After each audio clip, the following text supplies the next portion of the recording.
Hey, welcome back, everybody. Welcome back. Grant Cardone here at the $1 million challenge, the sprint, the 90 days to $1 million. So great to have you guys back here. And really, I don't take for granted you sharing your time with me this moment today. I know it's valuable to you, so I want to make sure yesterday and today is more valuable than what you paid for it, and certainly more valuable than the time you invested. I just wanted to open up early with our VIPs to hear what your takeaway was yesterday, and maybe what are you here for today now that you heard what you heard yesterday. See, you change. What are you here for today now that you were here? You were here with me, man, and you heard some stuff. Maybe you picked up some stuff that you're like, I wasn't even thinking about that, or how to organize all this, or my God, there's so much to do here. We really want to assist you and help you, whether you take advantage of this opportunity to join us in this challenge or not for the next 90 days, where we coach you, support you, hold you accountable, provide you with the tools that we believe you need. Whether you take advantage of that opportunity or not, I want to spend time today with you figuring out how do you get yourself confident enough to start today and then follow up tomorrow. Let's go to Ronald. Yeah, Ronald Pate. Let's go, Ronald. Ronald, how you doing? I'm doing Go ahead and unmute yourself awesome there. this morning. I'm here because I'm bored. Can't I'm hear bored you. with Can't hear you real retirement, quick. and I want to make a legacy for my kids and teach them that they don't have to work for anybody else the rest of their life. They can work for themselves. It's the best way to do it. And I hope to learn how to sell. Oh, good. I've been a minister for 55 years, and so I've had to sell myself already, I guess, but I haven't really worked on selling anything. Yeah. So I need some extra work on that. Well, good. And thank you and welcome here. And, you know, it's a tragedy in our country that churches are actually getting smaller and smaller. And It is. And it is a tragedy. And it's because I believe, one, there's so much distraction during the week, but what you provide on Sundays or whenever you hold your church, giving people a place to go to get hope and relief and a moment to pay attention to what they're grateful for. That's a very, very valuable thing, and you should be funded. Churches should have overwhelming amounts of money to be able to do that, because that's not a government function. That's you doing that and too many churches get hated on for doing that, but I think what you're doing is great. So today we're going to spend today on sales, Ronald, how to actually monetize and how to make selling not a bad word, and how to actually take a small percentage of your audience and not ever have to sell them, just have them actually donate or support you or invest with you. A lot of people see me as a hard sell guy, but the truth is, I don't actually hard sell anybody. Like yesterday, we had all these people respond yesterday to our offer because the offer was so good. The opportunity, right, needs to be so good that people are compelled to do it before you even offer it. So great to have you here, Ronald. Hey, great to be here. Carl Conti. Carl, you're up. Welcome. Habits to live by. Carl, you there? He's listening to me in the background. Carl, how you doing? He's not tracking with us yet. Carl, you there? Carl. Earth to Carl. Let's go to the next person. Next person here. Let's go to Nile Hare. Oh, yeah. Just for me, it's just really the urgency, right? I know I can meet the targets.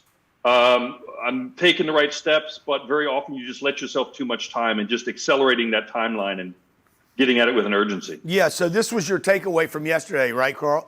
Right now? Neil, yeah. Neil, I'm sorry. Neil, what is your current business? Accounting for restaurants. Okay, accounting for restaurants. And then why are you restricted to restaurants? It's just we want to be the experts because you get paid top dollar to be a specialist, not bottom dollar to be a generalist. Yeah, great. So, what I see here, and I was talking about this, and we're going to be talking a little more about this today, symbiotic offers and having You know, I was a niche. I was in a niche when I was 40 years old. And I believed, like, if you told me I could go do other things, I'm like, yeah, but I got this niche and it pays more money and they appreciate it more. You have all the offerings to slide into these other pockets or niches, okay? You already have the products and services built out. All you got to literally do is change the naming of it and have somebody encourage you to go in these spaces. Don't get rid of what you have, but you could have 5 or 6 different arms today sliding into these other spaces. We've been kicking some ideas around with that, like linking in insurance funding, et cetera, around restaurants as well. Yeah. And what is your current income? 1.2 million a year. Okay. What is the target? 10 million. Okay. So we got to go 8 times. Not a problem. You can definitely do it. We've done it. We've helped hundreds of companies do the same thing, and that can happen this year. So great to have you here. How many employees do you have? 10. Okay. So it's too many employees for the revenue. We got to get that up. Yeah. I realized that. I learned that from Brandon. Yeah. Revenue per employee. Yeah. Great to have you here. Yeah. Yeah. All right, let's go Thank with Ziad. I tried it 2 ways. Hopefully I got it right one of them. Yeah, it's Ziad. Ziad. Do you- Yeah. How Welcome. Are you? What's your business and where you based? I'm in Saudi Arabia and Jordan and Dubai in the MENA region. We have pre-launched startup about real estate auction. It's a new market here. After auction. COVID, it started, and it's booming now. In 2 years, it's became $20 billion market size. Yeah. Now, I have a question about the attention. You speak about yesterday, Grant, that we must to make attention before we started. Now we have started with before 8 months or 9 months, and now we are in the development stage. We are going live in August after 2 months. You think that we Yeah, should, you should have a place for people, Ziad. You should have a place for people to go now about your real estate auction. You should not wait until the release. Now your partners are going to say, "Oh no, we're going to copy." Oh yeah, they're saying that because they copied. Okay, so everybody's worried about whatever they did, like oh my God, everybody's going to copy us. No, they're worried about that because you guys copied somebody else, probably something you saw here in America that was going off, and you're like, why don't we bring this to the Middle East? By the way, I'd love to come out and do more stuff with you guys over there. I absolutely love your part of the world. you're welcome. I love the You're heat. welcome. I love the people, man. I love, we all look alike. I know my people came from there at some point, so. It's our pleasure. You should be getting massive amounts of attention for the release, for coming up, for what's about to happen, for how they can get involved. You should be talking about how you're looking for investors now, even though you might not be looking for investors, by the way. Just hang on a second. You don't need to be looking for investors to be advertising for investors. Okay, because what happens is, and I've been talking to a partner of mine in the health industry that we're in, and they don't know if they want to raise money for this company because we really don't need money for the company because it's making a lot of money. And I'm like, that's not the point. The point is to promote for the investor. Hey guys, we're thinking about opening a fund up for 10X Health System. The company's doing X, Y, or Z right now already. We've added 125,000 clients. We get to tell our story. And this investor pool that doesn't want to be a consumer, maybe that wasn't the angle. I'm just looking for angles for people, right? Right? Maybe a guy, might be a bad example. Maybe a guy doesn't want to own a boat. He's like, I'm not a boat operator. I don't want a boat, but I want a jet ski. Okay, that's just a different offer. Or I don't want the jet ski or the boat, but I do want the little thing that my kids I could pull them along in the water on. I'm just saying to you, I just want a floaty. All those are things that you could be offering, promoting, talking about, and getting attention for. Before we launched, right? Yes, before the release. You should never wait until the release. Because This would be like me running for president and coming out on November 5th. November 5th, On the is day our of the dating election, day. yeah. Okay, no, Yeah. dude, you spend 4 years promoting. You don't even know if you're going to be the president. You don't even know if you're going to be the Nominee. selectee, nominee. I don't know any of that. Okay, I was promoting for a wife before I got a wife. Now, Right. once you guys do this, you need to start acting the role. You need to start acting the role and going to places. You need to start being that thing that you're promoting, right? And that's the other thing about promotion that you guys don't understand. Promotion is a pull. Promotion pulls me to another place, right? So let's say that I'm promoting, and this goes back to what Neil talked about. He's in that space where I was in a space where I was an auto guy, okay? And I wanted to be in other industries. I wanted to have more than, there was 20 million auto dealers in America. Is it 20 million? Yeah, no, 20. No, 20,000. 20,000. I only had 20,000 customers, the potential for 20,000 customers. Half of the 20,000 customers, by the way, never spent money on my product or service. Half of them never ever bought anything that I sold or anybody in my industry sold. So now I really only have 10,000 people. Of those, only about 2,000 were even profitable. So dude, I didn't even have a market. And I figured out how to make a couple $1,000,000 a year out of that market, but it was a grind. And I could never get it to go up. We're going to talk about scaling today. I picked the wrong industry, period. Like, I was good. You know, they say, hey, be careful what you ask for, you might get it. I was the king of this industry, but the truth is I was in the wrong vein, okay, if you will. Actually, Grant, we have only 5 competitors, direct competitors, and we working on the first live interactive auction. Yeah. So we transfer the offline auction and make it online. Yeah. As this session, it's live. Yeah. So, yeah. But we my are the point first, is, don't get into your product yet, okay? Because now it can be like, oh, you need a consumer auction, you need a commercial auction, you need an office auction, you need a condo auction, you need a passive income. I could tell you need all those things right now. What you need to do right now, bro, is promote. Promote. Okay. The next thing that you're going to be. You're something right now. You're something right now. I don't know what you are, what you do right now. You need to promote the future, folks. The problem people have with this is they feel like they're lying. Okay?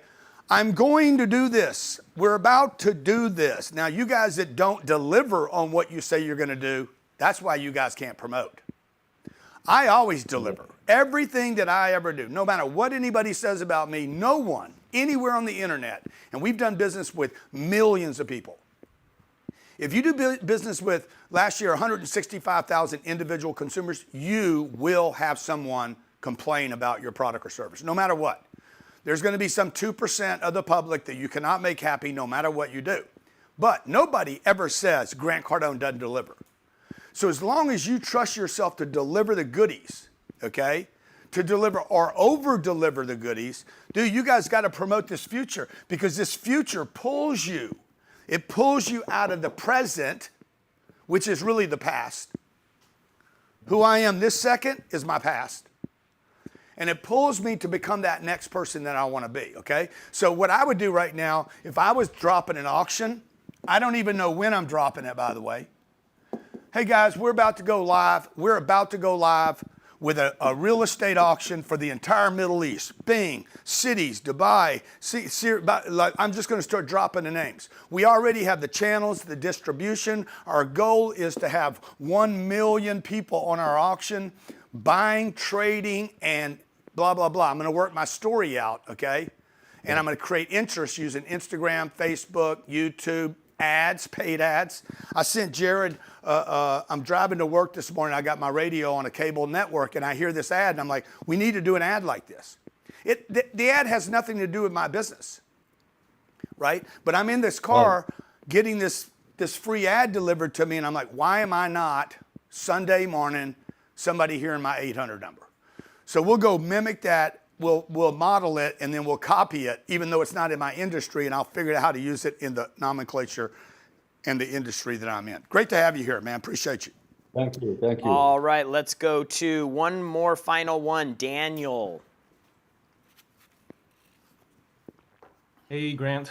Great being here. My question for you was, you mentioned before when you were kind of getting started off or for a long time that you were kind of stuck at a certain revenue and you were kind of doing everything yourself. So what was the big turning point for you where you're like, I have to change, I have to put in a system? Like, what was that big turning point for you? Yeah, so look, I mean, you got to be in pain, folks. All right? You have to be in pain. I don't know why everybody's trying to get rid of it. Like Tony Robbins wants you to feel good all the time. I don't want to feel good all the time. If it's painful, you guys need to admit it. If you're sick and tired of doing everything, if you're sick and tired of being broke, if you're sick and tired of anxiety, if you're sick and tired of frustration, dude, there's no medication that can make your future better. Okay? It just numbs the pain. I don't want to numb the pain. I want to intensify the pain and figure out what am I doing that is causing me to be stuck. I'm stuck. I don't have time for my wife. I don't have time for my kids. I do everything. Okay, I'm working my ass off 8 or 10 hours. By the way, the crime that most people in this that are watching with us right now, the crime is you guys are overworked. The crime is not that you're lazy, okay? The crime is not that you don't want it. Everybody wants it. You just don't have the path to get it. You know, so, and the targets are too small. So once when I started looking at my situation, I was making about somewhere between $1 and $3 million a year. I'd make a lot of money, by the way. Let me just explain to everybody. I came from nothing, man. Okay? I was raised by a single mom. I watched my single mom. My mom never made any money. I'm 10 years old. She never got a check for $10,000, much less $1 million. She just had to conserve the little nest egg my dad left. Okay, she's clipping coupons, saving money, worried about every purchase. I inherited that financial Education, mindset. illiteracy. Yeah. Save your money, save your money, save your money. Saving money is not an offense. You cannot be on defense the entire game and expect to get points. I was never on offense. Now, once I went on offense and I started making some money, okay, I'm making like unbelievable amounts of money. To me, that was crazy. I was making $80,000 a month, and I would call my mom, I made $20,000 this week. Well, I didn't tell her that I had spent like 95 hours on the road picking it up, that I was in hotels every night, on planes every night, that I had no chance of ever getting a girlfriend, much less a wife, no chance of ever having a family. But you know, you're 29 or 30 or 31 years old, you're like, this is cool, I'm traveling everywhere. But by the time you're 32, you're like, this is stupid, dude. This is ridiculous. I don't know where I'm at. I didn't know what city I was in. Like I'd walk out and be like, am I in Chicago, Peoria? Am I in Wichita? I didn't know where I was, dude. I was gone all the time. That's pain. When my friends were playing volleyball or going on trips, I was working. And it started becoming painful, okay? And I'm not encouraging anybody to do this. You guys, I was in the wrong business, okay? I did what I was good at. What I was good at handcuffed me. Because what I was good at did not have a path out. There was no exit, no possibility, no freedom, no delegation. I'm doing everything. I was the star, the only star in the universe. In my universe. And you can't operate like that. Can we go back and show them the org board? I don't know what page that's on in the book. We The original one? Yeah. The first one? Yeah. This is, somebody showed me this.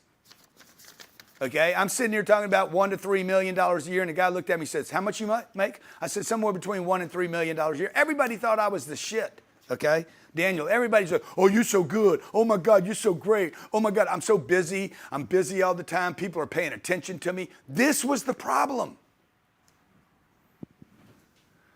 The problem wasn't that I was broke. The problem was that I was broken. Okay, my business was broken. My model was broken. Look at my org board. This is an organizational chart. Grant Cardone is the salesman. Grant Cardone is the marketing person. Grant Cardone is the operations. Grant Cardone is the finance person. Grant Cardone is legal. Grant Cardone is customer service. Grant Cardone is delivery. Well, where's there time for me to be a husband? Where's there time for my health? Where's there time for fun? How can I take a trip? I can't. And that's why my company would do this. 3 million, 1 million, 3 million, 1 million, 3 million, 1 million. And guess what that does? There is no confidence. Okay, all I know is I'm gonna go up and I'm gonna go down. That's the only thing I knew for sure. So what do I have to do now? I gotta save money. And I actually accelerate the cycle now because I'm saving money because I'm worried about expanding. And this is why you guys all do this. IRAs, 401ks, I said this to you yesterday. These are all examples of anxiety. I got to save my money. I need a 90-day account. I need a cash account. I need a money market. None of that is going to make you money. Your business is going to make you money. Then we got to figure out what to do with the money. So the year was 2008, dude. 2008. It took me, I was in business from 1996 to 2008 before I woke up. I never made any money in that period of time. The only money I really made was when I took some money off the board and invested into some other opportunities. I started delegating. I got a partnership. Oh, wow. That started providing me with a second flow. I bought some real estate. Boom, I got a third flow going. I bought another deal. I got a fourth flow going. Okay, and then in 2008 came, boom, the economy crashed and it forced me, and I want all of you to write this down. You're either going to make this choice to do something bigger or you're going to be forced to make the choice. One of the two, okay? And I don't suggest anybody goes and works for themselves. The first thing I would do if I were you is I'd find somebody that's already making a bunch of money, man, and go help that company. Some of the wealthiest people on the planet are not the first guy, they're the second guy. Tim Cook did not start Apple Computer. Elon Musk didn't start Tesla, he bought Tesla. So you had another question, but I'm just saying, bro, you got to get painful. You need to make a list of what the pain is, how big the pain level is, and number two, okay, hey, what do you need to learn? A list of your liabilities and your assets. Everybody should do this, okay? This is not in your book. What is a list? We'll do this with the coach. The coach is going to do this with you. What are a list of your liabilities and your assets? People are good at this over here. Oh, I'm creative. I'm a speaker. I got great clients. People love me. Okay, good. Guess what? Those things actually become your liabilities in many cases. You know, for Neil, the fact that he's got this niche business with a bunch of gross, that asset actually becomes a liability because he can't get away from this niche restaurant. Okay? Now, what are your liabilities? You know, I don't understand finance. I don't understand how to invest. I don't understand how to scale. I don't know when to hire more people. I don't understand cash flow. I don't know what departments I want. I don't even have an organizational chart. Okay, now show them the next chart. This is stupid. You can't even find my name on this damn thing. This is what you guys want to be. By the way, the ideal situation is I'm not on this board at all. We are trying to remove my name from my companies right now so that I can be outside of it and it would actually have more value to a third party if we wanted to exit. So it's not Grant Cardone, it's an educational business that helps millions of people and drives X dollars in revenue, but it has nothing to do with me, the personality, because once the asset, Grant Cardone, is gone, guess what? The company's a liability now.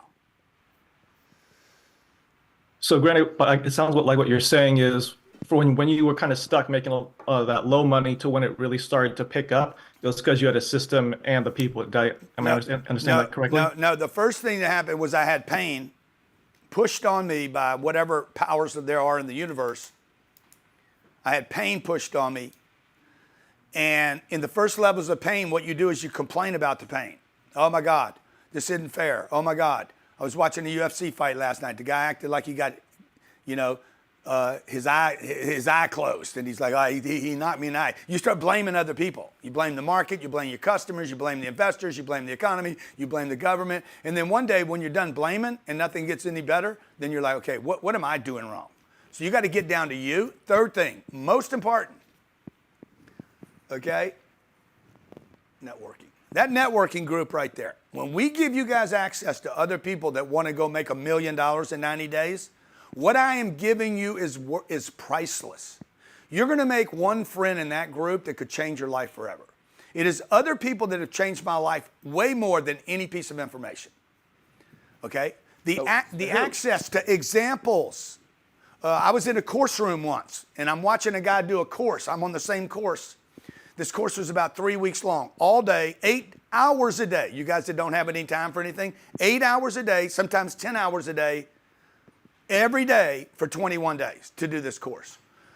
Because he was in the room rolling, okay, and I'm like, man, I'm smarter than this guy. I'm faster than this guy. But he was cutting through this thing. His example allowed me to lift, okay? It allowed me to push faster. And on the other hand, when you're surrounded by a bunch of people that are not doing the 10 hours and they're going to lunch, taking breaks, screwing around, making excuses, they drag you down. Peer pressure is a real deal. Peer pressure works both ways. So just a big heads up for everybody, okay?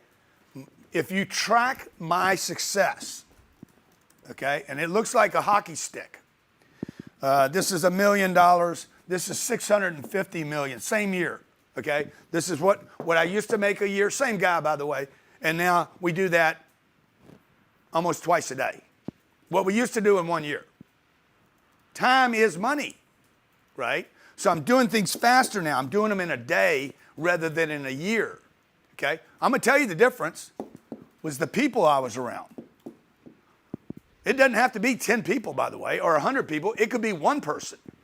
So if you guys could get access to somebody that had a $4 billion score and spend some time with them, it would be the single best education you ever get in your life. And even if he told you nothing, just spending time in the atmosphere of somebody that is that successful will change the way you think and act.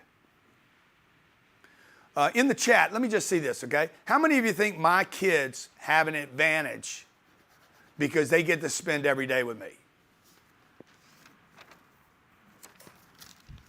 100%, man. It's called privilege. God damn, I don't know why people hate on privilege. I want some. Get me access to the winners and keep me away from the losers. Okay, and the problem with the internet right now is you don't know which one you're getting. On any given day, I can open anything right now. And this is a problem, okay? This is free, by the way. If it's free, okay, here, let's see what I got. Leave her alone. She's just trying to play the game. Every time I scroll on. Leave her alone, Caitlin Clark. Okay. I don't know what that's got to do with me. I just wasted 20 seconds on something else. Some girl showing a house in Houston. Oh man, I want a house. What am I talking about? Why do I want a house? Why am I getting seduced by a house when I need to go build my business and focus on my business? So these are liabilities that you guys have. Why? Because you have so much free time. Because you don't have a coach every week holding you accountable every day. And then not joining a network to share with the network. Hey, let me tell you what I did this week. Or you're in there and you didn't do anything and you're hearing other people talk about what they did and you're like, why are they doing this and I'm not doing this? People that look like me, people that are my age or younger or older or whatever, they're doing stuff and I'm not doing it. And that's why we did this weekend for you guys. We want to be an inspiration for those of you we want you to be in pain, man, if you don't like life the way it is.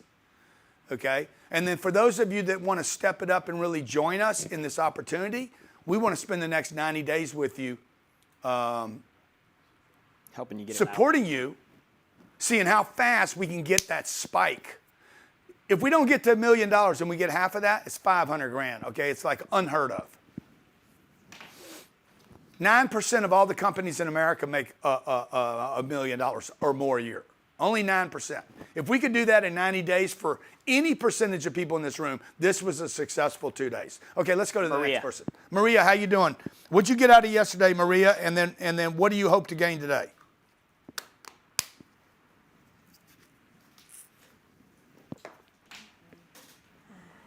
I lost her. I had her. Yeah, I lost her.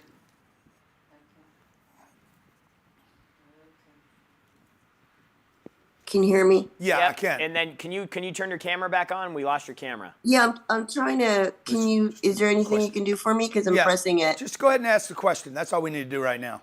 Okay, um, so I wanted to find out about, since I'm a startup company and I'm making some ice cream, what are your advice to get it going? Okay, so number one is I would just tell you. Well, let me ask you this: what was your takeaway yesterday? My takeaway, well, there was a lot of things that I got. Give One was me about three of them. having Give a me story, what? having a story about myself Okay, your that story. makes a difference to the customer. Yep.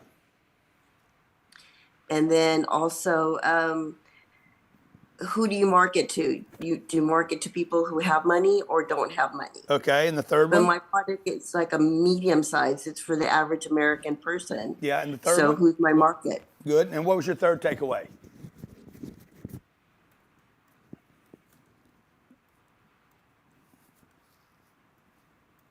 Are you there, Maria? What was your third takeaway, Maria? That you have to be marketing all the time. Yeah, good. So all three of your concerns, all three of your takeaways are around promotion, Okay. right? Okay, you got this idea. Right. Ice cream is the idea. Okay, now if I wanted to be in the ice cream business,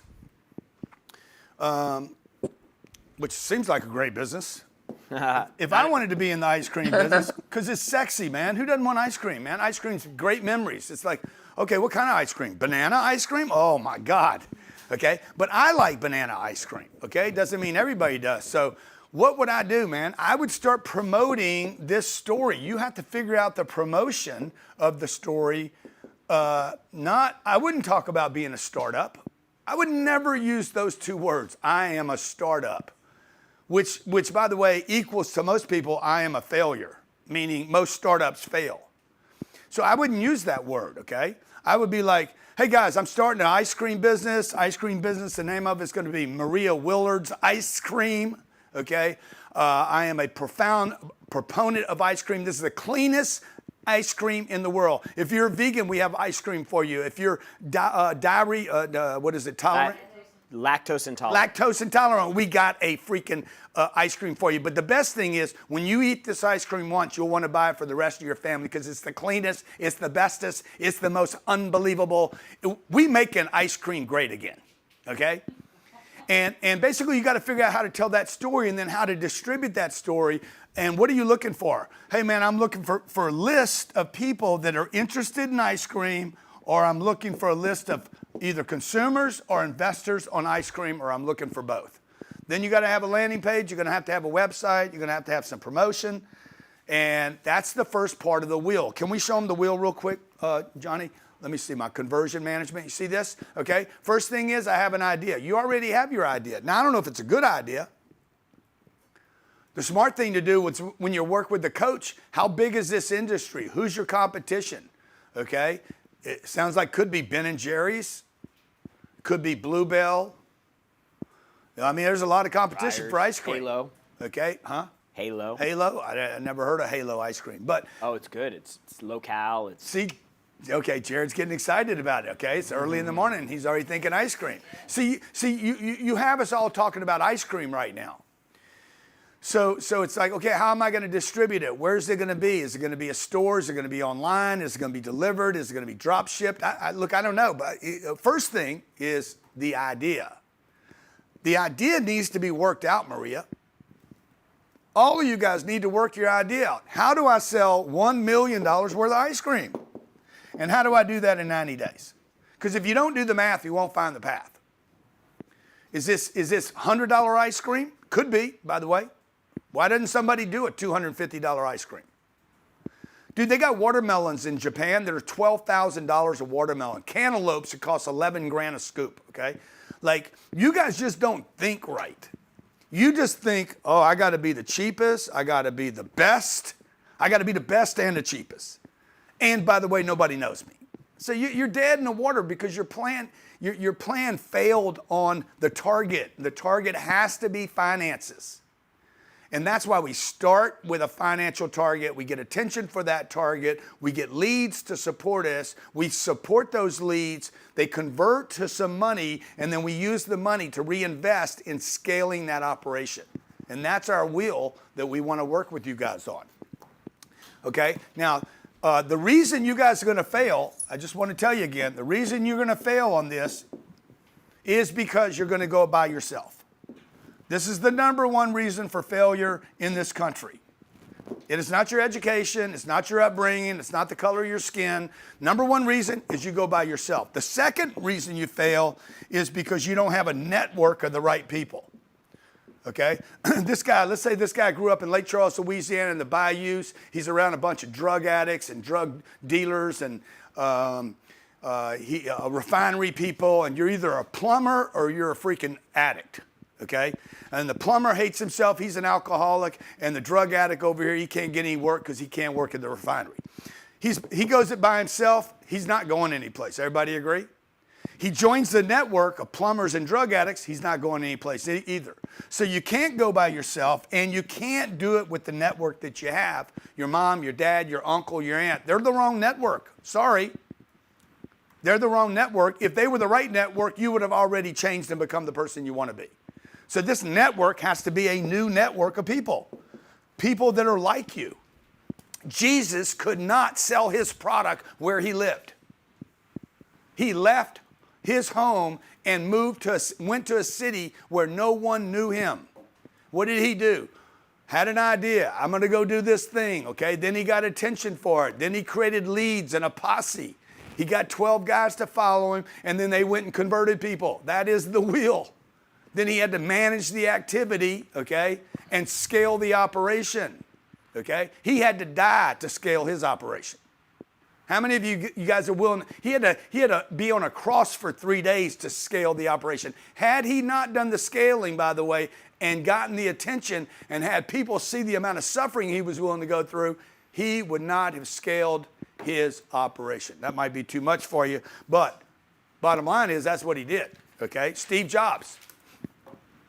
I'm going to create a phone that looks like this. Nobody wanted this phone. Nobody was asking for this phone, okay? Mr. Ford, Henry Ford. People were using horses. Nobody asked for a car. Nobody asked for combustion. Nobody asked for wheels. Nobody asked for brakes. Nobody was asking for an automobile. He built the car idea, got attention for the car, created leads for the car, managed those leads, and turned it into a billion-dollar business.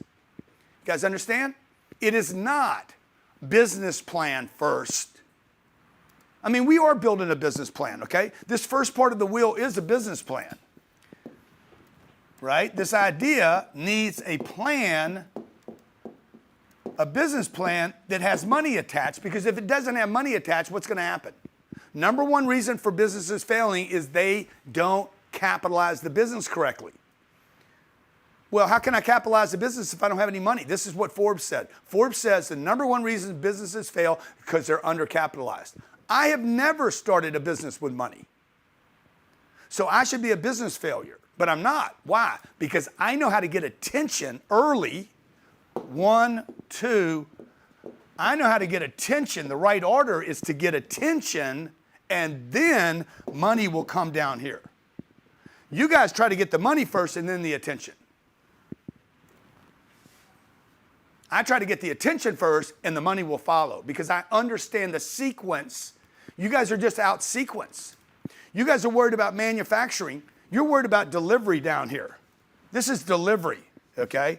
This is where I'm delivering the goods and services down here. I sold it, converted them, got the money. Now I got to deliver in this part of the cycle.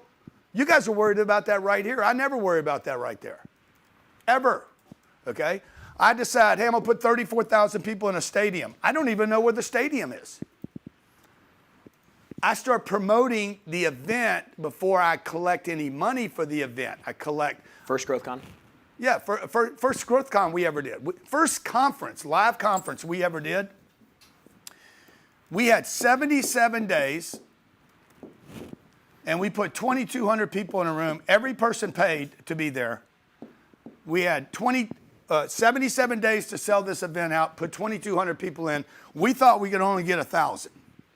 and we did double that.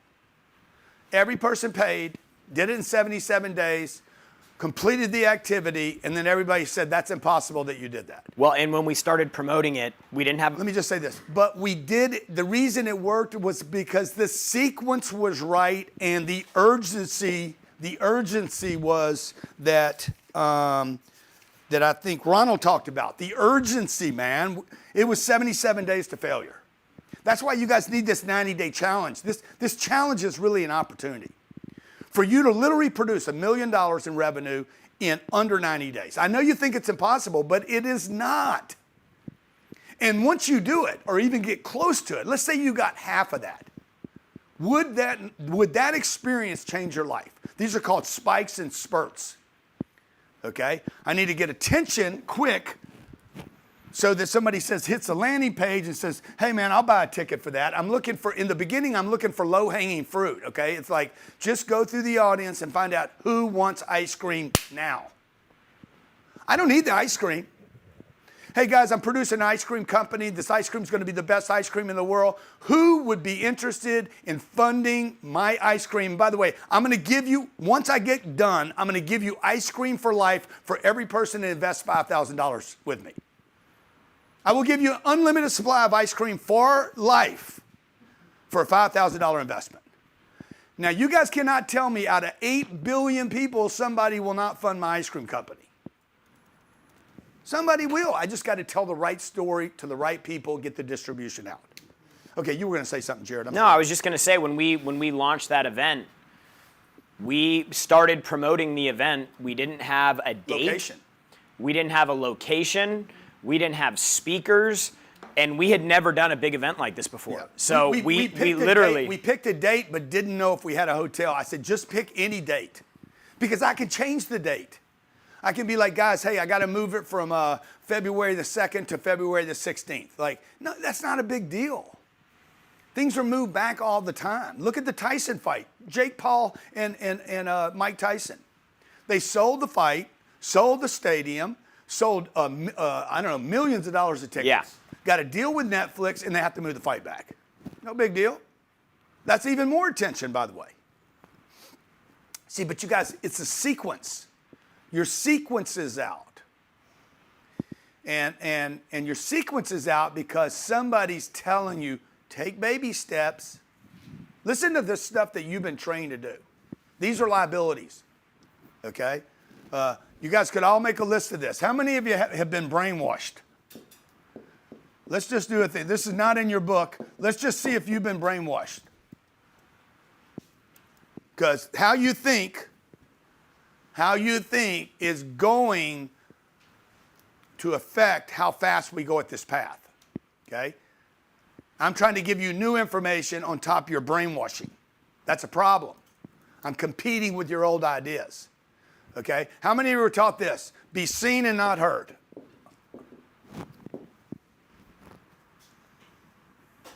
Take baby steps. Start small. Stay lean. You know? Yeah. Stay lean, meaning keep the money. You know, you got to profit. Okay? Save your money. Plan for a rainy day. Bigger's not better. Bigger's not better. Look, if you know any of these terms, if you are even familiar with them, you have been brainwashed by the middle class. This is not how big people think. Elon Musk, look at Elon, okay? Hey man, we're going to have a fully automated car. You will not even drive the car, okay? 5 years ago, he was saying that. We're going to Mars. He's been saying that for what? A Neuralink, okay? You will not even need to use your own brain. Master promoter. Then he delivers later. If he misses a target, no problem, okay? He's the richest man in the world and you're not paying attention. You're listening to your uncle who might have put 4 single-family homes together and everybody thinks he's the shit. Because he's the richest person in your empire. And that's the problem, okay? We are examples of our samples. Okay? And you're limited. My uncle had like 60 Section 8 homes. He was my sample. And so I'm going to go do what he did. I studied the wrong guy. You guys are studying the wrong people. First thing you got to do is get rid of this. You got to get rid of what you believe to be true that is not true. Okay, let's get in the workbook now. Let's go to page 41. Page 41 in the workbook, okay? We're in a conversion management. If you don't like the word sales, get rid of it. If you hate the word sales, use the word revenue. Okay, use the word income. Use the word conversion. Use the word customers. Like if you got intolerance, you lactose intolerance, sales intolerant. Dude, if you're sales intolerant, sales is the first. Let me just go. I'm going to look at any financial statement anywhere in the world, by the way. If I go to China, I will see the same profit and loss statement, sample of profit and loss statement. Okay, let's just see what's on this profit and loss. No, I don't want to hit QuickBooks. See, look at them. What do they do? QuickBooks, getting attention. Number one on the page. They're like, oh man, you should be number one on the page, guys. You should be number one on the page. Rocket Lawyer, profit and loss statement. Informative. All these people are buying ads, okay? Huh? Yeah. I know, but I am. But I'm right now. I'm trying to. I'm showing them what they're seeing. Oh boy. Uh-oh. Go back. Let's see what this says. Hit visit over there on the right side. See if that does it. Okay. There you go. Let's see how big this is. Let's see what the top line on this profit and loss statement is. This is some random. No. No. Go up to the top right. Okay. There you go. Okay. Oh. What's the top line right there? Let me just make this bigger just in case you guys miss this. Is that line 10? Okay. The first 9 lines mean nothing. The first line with a number on it. What is that line? Line 10 for 10x, huh? 10x, baby. Hey. Okay. Line 10, top line of a profit and loss statement is sales. Random. Picked one out of 100 million on the internet. Go to China, India, anywhere in the Middle East. You go to Iran, Iraq. You go to Indonesia, go to Australia. You go to London. You go to America. Anywhere in America, bro. It is the same damn thing. Sales. Now, how do you get a sale without attention? If I don't know you, if one person knows me, I sell one thing. If 2 people know me and I'm 100%, I sell 2 things. Okay? So the first thing is not to sell something. The first thing is to get attention. The first thing is not to build a product or service. Let's see what these people are doing. Sales. Oh, they got some returns. By the way, sales returns. You guys should have this as a metric, man. You want a lot of sales returns. Okay? You want customers complaining, believe it or not.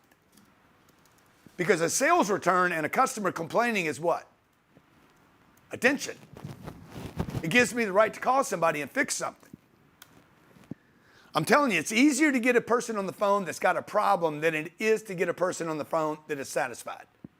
Okay, if you guys are taking notes right now, it is easier to get a person on the phone that is upset and unhappy than it is to get a person on the phone that is happy.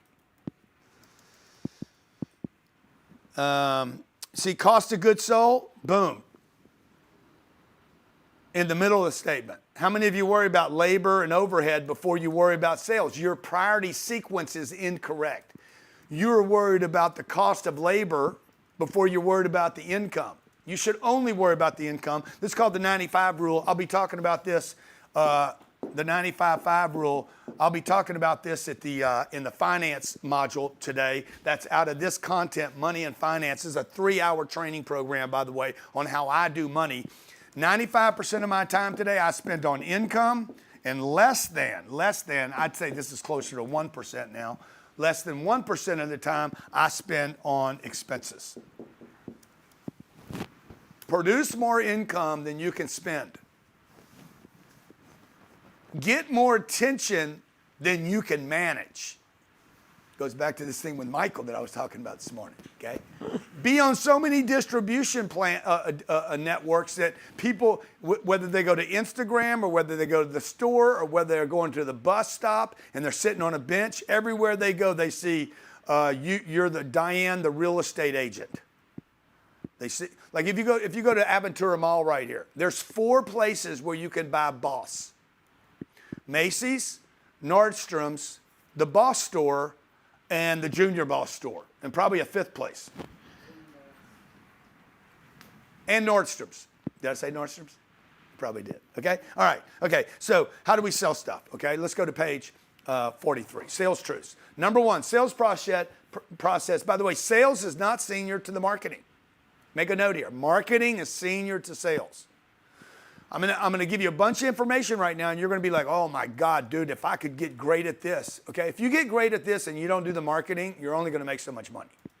Best marketer wins. Google, Coca-Cola, Tesla, they're marketers, they're great marketers. Wells Fargo is a great marketing company, not a great sales company, and a terrible delivery company. Okay, Wells Fargo has been fined billions of dollars for fraud. But they produce so much money it doesn't matter. Okay, number 1, sales process should be simple and transparent. Okay, make a note here. On number 1, you should be able to advertise your sales process. Number 2, make clear the company's intentions. So we're good. Hey, what are your intentions? Okay, make a note here. My intention is to get you on our product today. By the way, let me just tell you how I would do that. We made you guys an offer yesterday, an opportunity to join us for 90 days. My intention today is to get all of you on the 90-day revenue challenge. Whether you can afford it or not afford it, whether you're committed or not committed, my goal today is to get every person watching right now, the thousands of people on right now, to pay $7,500 to join me. I'm going to give you personal one-on-one coaching, onboarding, Cardone University. People pay $108,000 for this program over 3 years. Okay, 7-figure coaching calls, money and finance, our confidential marketing, networking group, 7-figure sales scripts. And I'm going to give you the tools that we use for profit planning, our calendar creation, for social media marketing, activity calculator, and my activity target calculator. I'm going to give you all that.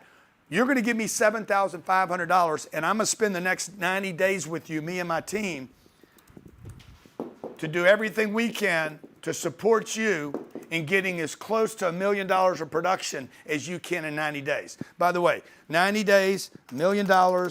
First of all, I got to get you to think it's possible. That is only $11,111 a day divided by 24 hours. That is $462 an hour. By the way, the internet has automation that you could do this on. We do it. Divided by 60 is $7.71 a minute. If you could sell something for $7 every minute for the next 24 hours, 7 days a week, 90 days in a row, you would make $1 million.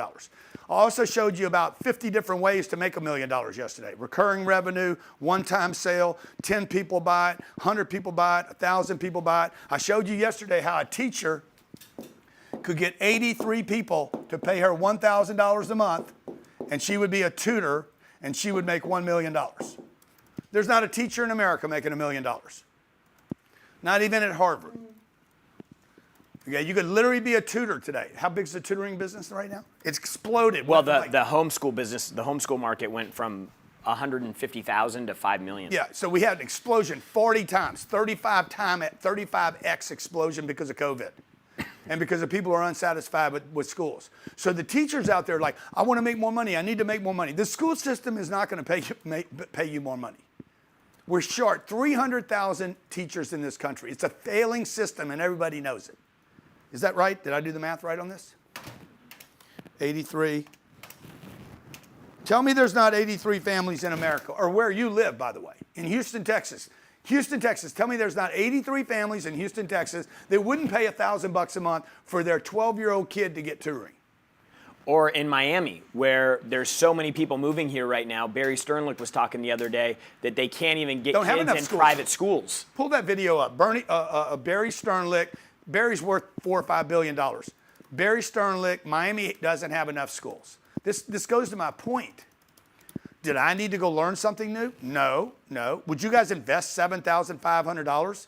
Would a teacher be smart? Let me just ask the chat. Would a teacher that's making $45,000 a year, hated on by the parents in the school system, would a teacher that's making $45,000 a year be smart to spend $7,500 to learn how to do this?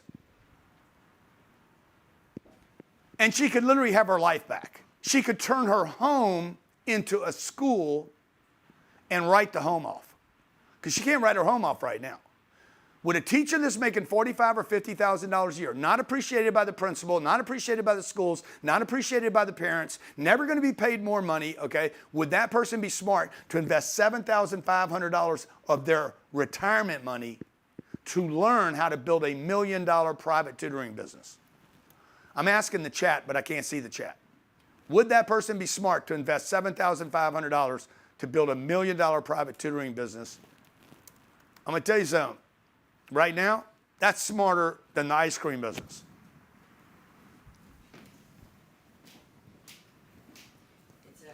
I texted you the link. Yeah.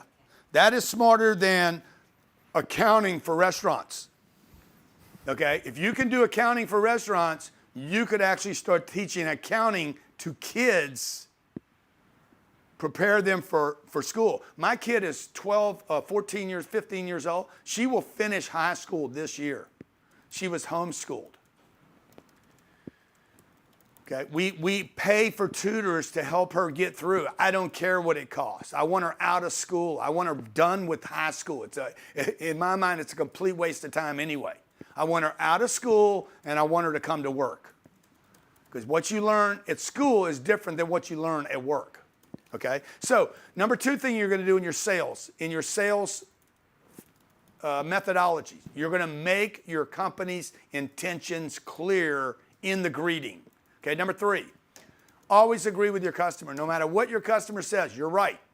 Okay, you're right. I'm with you. I absolutely understand that. You got a great point. I know our price is too high.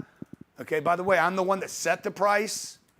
When I set the price of $7,500, I wanted to set it high so that we only got the serious and the committed and the winners. Okay? The people that can't make sense of it, don't do it. We don't want you involved in this opportunity. Go ahead and play that.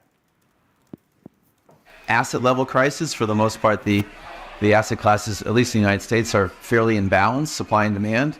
There's a little bit of oversupply of multifamily in some of the growth markets, but that will get absorbed over the next 18 months and we'll be back to a very healthy rent profile, I think. But for the most part, people are going to have trouble refinancing their debt because interest rates rose 500 basis points. And also many of the traditional lenders, like the banks, are backing out because they're full up to their gills in real estate loans. He just found it. No. This is the interview, but it's you got to wait till it's like 11 minutes. 11 minutes into the interview. I can't. Yeah. 11 minutes and 40 seconds. I did. Come on. I did. Keep the game on. Okay, anyway, find it, Johnny, off to the side. Now, why am I showing you Barry? Barry's worth $4 or $5 billion. See what Barry's worth today. Barry runs a company called Starwood. You guys always want to know, hey, who do you study? 3.8 billion. Yeah, this is who I study. Okay? Would it be smart for me to give Barry some money to go spend time with Barry and his network? Put in the chat. I need to see the chat, guys, because I'm going to use it today. Would it be smart for me to go to Barry's home? Hey, Barry, I'll give you $100,000 for your charity thing. Like, what can I do? Okay, yeah. Guess it would be smart. And by the way, I have done that. Why? Because I want to study outside my circle. Okay, because outside my circle will pull me to the next circle. Guys, there is no free lunch here. There it is, right there. I think. Yeah, go. Yeah. It just makes my point, but everybody probably trusts me at this point. Go ahead, play it, Johnny. With their employees and things like that. And now you hear maybe not so fast, they're coming back a little bit. Miami has an issue because of schools. It doesn't have enough schools, and that's probably the reason Miami's slowing. But Amazon just announced they're moving 50,000, taking 50,000 feet. There are a lot of companies that would move down if they could get their employees' kids into schools, which is impossible. So, there you go. The guy just told you, boom, here's a business, bro. Now, would you guys move to Miami to solve this problem to make $1 million a year? Probably wouldn't, because you'd come up with reasons not to, because you're not committed to the target. See the out sequence and everything? Oh no, I want to be comfortable. Oh, I grew up in San Antonio and my mama's in San Antonio. You can't take care of your mama. You're next to her. You're 2 blocks and you can't take care of her because you don't have any money, man. When are you going to get sick of this? When are you going to get so fed up with this? Oh, I can't invest in your $7,500 program that you can't buy for $75,000. Like you literally cannot. Tomorrow, when I offer this, you cannot come and buy this for 75 grand, much less 7,500. It'll be over today. But you come up with, I don't have the money. Okay, yeah, well, you don't have the money. Give me another reason. You don't think it's going to work? Okay, give me another reason. My mama lives 2 blocks from here. I'm not willing to do whatever it takes. Give me another reason, okay? My credit card's tapped out. Give me another reason. You just gave me 4 reasons you're not going to make $1 million. If you knew for sure it would work, would you do it? And put all your bullshit aside? Yeah, man. That's why I've moved 5 times. Every move that I've ever made in my life brought me a better life.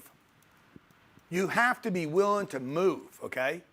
So when you're selling somebody, you have to be willing to let them be right. Number 3, always agree with the customer. You're right. Our price is too high, okay? Why did you price it at $7,500? Why would I do that?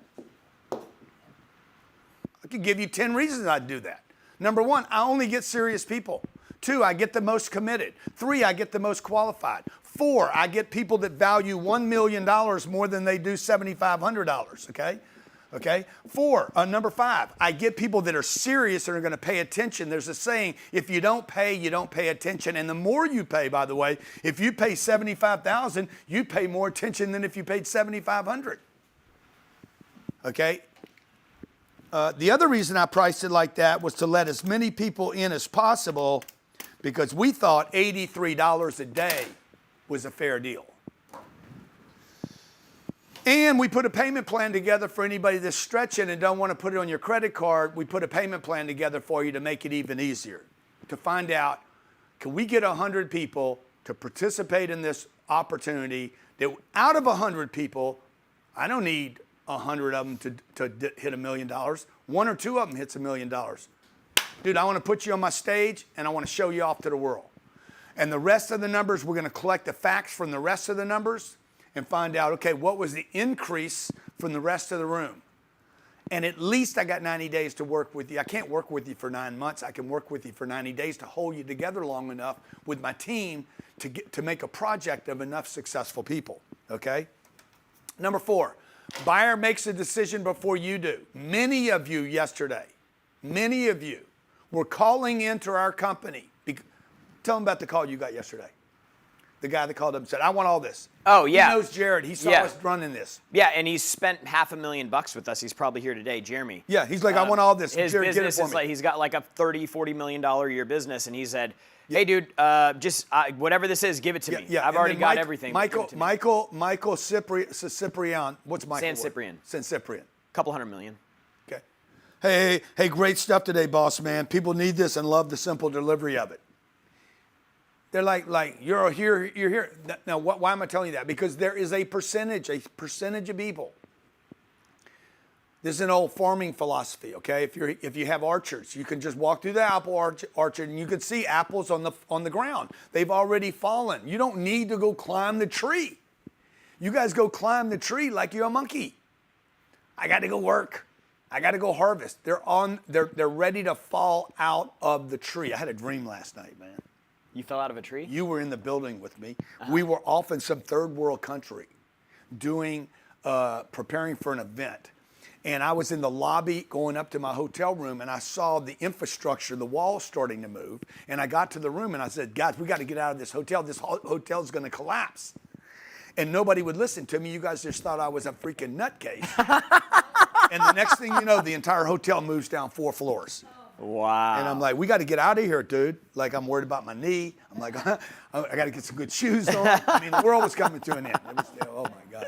So it's time to wake up. You know why? Because we were together, number one. Number two is we talked about the international thing. Just yesterday we talked about it. Yeah. Okay, number 5.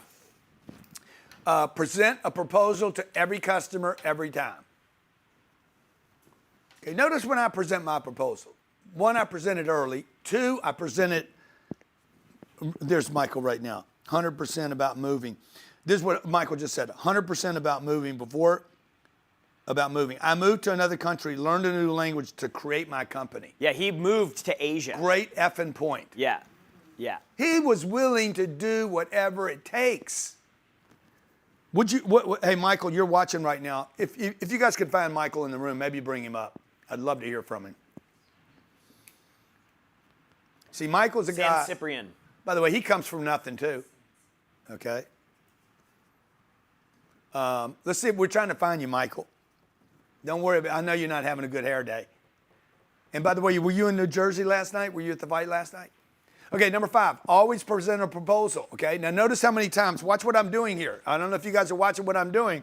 Okay. I'm showing you. Hey, the opportunity to join me in this challenge, the 90-day challenge. It's only 90 days. Dude, anybody can do anything for 90 days. How many agree with that? Throw it in the chat. You could do anything for 90 days. Yes. Now, if I said it was 9 months, be like, oh, I don't know if I can hold it together in 90 days. Now, how about this?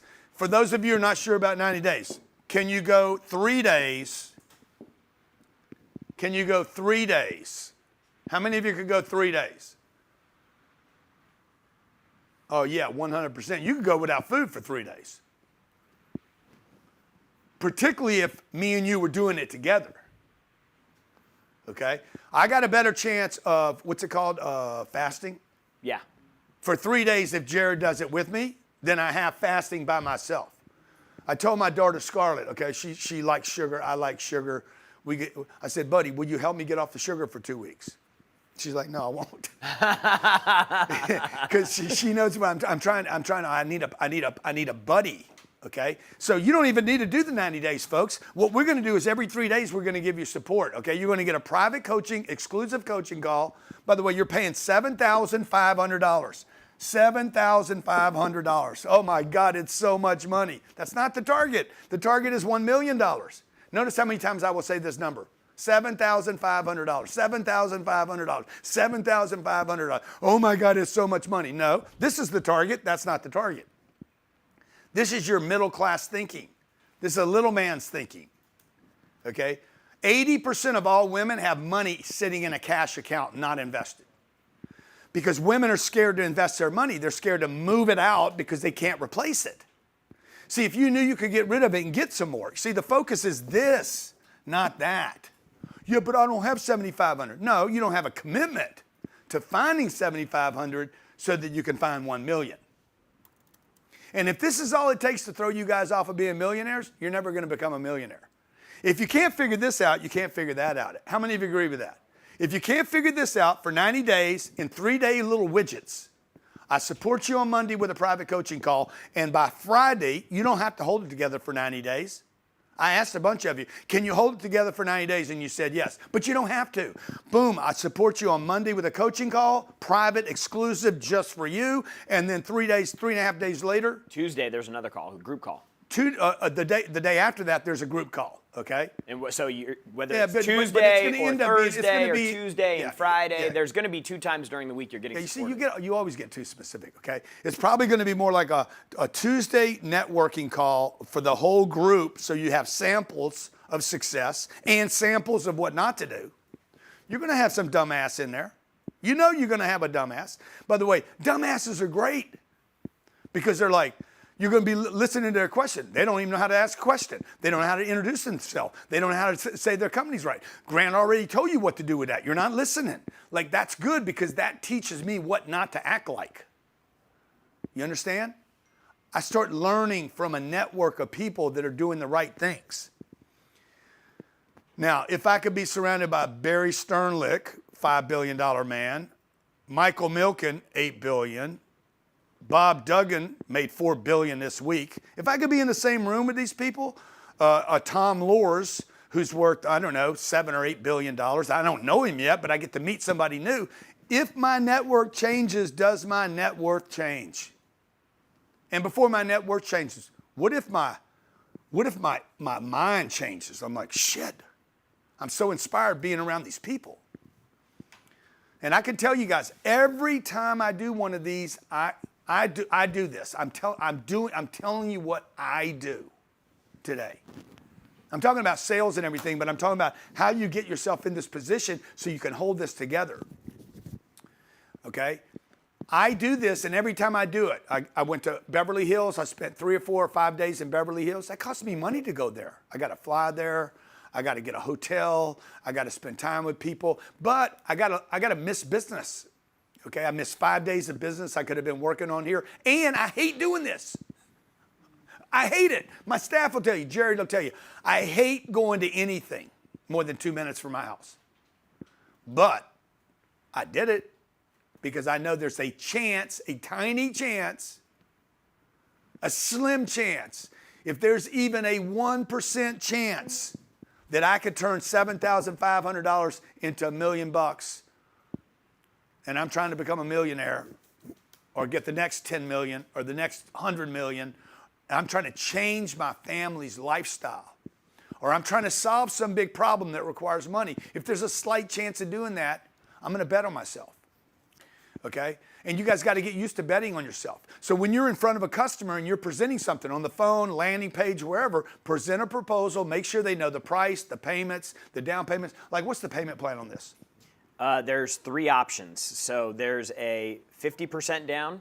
Okay. And then there is a, let me just show you exactly what they are right now. The 50% down doesn't have to be your money. You can get it from your mom, your uncle, your dad. I've done that many, many times on many, many deals. So one option is $3,500 down in 5 payments of $897.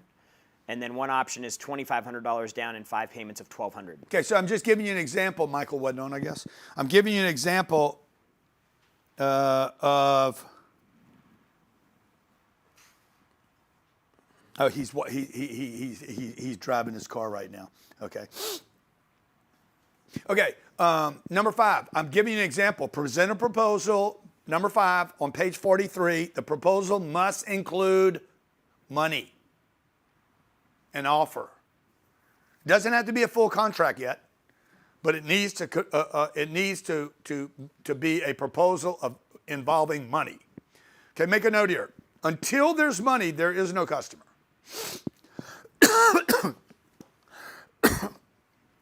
Until there is money involved, there is no exchange involved.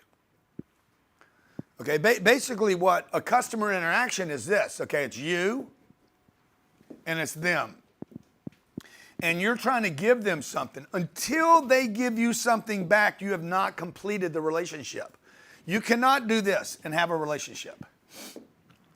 I'm giving them information, I'm giving them value, I'm teaching them something, whatever. You're giving them all kind of great stuff. If this flow goes like this, that is not a relationship. There's a relationship when this person says, hey, this is so valuable, I want to give you something of value. Whatever that is, okay? Maybe I taught their kids how to do this, and he gave me golf lessons. I thought the golf lessons were worth more than what I taught his kids. He thinks what I taught his kids is worth more than the golf lessons, okay? Oh, there's Michael. Michael, how you doing, buddy? I can't hear you. Hang on one sec. Unmute, man. Hold on, I'm sorry, I'm driving there. Hold on. There you go. Where are you? Are you in New Jersey? I just landed from New Jersey. I was at the fights. I was there with President Trump, and I just landed about 30 minutes ago, my friend. Hey, tell me about your first business, Michael. What? Tell me, but before you became successful, what were you doing? Well, I'll be transparent. I grew up in California, so the first business I really had was the streets. I'm not gonna lie. The first business I had as a kid was realizing what life I wanted. My mom was working 3 jobs. We're living in a 1-bedroom apartment. No dad, 3 kids, and I just said that life sucks. So I told my mom, we're going to change that. We're going to break this mold. And the first thing I started doing was I was selling popcorn, selling ice cream, going door to door, stuff that I shouldn't be selling. And I would just sell, and sell. That's the only thing I knew could get me out of this, you know, who's my angel, as you know. Yeah. Yeah. And then what is your company going to do this year? We're trying. Uh-oh, you're breaking up. So it could be here or there, but I'm a pump. Can you hear me? Yeah, I can now. You're just breaking up a little bit. All right, sorry, I apologize. I'm driving here. What are you guys going to do in revenue this year? Yeah, this year we're about 1.8 billion. 1.8? 1.7. 1.7 billion. Yeah, all in with all the companies. My health, you know, everything is evolved around the gyms and everything that I have. Yeah. And why are you watching this right now, Michael? Well, I texted you guys yesterday. I was texting your boy too. I'm fascinated. I don't care how much money I got. I want to be around what people are doing. They do it better than me. You guys are the best. And so everybody understands I'm no ass kisser. You know, me and Grant don't plan this shit. No. It's just very transparent. You're the best at selling products. You're the best at delivering information. And for me, I just want to keep learning. I want to know what is this dude doing? You know, I'm privileged that I do have access to you, and I do necessarily have the ability to talk to you. So I just want to know what the hell people are doing, like how you're delivering, what products you're delivering, how you saying it, how are you selling it? And that's my fascination. So that's why I jump on, because I said to you yesterday, you give technical information, very simple. So I want to learn how to do that better. Yeah. 'Cause I'm the best in the world at what I do. There's no doubt about it. I'm the best. But you're the best to know what to do what you do. So I like to jump on that train. I like to learn. I like to see how you guys are moving, because you're doing shit that I'm not doing. Yeah. Well, dude, I appreciate you, man. I you know, when you tell me you're doing 1.7 billion a year, it inspires me so much. I don't have envy when people make more money than me. I don't have any jealousy or like nothing. It is such an inspiration to me. And well, you know, you get a big win. I always say, hey, I reach out to you. I always say, hey, congratulations. Hey, I love seeing you win. I love seeing your family. I tell you all the time, you know, when I have a kid, I want to raise my kid like that. Yeah. So I'm not the only crazy dude in the world that think in this way. That's the stuff that I love, because at the end of the day, people are jealous. They're already broke. Yeah. You know, they're broke maybe emotionally Yeah. or physically or spiritually, bro. So it is what it is. man, I love that, dude. People who are jealous are already broke. Damn! Okay, hey, I love you, bro. Appreciate you, okay? Come see me. Absolutely. Thank you, my brother. Okay, thanks. Okay. Michael, by the way, has got a bunch of money invested with us at Cardone Capital.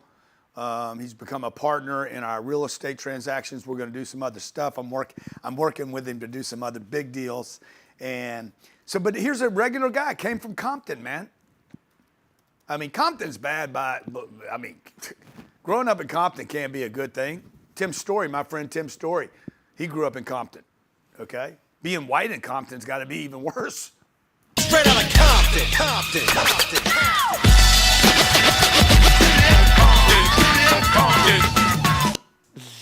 You know, you got a white guy in Compton. That's even challenging. Okay. So, all right. Number 5, present a proposal. When you get a chance to present to a customer, show them what it's going to cost. Don't hide it. Be transparent. Number 6, use a third party. Use a third party to touch. We have telephones open right now for anybody that has a question. What's the phone number? 310-777-0255. Anybody that has any, this is called a third party. 0255. Yeah, this is called a third party. You need to talk to somebody, you call up right now and say, hey man, explain to me this whole program. No business should be run without a phone number. Third party touch.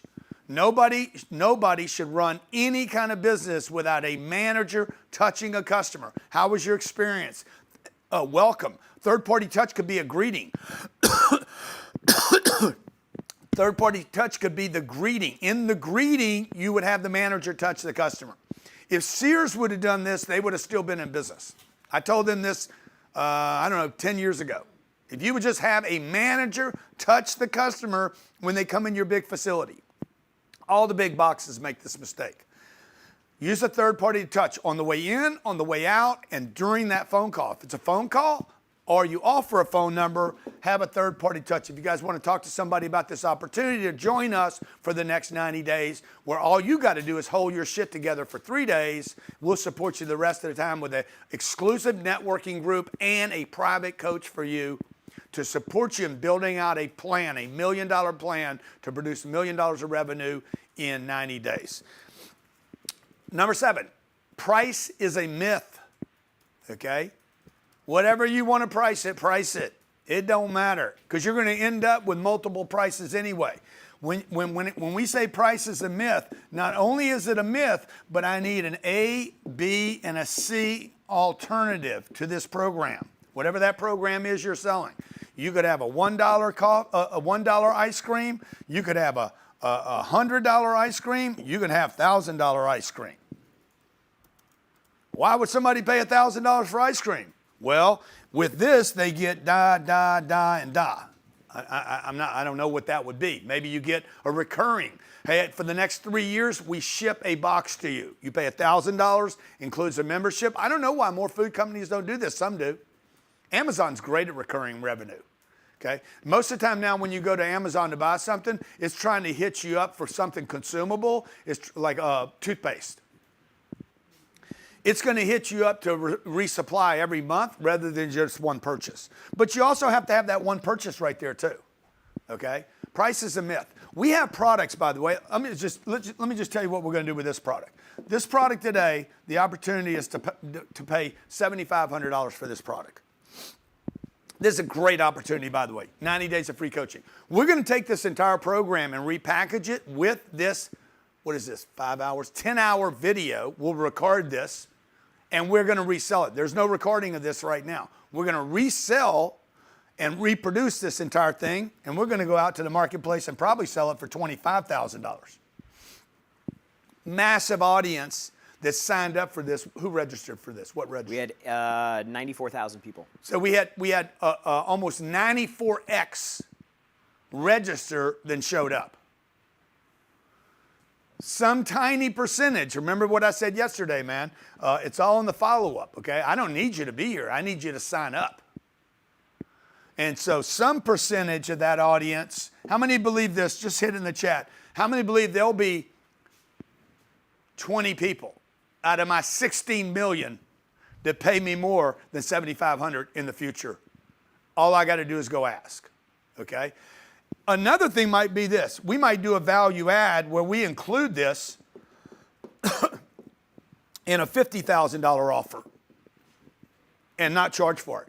So I can have a $7,500 opportunity right now. I can have a $25,000 buy it later when it's all reproduced, okay, and put together. Or we could have a value add and I include it. Give me $50,000, do our 10X 360, go to Arizona, come do our marketing workshop, our sales workshop, come do our people essentials workshop, our finance workshop, spend time in our company, do our sales manager workshop, write me a check for 50 grand and I'll give you the entire program for free. See, price is a myth. Okay, the numbers just represent whatever the numbers represent to the audience that you're presenting to. And usually on price, it's a curiosity point that people have. And when buyers are surveyed, price is not the first thing that they consider. It's normally the fourth or fifth because they want to make sure that they're having a solution that actually solves their problem. And so there's this big, there's this mystery that like, oh man, everybody buys on price, but it's the curiosity, not the actual way that they make the decision. Yeah, very, very few people actually buy anything on price, okay? The 99-cent store is going out of business. The $1 store, I think, is going out of business. Is that right? One of those is going out of business. My point is, the 99-cent store is the brand. You go there to get 99-cent products. You never leave with a 99-cent purchase. Almost never. You go to Walmart's and you're like, oh man, God, I can get nuts. I can get pecans that are only $7.99 today.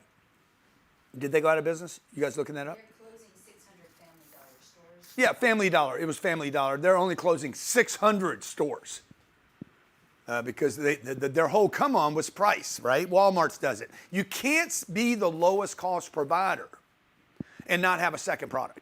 Okay, which brings me to number 8. Second sale is always easier than the first sale. Once you get a guy to buy $7,500 from you, your job now is to get that person to make a second purchase from you. Second sales, and we showed you landing pages with second sales yesterday. In the marketing, we were doing a second offer. What percentage of this audience made a second purchase? Probably 60% of them. No, 1 out of 6. There was. Yeah. It's no. 60%. 60% of everybody that signed up for this weekend made a second purchase before they completed the first purchase. We're just giving you our insight, guys. By the way, when we do our the confidential marketing program, these are basically this book. This is what we're doing. We spent $2 million last month in advertising and marketing. This is the marketing. The marketing is the proposal for the second purchase. This is priceless, by the way.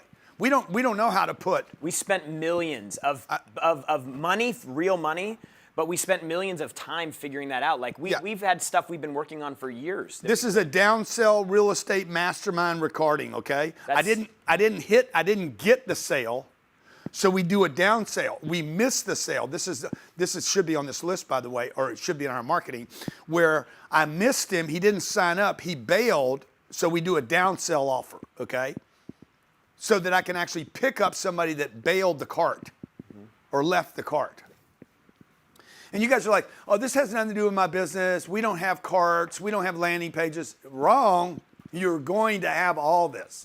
And there is no business, no industry. I don't care how big or heavy you are. Ice cream business, a roofing business, tractor business, chiropractor business, dental business. This is pools ridiculous. and landscape. Like if you do dental business, let's say you do teeth, okay? What is that, $70,000 for a new set of teeth? You guys should have recurring revenue. You should have products I can buy online. You should have stuff I can go in there and just get from you, but you don't. So you send me to freaking Amazon. You get me all hyped up with my teeth, and the next thing you know, I'm buying whitener from somebody else. It's stupid. You're just leaving money everywhere. Okay? Number 9, ask good questions and listen. I want you to change that to ask hard questions and get answers. Ask hard questions and get answers and duplicate those answers, okay? So if you ever see me, my team sees it. Anytime I'm working, I jump on a phone call or I take a call, okay? Anytime I do that, I'm always going to be taking notes. Duplicating, not listening to duplicate, okay? All right, page 44. We're going to get through this and then put you in an exercise. This is all about sales now. I keep intertwining the marketing because, because without marketing, there's no sale. And to the degree you limit the marketing, you don't get the sales. Increase the marketing, you're going to get more sales if you know how to convert people. When you have confidence that you can convert, you'll spend more money in marketing. Don't complain about spending money in marketing. Complain that you're not spending enough money in marketing. So when we say we spent $2 million last month, I wish we spent $12 million. Okay, mistakes made when qualifying a customer. This is probably the single most important step in the sales process. The sales process looks like this. You greet, thank you for calling, thanks for coming in, thanks for hitting the landing page, thank you for being here. You're doing a presentation, thank you for being here on Sunday. Second thing you do is qualify. You qualify, you present, you propose. Fifth thing, you close, okay? This continues on, by the way. This doesn't end. It's not like 5 things. 1, 2, 3, 4, 5, repeat, okay?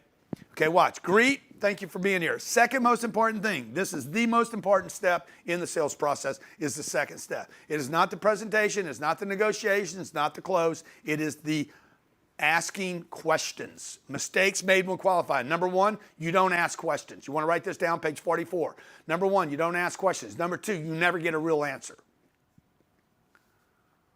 You don't get a real answer. Well, it depends. Okay, it depends. I don't know. I asked the guy the other day, I'm buying something from a real estate broker. They're selling an asset in Indianapolis, okay? And I said, what number do you think they're going to get for the asset? Well, it depends. Okay, not an answer. Depends on what? Well, it depends on who comes to the table. Bro, what number do you think they're going to get for the deal? Okay, what if they don't get that number? See, what I'm doing is I'm actually using the selling qualification to be a great negotiator. You guys that buy products, hire vendors, negotiate contracts, negotiate legal settlements. I'm working on a legal settlement right now. My lawyer's like, bro, where you come up with this stuff? Like, how did you do that? How did you get this guy to settle without a lawyer and give you money? Well, I qualified the downside and the upside, and I get real answers, okay? Number three, not asking questions that are relevant. Not asking questions that are relevant. For instance, I want to bring some people in here. I want to bring somebody in that considered taking advantage of our opportunity but didn't. Raise your hand if you considered taking advantage of our opportunity. You're qualified. By the way, you could do it, but you didn't. And I want to show you, give you an example of how we do this. This is the beautiful part, by the way, the weekly calls, the networking. We do a lot of Q&A where we do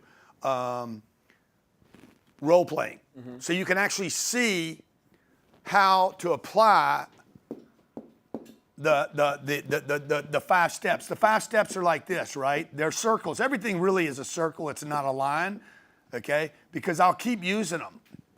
So I greet, hey, great to have you here, appreciate it, qualify, I'm going to present, propose, and close.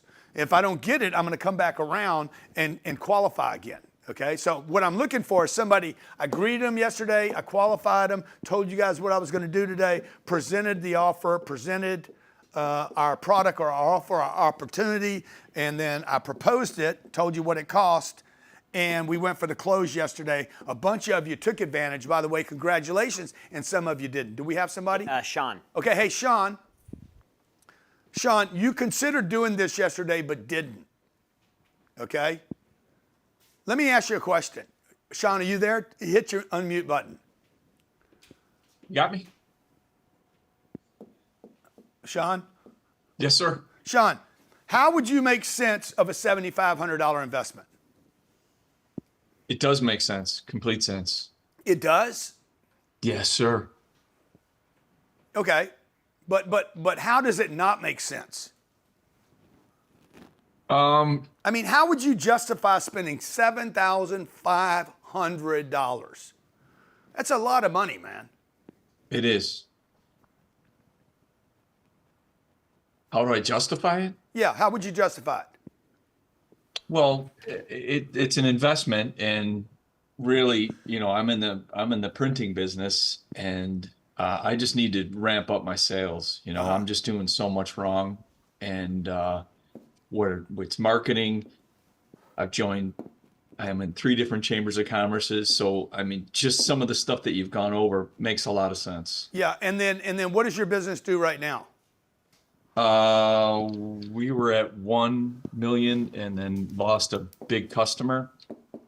Didn't lose a big customer. They just started doing less and less work. So we're at 600. Okay, 600. So you lost 400 grand in revenue. 2 years. It took 2 years to kind of ramp that down. So what I'm doing is I'm, you know, working my ass off to get the numbers back up. Yeah, and got it. It's a lot of work. Yeah, got it. Now, and so being that you went from $1 million to $600,000, okay, and things are going backwards, they're going the wrong way.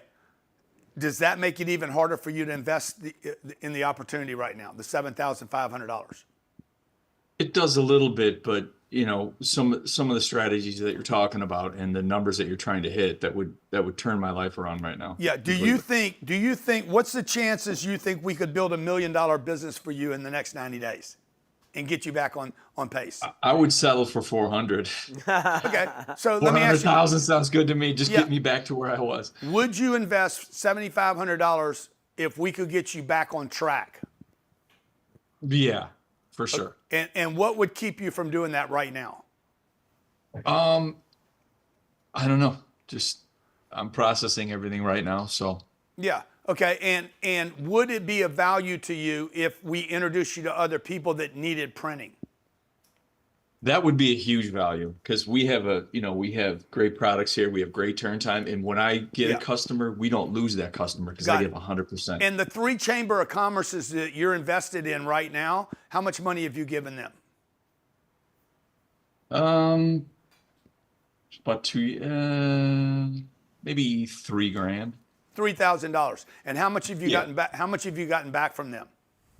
Returns probably about 5 times that. I would say Okay. it's not great. It's not great. I got to be honest. It's just, like you said before, I read all your books. I got your course. I am trying to be everywhere all at once. Yeah.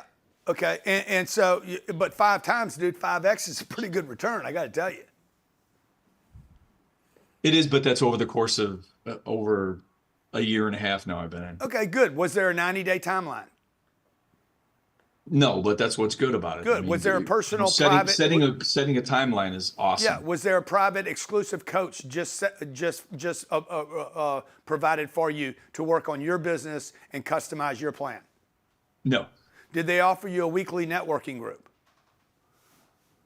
essentially, but not like this group. Yeah. Is there anybody in the Chamber of Commerce that's doing $650 million a year? Let me check. No. Yeah. Yeah, I'm probably making more money on the internet than all the people in the Chamber of Commerce, all 3 Chamber of Commerces combined. I'm just saying. Okay. I would say. We're going to give you the scripts.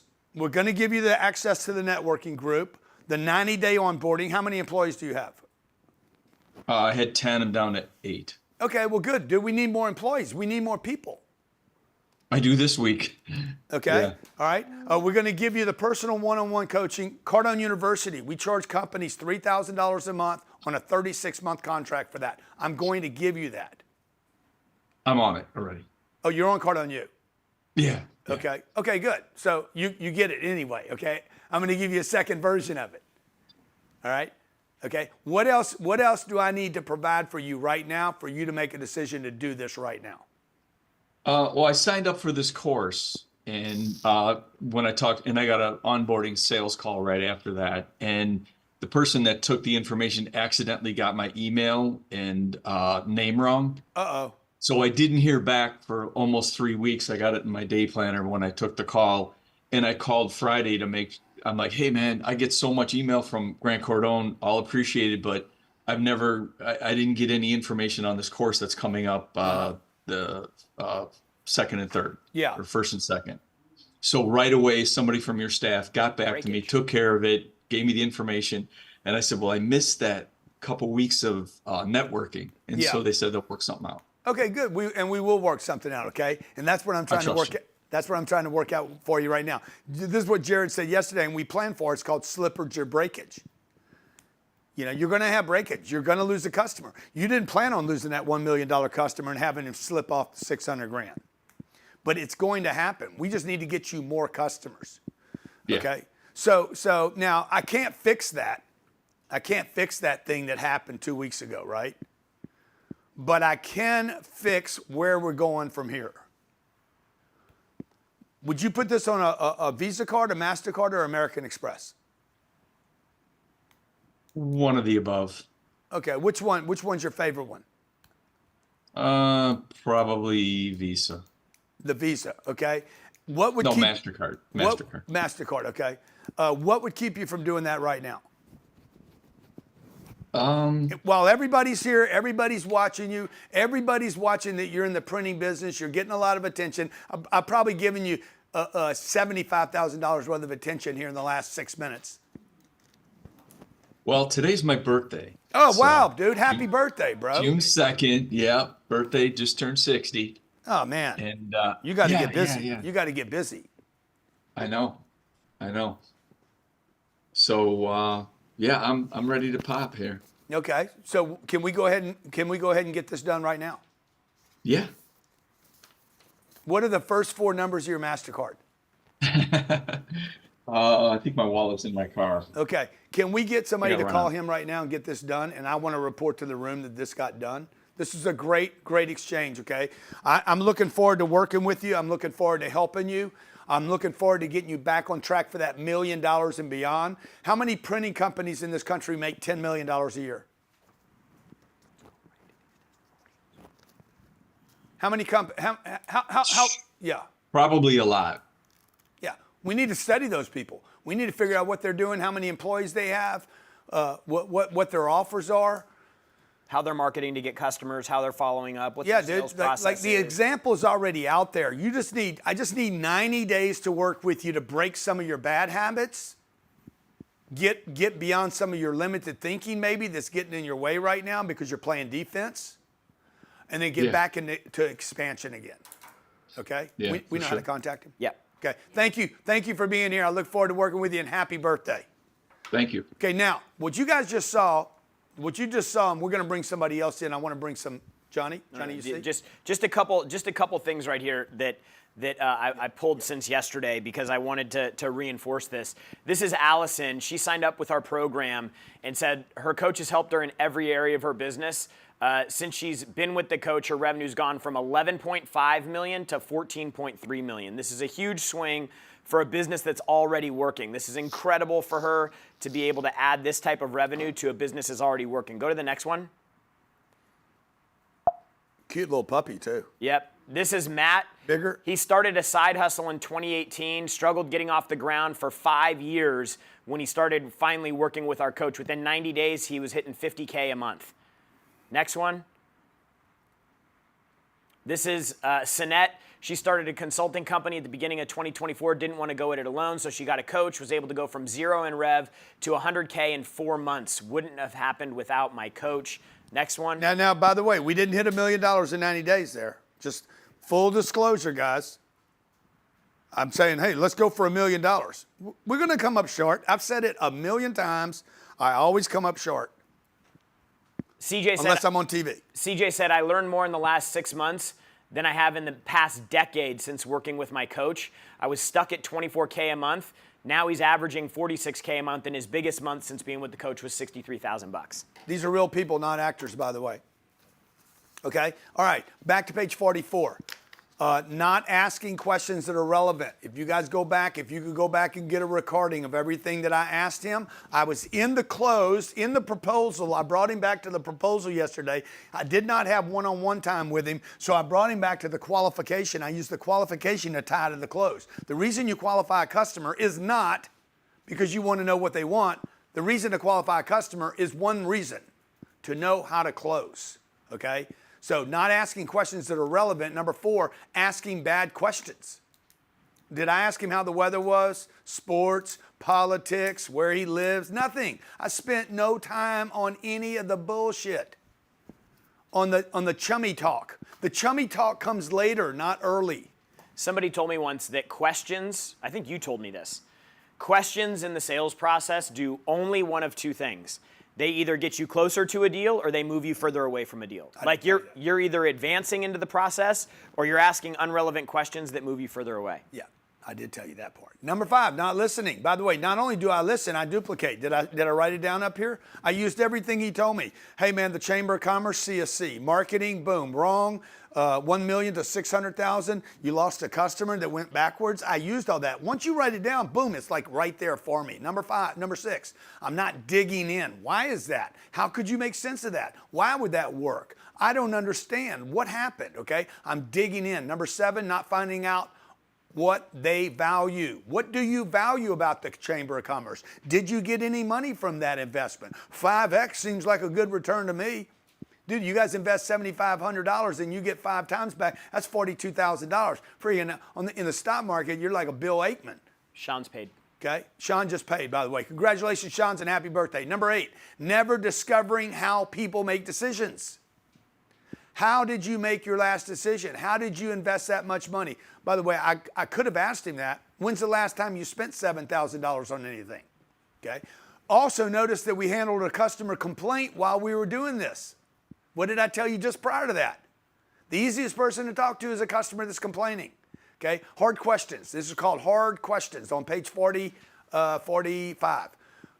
Who else is involved other than yourself? I didn't ask it. I didn't need it, but I could have asked that. Number 2, when was the last time you invested that much money? Didn't ask it, could have. Like I have a whole repertoire that I could have used that I didn't need. Number 3, why are you considering this at this time? Why now? Now, you know how many times he said to me he's already invested money with me? Cardone you? I didn't go down that trail. Some of my salespeople be like, oh, you already bought Cardone you. Maybe we should give you a discount. I'm already giving it to you, dude. You already bought it. I'm giving it to you. I'm not charging you for it. There's no reason for my sales team to think that I got to credit him something just because it's in my offer. Okay? I give somebody a scoop, a sample of ice cream. They come in, I'm like, you want to try the banana? Try the banana.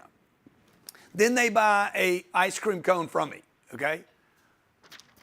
Why can't I sell them the banana now? I just gave them a sample to my sales team. Just because I give somebody something for free and then later sell them something that includes that sample does not mean I owe him any money.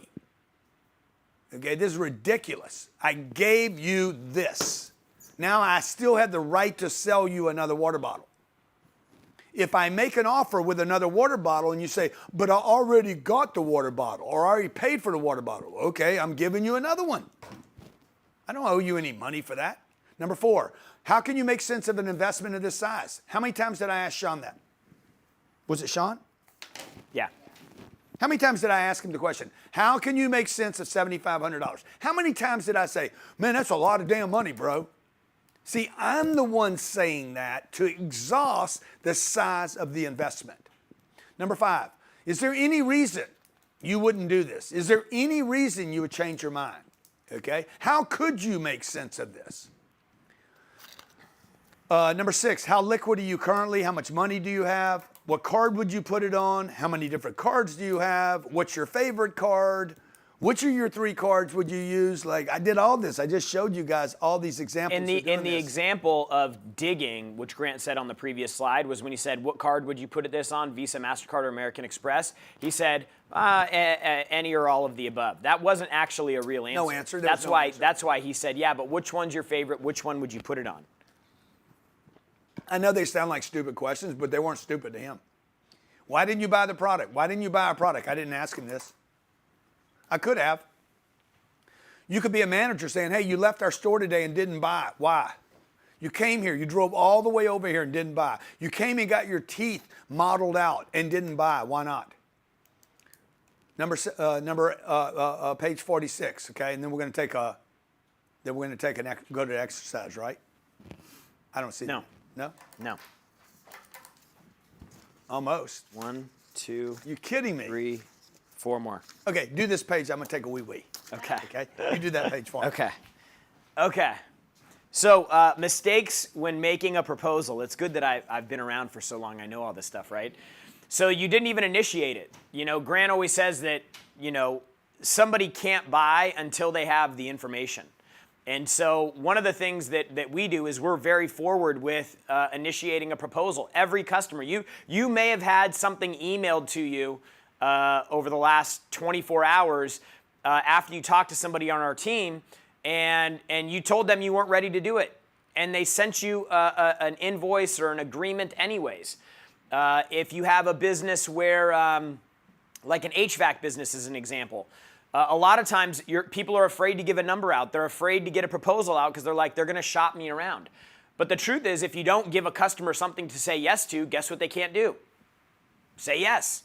And so you actually force them to go shop around by not giving them a proposal.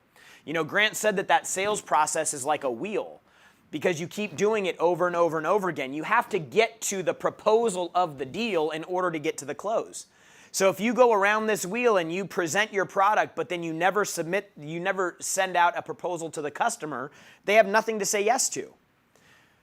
Oftentimes, you'll let people get off the phone without them even knowing how much it's going to cost. I already said earlier, like, price is not what people make decision on. It's something they have a curiosity about. So in our sales process, before we even present the product, we tell them what it's going to cost. Well, we do custom homes, and it could be anywhere from $150,000 to $2 million. Tell them that. Like, you have to satisfy this curiosity that the customer has, and you have to give them something that they can say yes to. Number 2, mistakes when making proposals is you overqualify the buyer's financial ability. So you start going through your head thinking how the buyer is either, they don't have the ability to make the purchase. So let's say somebody walks into a Lamborghini dealership and they're in flip-flops, shorts, and a t-shirt. They don't have a big watch on. They have a ball cap. A salesperson may overqualify that person's financial ability, or underqualify that. Overqualify, meaning qualify that person's financial ability, and not talk to them the same way as they would with the buyer. One of the things that we tell people and we teach inside Cardone University is to treat people like millionaires. Treat every single person like they have the financial ability to do it. If you do that, people that do not have the financial ability will start building more confidence in their ability to actually make a decision. If you treat people like millionaires, they'll start making decisions like a millionaire. And so overqualifying somebody's ability to actually make a decision will be a reason that you don't submit a proposal, and it's a huge mistake. Number 3, you may want to wait for an ideal situation or an ideal scenario or an ideal moment in the process before you present the proposal. Well, we have to wait because of this. If we present it too soon, then X is going to happen. If we don't do it at this point, then Y is going to happen. You try to create these ideal scenarios where you're actually going to present the customer with a proposal, and it's a huge mistake. You need to do it every single time, no matter what. It's a non-negotiable. A huge mistake when making a proposal is get the customer to commit first before you actually propose a solution for them, or you propose, you make a proposal to them on what the investment's going to be to take advantage of the offer. Huge mistake. People don't like to feel trapped. They like to have freedom in the process. Number 5, mistake salespeople make. Particularly when you're building out your sales team and you do what we talked about yesterday, which is like you're starting to actually track your KPIs and your metrics, and you're talking to salespeople about closing ratios. Like, you could have salespeople that are not presenting proposals because they're worried about their closing ratio. So the question you have to ask yourself, would you rather have a low closing ratio and high sales, or high closing ratio and low sales? Huge mistake that you'll do is putting too much importance on the closing ratio. You do have to track it, but it should never be a reason why you don't present a proposal to a customer. Another mistake is you're unwilling to invest the time. Oh, it takes time to put this together. We got to go through and we have to put the profile, put all the proposal details together. We got to go through and figure out what they want and all this stuff, and they're probably not going to buy anyways, so I'm not going to invest the time to actually do it. Massive, massive mistake. Yeah, thank you, Jerry. Yeah, you got it. Thank you. You saved me, okay? Normally I can go like 5 hours. But okay, let's see. When making proposals, yeah, let's say you're a contractor, okay? You're a contractor. They said, hey, can you come out and do my kitchen? How much is a kitchen? We're looking at redoing our house right now, okay? I might actually scrape this house. Oh my God, you got to come in. We got to talk about it. Oh, it's this big deal. It's like, oh, it's so complicated. Dude, just give me an idea. What are we talking about? Okay, hey, like, why don't you just tell somebody?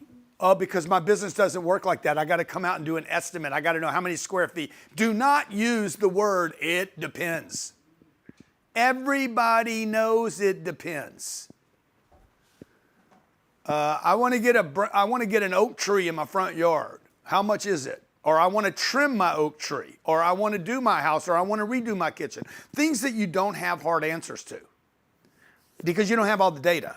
Don't say it depends on how big the tree is. Okay? What you want to say is, let me ask you, what kind of trees do you have right now? Well, right now I got a tiny tree, or, what kind of kitchen do you have right now? We got a 800 square foot kitchen. That's a big kitchen, huh? Yeah.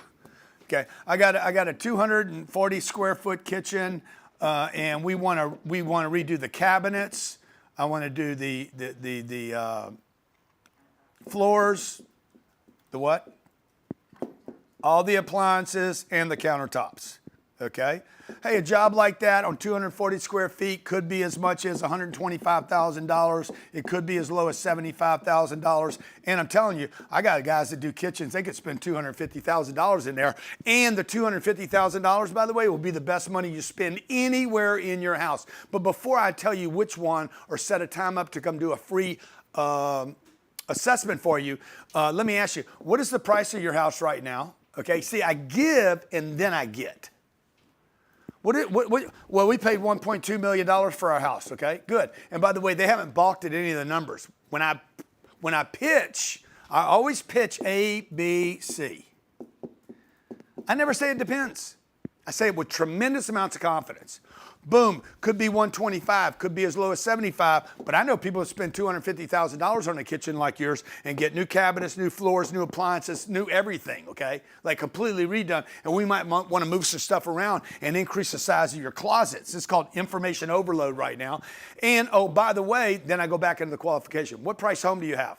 We paid $1.2 million for the house. What's the address, please? 605, blah, blah, blah. Okay, good, good. See, now I can go on Zillow. Hey, by the way, can I text you something right now? I brought this up yesterday. It's a marketing tool. Can I text you something right now? What are you going to text me? I'm going to text you 3 kitchens that we just did.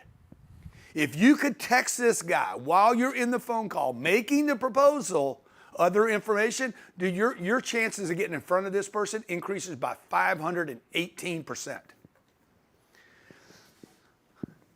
That tool, what I just shared with you, that example right there, for you guys that are like, oh, I can't tell anybody a number because I hadn't been out there yet. What I just gave you was $7 million worth of advice. Sean that got earlier, Sean, your job is not to build $1 million business in 90 days. Your job is to build a $10 million business. When I was taking a wee, okay, I'm sitting there thinking about Sean saying, we're going to build a $10 million business with Sean. He needs a manager right away. In addition to his 8 guys, he needs a manager that he's paying $80,000 to $125,000. Of his $600, he's going to actually get a manager. See, because none of this is one thing, guys. I'm talking to you about proposals right now, and then I go back to Sean building out his idea, okay? He's making $600 grand a year right now. He is going to pay 1/4 of that, $125,000 to a manager, plus he's going to pay him a percentage of the upside to $10 million. He might bring on 2 managers. Okay, now he's got 2 guys managing, what's he got, 8 guys now? He's going to have 16 later. These 16 guys are going to be making probably $80,000 a year. What is that? $80,000 a year, 16 guys. How much is that?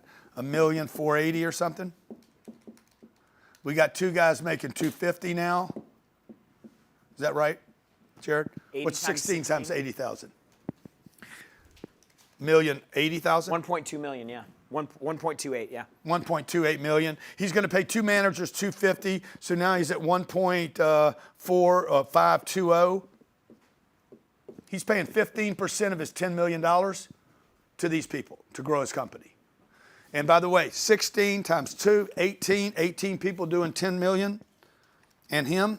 So we got 20 people doing 10 million. 555,000 of revenue per employee. That's right. That's what we have. Let me just show you what ours is. $650 million. Let me just do the company here. $155 million divided by, how many people we have, Sherry? 230. Divided by 230. We do $673,000 an employee. But we know our metrics. We got our key, our indicators are in, our KPIs are in. We know where we need to be. We know the activity that we need to produce. Like this right here. You guys don't do this and you don't believe in it because you've never had anybody tell you exactly how much activity that you need to take. This is a tool. This box shouldn't be this big, by the way. This box should be like the size of an iPad. So it's not like the rest of these. Okay. Okay. This is just a marketing piece. We built this just to show you. Okay. So like as a business owner, CEO, you guys need to be looking at everything all the time, fixing it. There is no right way. There's a changing way that needs to be fixed, a better way that you should always be looking for. And the owner has the eye for that, okay? Because she's the most invested. You're the one with the biggest payday. This guy gets a big payday. Okay, this guy gets a big payday. This guy gets a big payday. These guys get paid well. Probably get a bonus. You could throw out another 200 grand right here, Sean, and still have $3 or $4 million net profit at your printing company. Okay, because the owner should, he is the one, Brandon says this so well about what the owner does. I forget exactly what he says, but it's a beautiful thing about the owner taking the risk and the time and the energy and the liability of starting a business, many of which take too long to get going to finally make it, okay?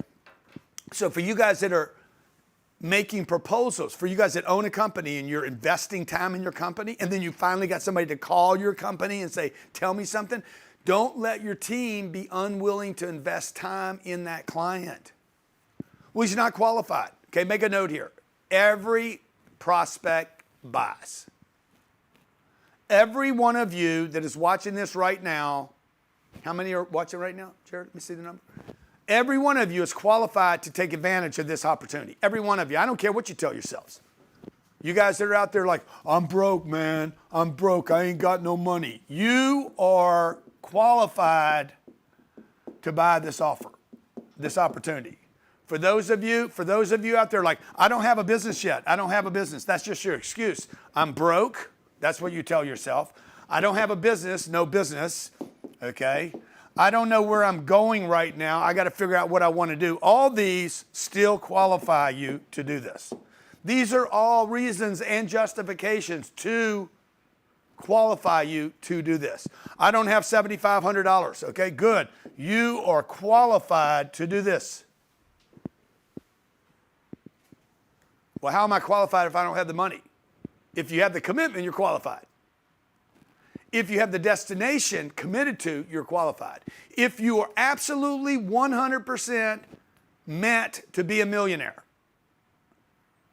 and you have decided that that's not up to God or destiny, but up to you, you are qualified. Everything else is an excuse, okay? You guys always have to operate like you're qualified. I am qualified to be worth $10 billion or $100 billion. I'm qualified. I just got to do the things now. Okay. Number 7, avoid rejection and failure. These are mistakes when making proposals to people.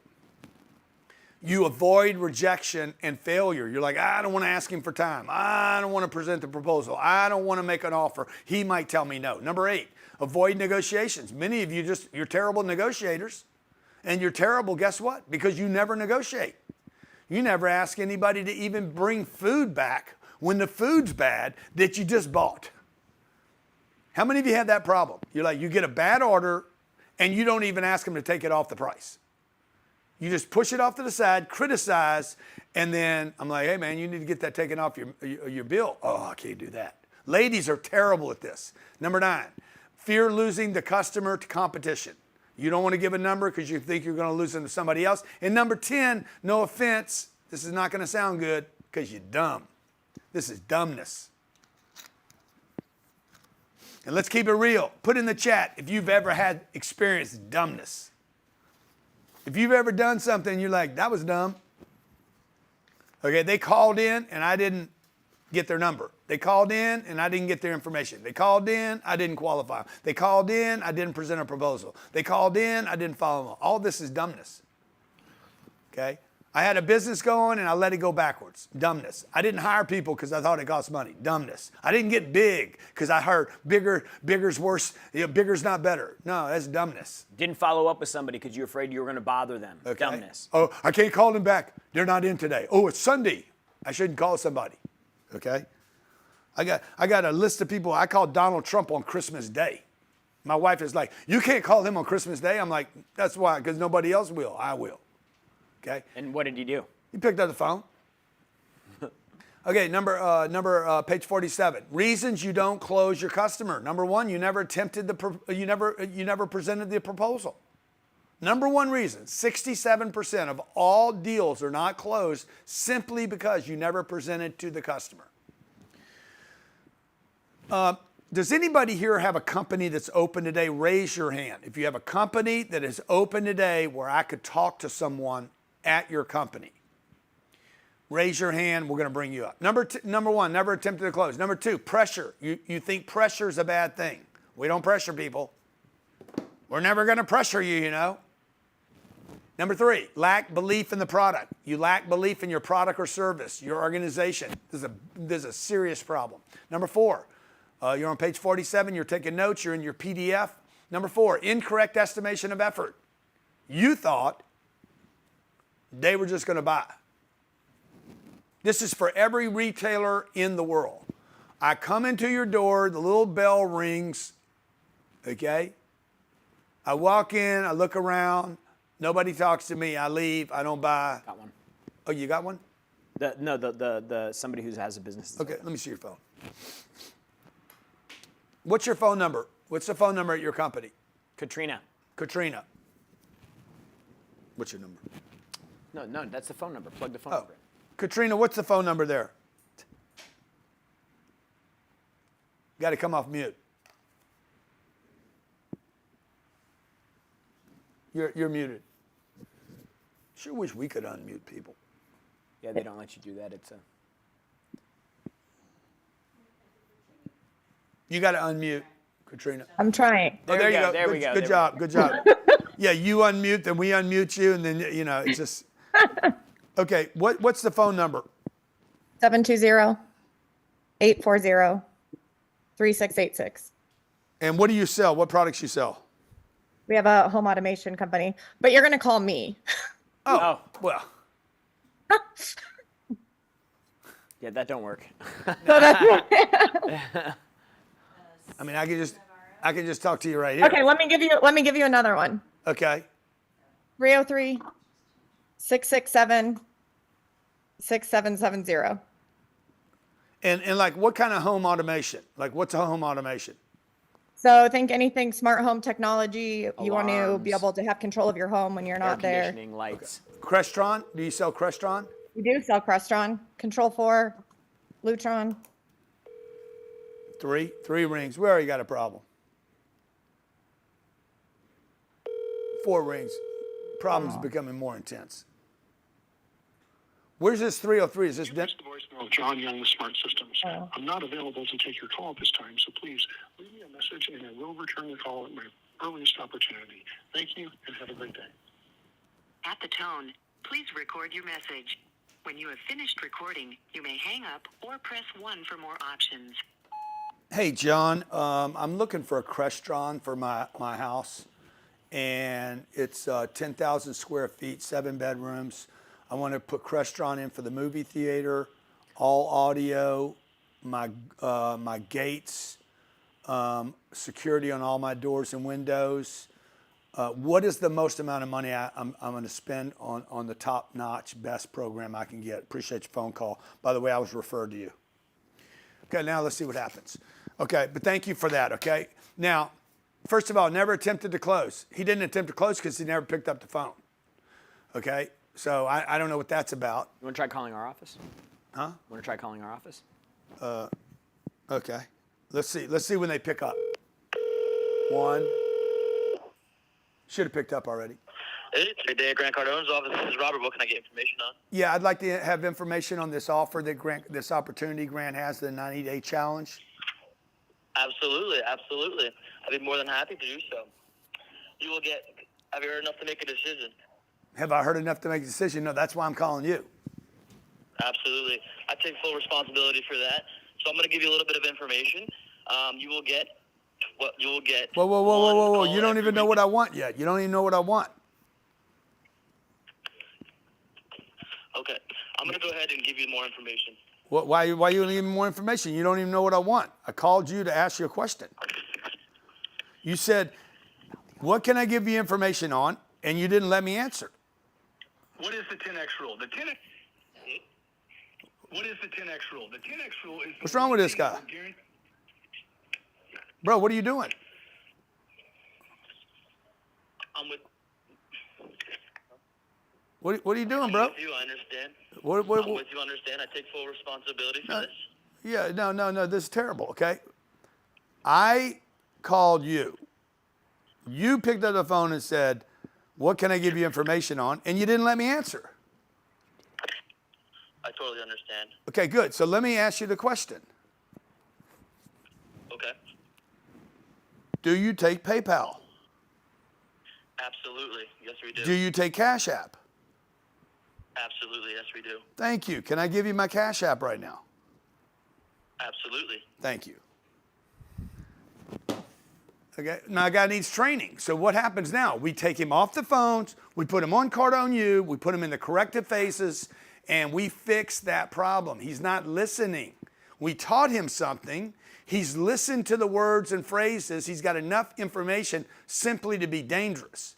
But hey, check this out. He's still got a damn better chance than the guy that didn't answer the phone in the 303 area code. He just needs training now, okay? Picked up the phone, he's got good energy, he sounds enthusiastic, he's stumbling right now. So we got him in the culture, we got him in the right direction. Now we need to work him, right? I need to work with him. The team needs to work with him. Every one of our phone calls is recorded, is that right? Mm-hmm. Okay, I didn't hear our calls are recorded for, we don't have to do that? Yeah, okay. All right, number 5. Making sense of the customer's reasons. By the way, when your people don't do well, folks, you don't need to kill them. You need to help them. I don't need to be easy on him either. Like, keep it real. Number 6, no financial plan in place. The reason you guys are not financially motivated to close deals is because your people do not have a financial plan in place. This is very, very important. You want to put a big circle around it. Your sales team, your people are not financially motivated. Okay, that probably cost that kid $1,400. Not doing the right thing, and somebody needs to tell him right. The manager should tell him, bro, listen to the customer, slow down, bro. You need to practice more, train more, do more role playing so you're not overwhelmed, because he probably recognized that it was Grant Cardone on the phone, right? Is that probably what happened? Yeah. Okay, I'm intimidated. So you shouldn't be intimidated. And his managers were hanging over him trying to press buttons, and that's why you got Well, whatever. And when we do our recording, it always picks it up at the very beginning of that recording. It needs to pick it up wherever the loop is. Because every time it goes back to the recording, I'm getting the same thing. Like I was on the call the other day, they put me on hold 3 times. Every time it starts with the beginning of the loop. I never get to the rest of the... You want to hear the book. I want to hear the book, dude. So get me off that little loop. It loops back to the first. You only hear 10 seconds of the damn recording. Number 7, it's 10 hours. I mean, just let it go. Number 7, handling objections that are complaints. That kid right there, he's got the thing figured out. Oh, no, it takes full responsibility. That was Michael Bonnet. Michael had that one figured out. Oh, yeah. I have to take full responsibility. But you can't use that over and over, dude. Like, okay. Number 8, shortage of closing material. You won't have a shortage of closing material when you get on Cardone U. Trust me. And number 9, incorrect barriers to the close. In this case, he had the incorrect barrier to the close because he didn't listen. All right, objections fall into 5 categories: product, time, stall, money, and unspoken. You got to find out what the objection is. Is this about the product? Is this about the timing? Is this about you just not wanting to do it right now? Is this about money? Or is there something else that you might not be telling me? There's only 5 categories. Make a note on this page. And there is only one reason. You see when we split the screen? See how we split the screen? The PDF page should not be that big. It should be half that size. So it should split. The PDF should, the slide should be smaller and the screen should, the camera should be bigger. It's way out of, this thing back here should be way bigger than that. That should be a side note page. Okay, so hey, is there something you're not telling me? Is this about money? Is this about timing? Is this about you just wanting to put it off and you don't like to make decisions? Like, that's how I'm asking these questions. Or is this about the product? The product, the service, the company, the organization, which one is it? Okay, you want to make a note here. Only one reason will be the reason. There's only one reason not to buy. There's only ever one reason. There's never 3 or 4 or 5 or 6 reasons. There's one, and your job is to get it down to that one. What do you need to manage on a day-to-day basis? You need to manage everything. I got bad news for you folks, okay? Shit, you got to manage everything. The sales process, the scripts, the process KPIs, the phone calls, the email campaigns, the text messages, okay? And I could go on and on.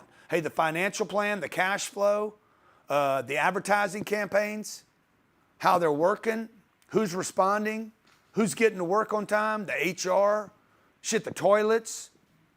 We got one back there not working right now. You got to manage everything. It never stops. So quit bitching because it ain't ever going to stop. That's what you got in the game for. All right? Now, let's go to do an exercise. What does your current sales process look like? Rate your confidence in doubling your scales in the next 90 days, not 12 months. Number 3, which part of the process do you need help with? We're just talking about sales right now. And number 4, which sales truths are you currently violating, if you can even remember them? And lastly, we're going to take 7 or 8 minutes to do this. What was your biggest takeaway from this section? And there was a lot. Yeah. I'll see you back in 10 minutes. I'm finna get it. Hey, deal estate. I hear the money knocking, knocking.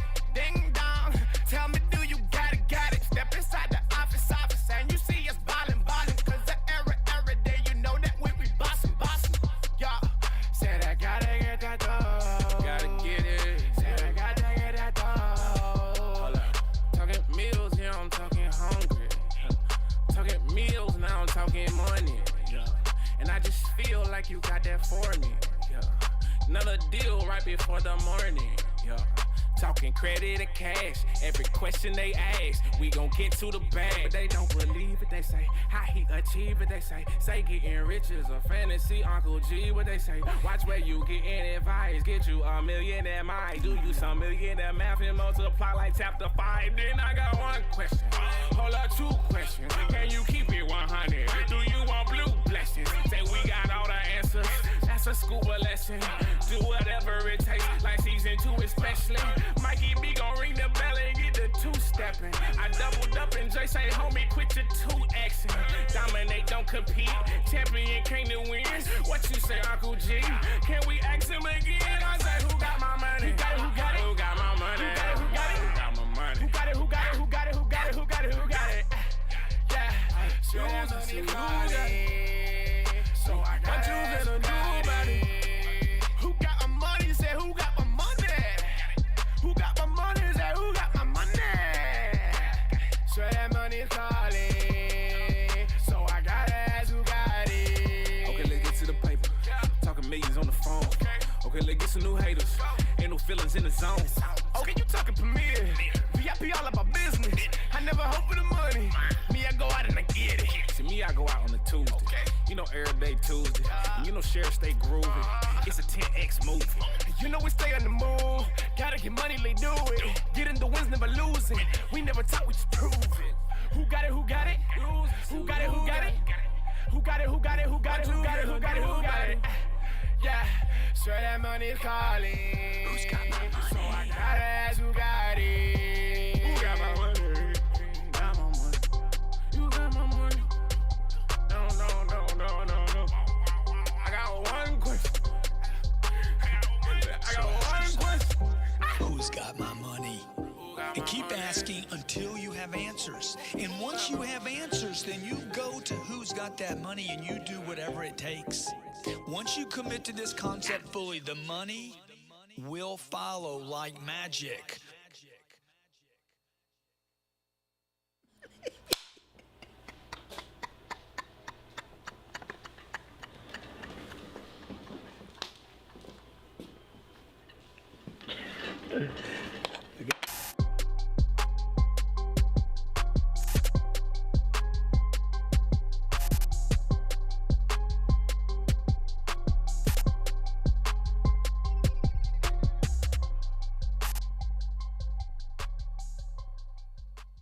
Chapter 6, Step 4, Who's Got My Money?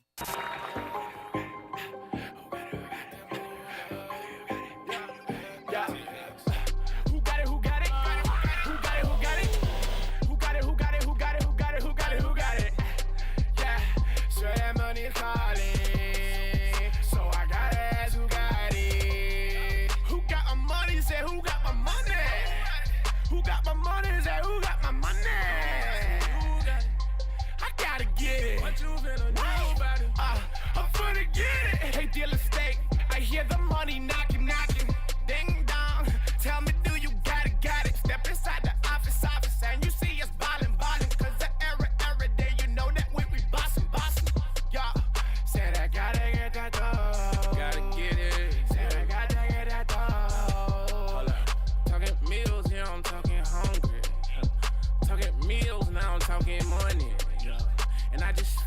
you got that for me. Yeah. Another deal right before the morning. Yeah. Talking credit or cash, every question they ask, we gon' get to the bag. But they don't believe it, they say, how he achieve it, they say getting rich is a fantasy, Uncle G, what they say, watch where you getting advice, get you a millionaire mind, do you some millionaire math and multiply like chapter 5, then I got one question, hold up, 2 questions, can you keep it 100, do you want blue blessings, say we got all the answers, that's a scuba lesson, do whatever it takes, like season 2 especially, Mikey B gon' ring the bell and get the 2-stepping. I doubled up and Jay say, homie, quit your 2Xing. Dominate, don't compete. Champion came to win. What you say, Uncle G? Can we ask him again? I say, who got my money? Who got it? Who got it? Who got my money? Who got it? Who got it? Who got my money? Who got it? Who got it? Who got it? Who got it? Who got it? Who got it? Yeah. So who got it? So I got what you gonna do about it? Who got my money? Say, who got my money? Who got my money? Say, who got my money? Swear that money's calling. So I gotta ask who got it. Okay, let's get to the paper. Talking millions on the phone. Okay, let's get some new haters. Ain't no feelings in the zone. Okay, you talking Premier. VIP all about business. I never hope for the money. Me, I go out and I get it. See, me, I go out on a Tuesday. You know, every day Tuesday. And you know, Sheriff stay groovy. It's a 10X movie. You know, we stay on the move. Gotta get money, they do it. Getting the wins, never losing. We never talk, we just prove it. Who got it? Who got it? Who got it? Who got it? Who got it? Who got it? Who got it? Who got it? Who got it? Who got it? Yeah, sure that money's calling. Who's got my money? So I gotta ask who got it. Who got my money? Got my money. You got my money. No. I got one question. Who's got my money? And keep asking until you have answers. And once you have answers, then you go to who's got that money and you do whatever it takes. Once you commit to this concept fully, the money will follow like magic.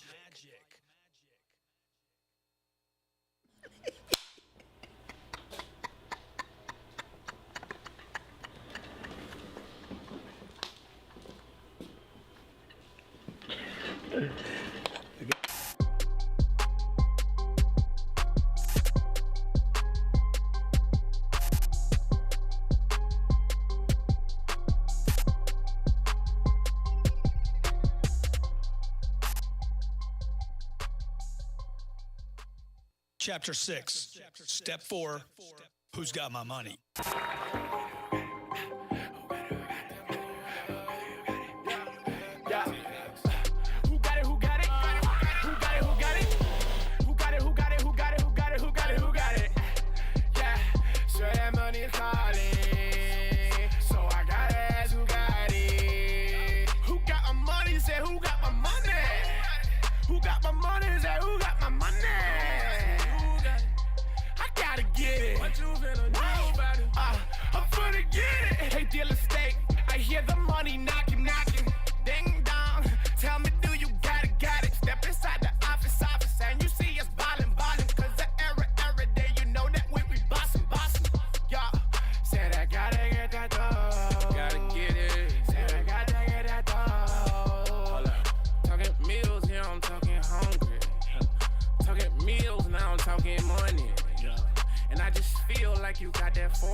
Credit or cash, every question they ask, we gon' get to the bag. But they don't believe it, they say, how he achieve it, they say getting rich is a fantasy, Uncle G, what they say, watch where you getting advice, get you a millionaire mind, do you some millionaire math and multiply like chapter 5, then I got one question, hold up, 2 questions, can you keep it 100, do you want blue blessings, say we got all the answers, that's a scuba lesson, do whatever it takes, like season 2 especially, Mikey B gon' ring the bell and get the 2-stepping. I doubled up and Jay say, homie, quit your 2Xing. Dominate, don't compete. Champion came to win. What you say, Uncle G? Can we ask him again? I say, who got my money? Who got it? Who got it? Who got my money? Who got it? Who got it? Who got my money? Who got it? Who got it? Who got it? Who got it? Who got it? Who got it? Yeah, sure that money calling. So I got what you gonna do about it? Who got my money? Say, who got my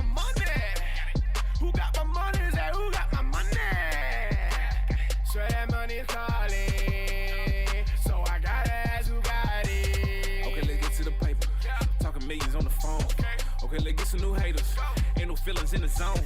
Okay, you talking Premier. VIP all about business. I never hope for the money. Me, I go out and I get it. See, me, I go out on a Tuesday. You know, every day Tuesday. And you know, Sheriff stay groovy. It's a 10X movie. You know, we stay on the move. Gotta get money, they do it. Getting the wins, never losing. We never talk, we just prove it. Who got it? Who got it? Who got it? Who got it? Who got it? Who got it? Who got it? Who got it? Who got it? Who got it? Yeah, sure that money's calling. Who's got my money? So I gotta ask who got it. Who got my money?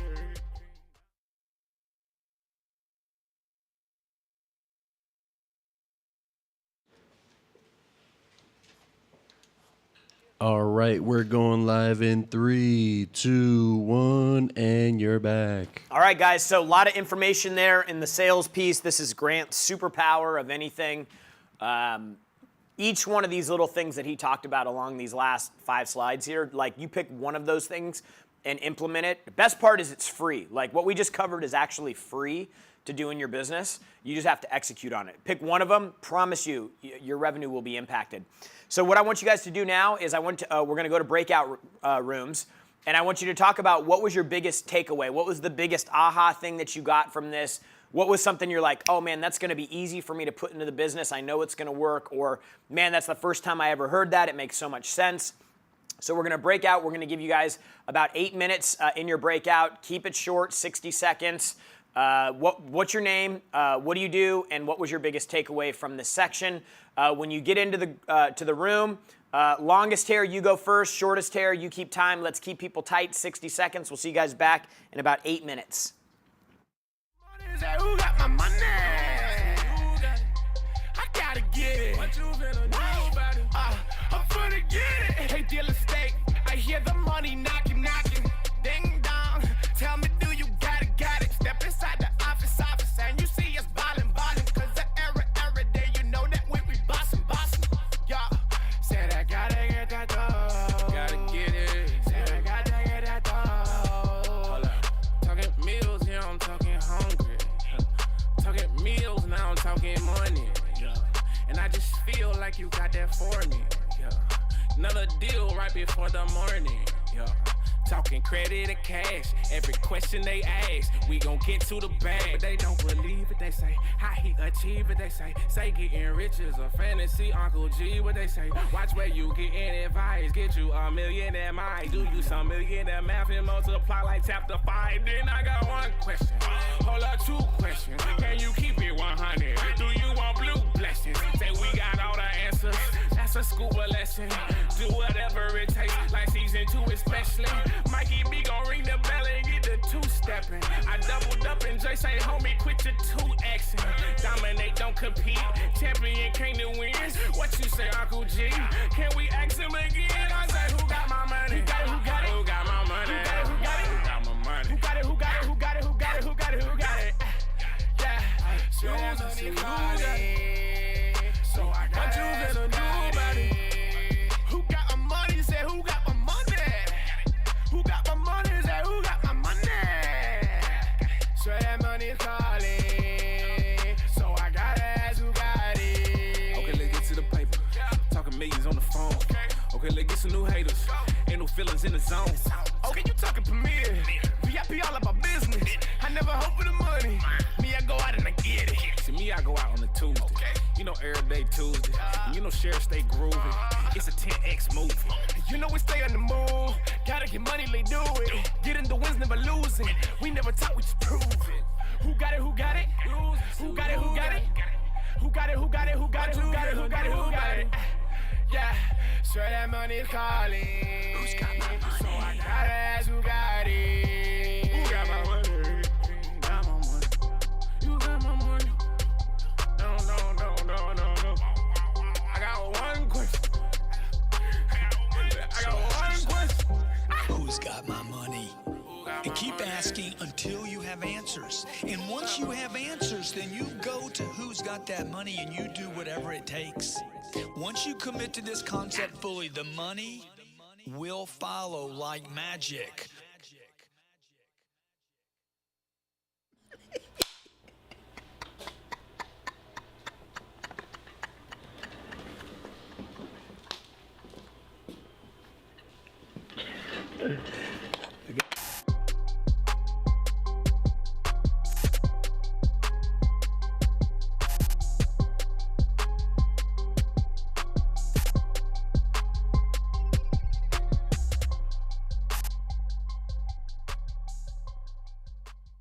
Chapter 6, Step 4, Who's Got My Money?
Before the morning, yeah.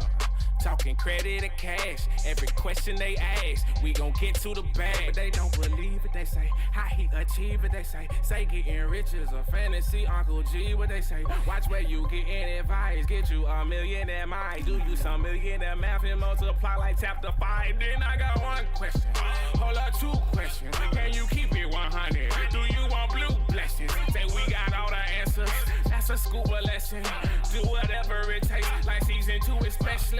Mikey B gon' ring the bell and get the 2-stepping. I doubled up and Jay say, homie, quit your 2Xing. Dominate, don't compete. Champion came to win. What you say, Uncle G? Can we ask him again? I say, who got my money? Who got it? Who got it? Who got my money? Who got it? Who got it? Who got my money? Who got it? Who got it? Who got it? Who got it? Who got it? Who got it? Yeah.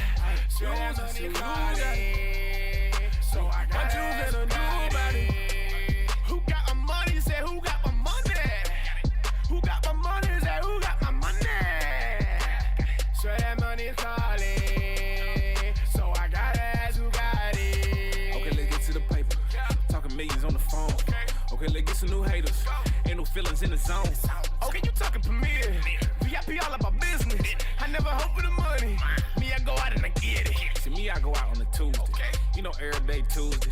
You know, Sheriff stay groovy. It's a 10X movie. You know, we stay on the move. Gotta get money, they do it. Getting the wins, never losing. We never talk, we just prove it. Who got it? Who got it? Who got it? Who got it? Who got it? Who got it? Who got it? Who got it? Who got it? Who got it?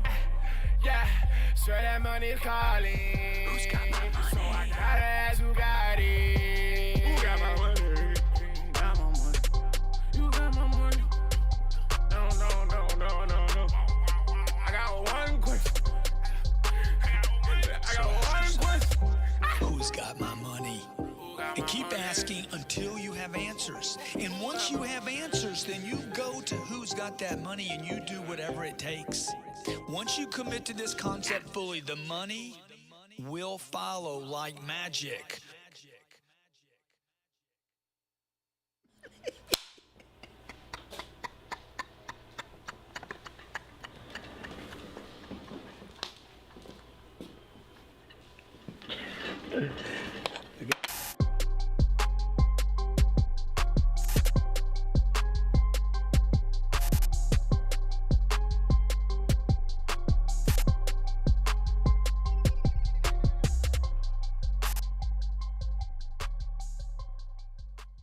Chapter 6, Step 4, Who's Got My Money?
Another deal right before the morning. Yeah.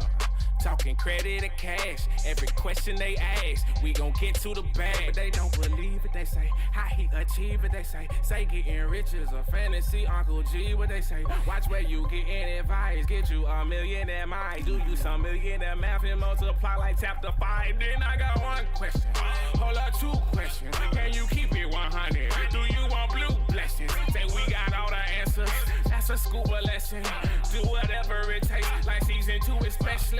Mikey B gon' ring the bell and get the 2-stepping. I doubled up and Jay say, homie, quit your 2-Xing. Dominate, don't compete.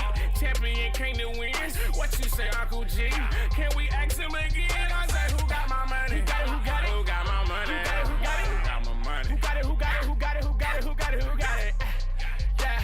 So that's what you got it. So I got what you finna do about it? Who got my money? Say, who got my money? Who got my money? Say, who got my money? So that money's calling. So I gotta ask who got it. Okay, let's get to the paper. Talking millions on the phone. Okay, let's get some new haters. Ain't no feelings in the zone.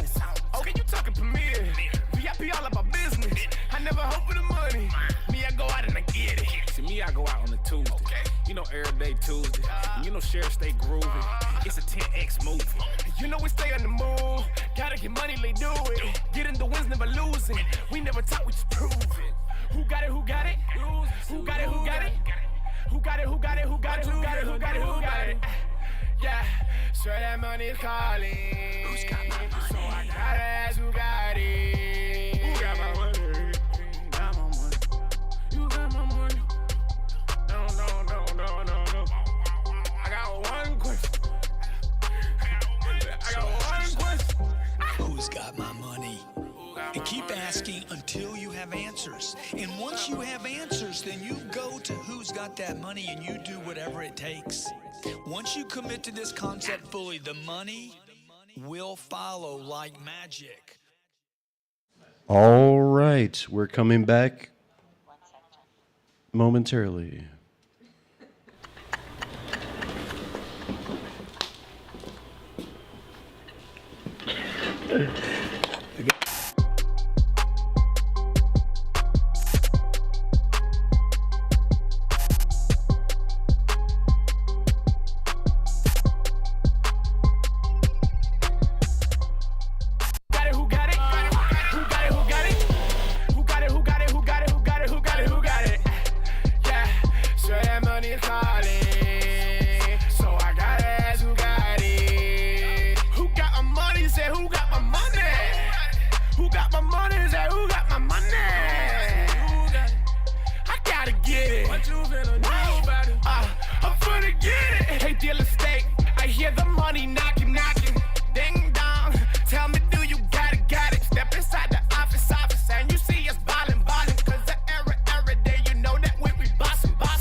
All right, we're coming back in 3, 2, 1. 3, 2, 1 countdown. Welcome back. Thank you for being here. And again, we do not take your Sunday for granted. Hopefully you guys are getting millions of dollars of information here that you're going to put to use. That's the goal here. The goal is to get you on a track toward a target with something in between that can hold you together. So what is your current sales process? If you don't know, you don't have one. End of story.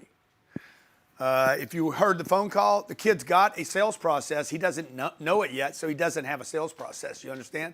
He has the framework, but he doesn't know it. You have to know it because what you know is what you do. Okay? What you're learning, you do not do. What you know is what you do. And if you know it, you do it. So one of my guys came up to me and said, man, I heard that phone call you did. That guy that you handled on the 7,500, you're the GOAT. No, I said, I'm not the GOAT, bro. I know what I'm doing. Anyone, if that's what a GOAT is, know what you're doing. Know with complete confidence, complete certainty. I know the guy's qualified. I know he can buy. Everybody buys. I'm just giving you some of the rules that I operate from that are sitting in my mind. I know I can scale. I know I can grow. I know I can make $1 million in 90 days. I know I can. Like, there's no doubt about it. If you guys think there is, how many of you believe you could drop me off anywhere I could produce $1 million of revenue in 90 days? I've already proven that. Just put it in the chat. Do you believe, drop me off in your city? And Jared just said, yeah, dude, I mean, I did it. I don't know what to tell you. Like, this is what I'm telling you. What you need is a strategy that you know, not a strategy you're learning. Yeah, you got to learn. You're going to have to learn it, but we got to get you from learning it to complete 100% confidence in doing it. And how do I do that? I give you a piece of data and I say, go do this, okay? And then you have success with it or failure. If you have the failure, I need to pick you up and show you how not to fail. I was doing this interview recently in Malibu, and the guy's like, hey, what's your biggest failure? And what's your biggest success? What was that thing, you know? And maybe it's the failure, maybe it's the success. I said, no, it's never the failure, dude. It's the fix.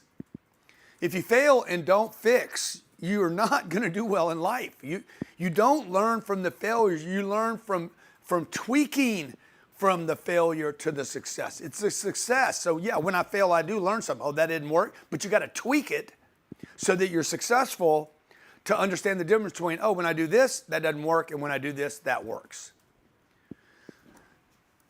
You know, if I put my hand on a hot stove, I learned that it's hot and I shouldn't do that. But if I never, ever go back to a stove again, okay, that's not success. I have to go back to the stove and figure out the right way to do it. You do not learn from your failures. You learn from the fix, from the tweak. And typically you need somebody to encourage you after you burn your hand, after you've been rejected, after you've been disappointed, after you failed. You got to have somebody pick you up and say, let's go get on again. And when you were a kid, your dad did that or your mom did that on a bicycle. You fell, let's go do it again. You needed encouragement. Everybody does, okay? By the way, we are encouraged by you guys being here, okay? We're encouraged. We want to help you. This is a complete effort in helping you scale your business. I got mine scaled. We went from, I'm just telling you, the benefit of knowing what we've done. I went from $30,000 to $1 million. Okay, what do I do now? Guess what? I didn't try to go up from there, so I went down. If you don't go up, you go down. End of story. There is nobody that doesn't go down. You either scale and grow or you go down, period. So I went down and then I went up again. I went back to doing what I was doing right here and went back up again. I didn't go up from there, so I went down again. And I go on this roller coaster. You want to avoid the roller coaster. I don't know what the roller coaster is costing you in your life, but I promise you it comes with anxiety, fear, depression, burnout, terror. You get worn out. It's like hit the brake, hit the accelerator, hit the brake, hit the accelerator. And then one day you just ride them both. You got a foot on the accelerator and a foot on the brake and the car goes no place, but it burns the engine up. And that's what you guys are doing. You're going up, you're going down, you're going up, you're going down, you're going up, and then you slip out like Sean did. He went to $1 million, didn't scale to $10 million, and he fell to 600 grand. So your confidence in that exercise we just did, what is your confidence on a sales process? When I have a target, this person is a target. Every person that came in, how many leads did we have for this? 92,000 leads. Every one of these leads is a target. They are now in our system. Every one of them is a buyer. Somebody has to hold that truth for the organization. So we're going to go on to something else next week, and I'm going to be here saying, no, what about those 92,000 people? Okay, let's say 100 people take advantage of this opportunity today. Okay, it looks like a great day and everything, blah, blah, blah. But really, this was just to create an exclusive group so I could tell 91,900 of them about the successes this group has, because this is where the money's made. Here, not here. That's our marketing plan. You understand? I scale, get attention for something, duplicate the attention 100 times. I get attention for this. It created 92,000 leads. This was free. Come watch. Then Got some of you to pay us $297, okay? Created enough revenue to pay for our advertising and keep spending more money in advertising. This is how I start managing money in the sales process. All this is tied together, the marketing, the sales, the management, the cash flow. So I can scale the business, so that I can take whatever money comes out of this offer right now, reinvest in building out a program and a new product and a new service. All of this, by the way, is being funded from customers, not investors. Not from debt and banks. I'm never going to the bank for money. I'm going to the last sale to fund my next activity, okay? So that 91,900 people, let's say, pay me, some percentage of those people pay me $25,000. I don't need a lot of them.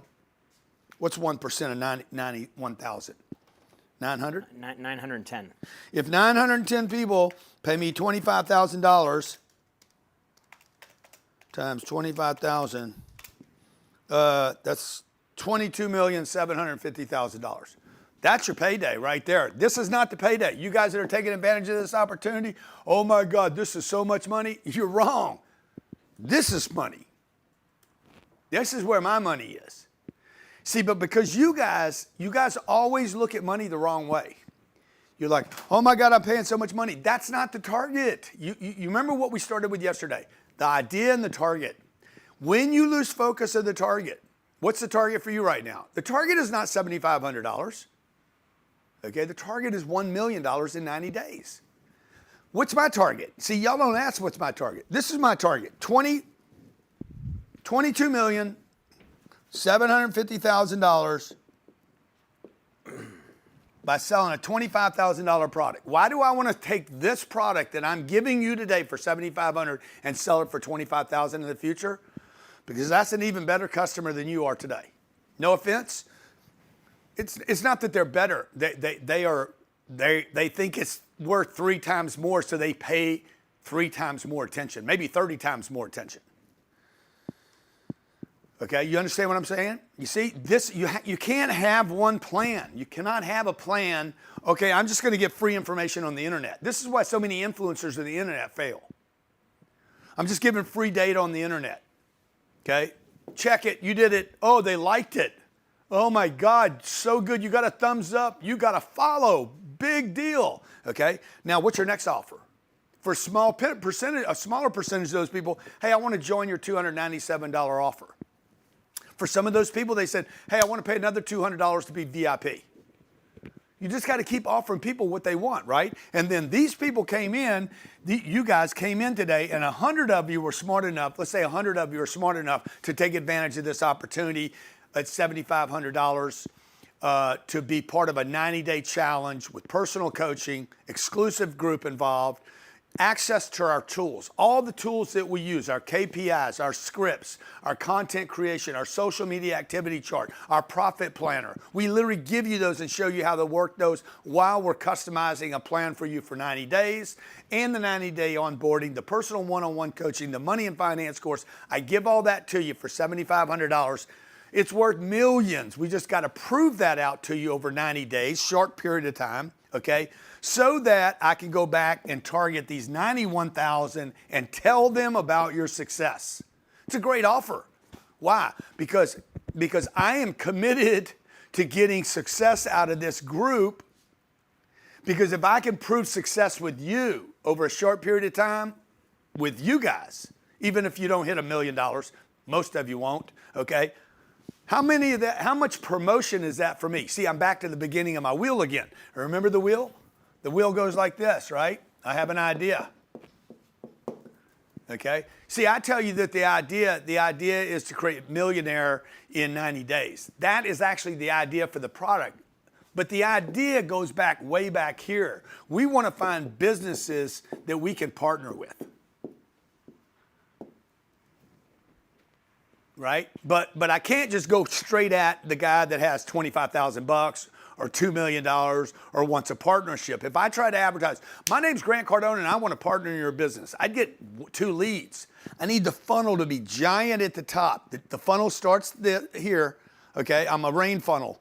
I'm trying to collect water, right? The top of the funnel, the bigger it is, the more water I collect, okay? And then I need to filter that water until I get a drop. and you know, I'm trying to get people in now, and I'm competing with all these other funnels in the universe. Netflix, Apple, YouTube, the UFC got $80 from me last night, and 4 hours of my attention. Today I turn on Fox News and they get my attention. Like, I'm competing with all these funnels that are free. The entire, you know, pornography, like, it's crazy what you're competing with. And you guys think you're competing with the ice cream shop or the insurance company or the kitchen cabinet refixer company, but you're not competing with any of that. You're competing for attention. Attention for your idea. Okay? And I need a lot of numbers here. I need big numbers of attention right here. Big, wide. That's why we said yesterday, who are you and what is your story and how many different ways can you tell that story? I can tell a story to salespeople, to drug addicts, to real estate people, to investors, to hedge funds, to Barry Sternlicht, to Barry's son. Like, I have people that are following me that are 12 years old and people that are 82 years old. Like, I have this massive funnel of storytelling that I have now, okay, over years of experience. We have a profit planner, 7-figure sales scripts. By the way, all our products are stories. You remember what I said yesterday? All the products are stories. And you need lots of products so that you can actually give some of those products away like I'm doing for you today. Cardone University, I gave it to you. 90-day onboarding, gave it to you. KPI sales tracking, I gave it to you. 7-figure sales script, gave it to you. The profit planner, gave it to you. Social media marketing, activity calendar, gave it to you. Activity target calculator, gave it to you. Content creation calendar, gave it to you. 10x marketing swipe files, gave it to you. Network marketing group, gave it to you. And then gave you the opportunity to join me for a fraction of what we are going to sell it for later, so that a handful of these people over here continue to cash flow my business so that I can take the money out of this business, the $22 million, and go buy $100 million worth of real estate, start another business. That's the game I'm playing. And behind all this, you need a strong why. Why am I here at 1:41 in the afternoon on a Sunday? It cannot be for money. Okay? If you don't understand, this cannot be about money at this point. You just don't understand money because there's not enough money today, what happens today and tomorrow, and even the 22 million, to effectively change my financial life. Okay? What is it going to do? What am I going to do with it? Like, I have almost everything I need except one thing to fulfill my purpose. My purpose is an educator, a teacher, an example, to help people, inspire a handful of people, tiny percentage of people, by the way. Out of 90,000 people, if we help 1,000 out of 90,000, dude, it is amazing. And by the way, I'd be completely happy with that number. 1,000 divided by 92,000, that is 0.01%. That is 1/10 of 1%. Is that right? Yeah, it's 1/10 of 1%. I'd be completely happy with that. Okay, I'd like to help everybody. I'd like to help the black community, the brown community, women, kids, old people. I'd like to help everybody, but not everybody will let me help them. And by the way, no offense, not everybody can be helped. And there are some people not worthy of help, by the way, just because they're too stubborn. It wouldn't be worth my time to spend it with you to try to convince you to do it because you're not going to make it work. I don't think that's anybody on today's call because today's Sunday. And why would you be here Sunday? You could be doing a million other things. Okay. Can I say one thing also? Yeah, please. 92% of the people that were on yesterday are on today. Yeah, 92% showed back up today. Wow. Now, we've done other events, just so you guys want to know, from our marketing confidential book. We've done free and we've done $297. Okay? And I can just tell you guys, when we do free, our conversion rate is 100x lower when you offer stuff to people for free. You just get a different audience. And we try it all the time. Sometimes we'll go back and say, we're just going to do everything for free and see what happens and take a chance. Why am I doing that, though? There is a method to the madness because I want to build my list out bigger.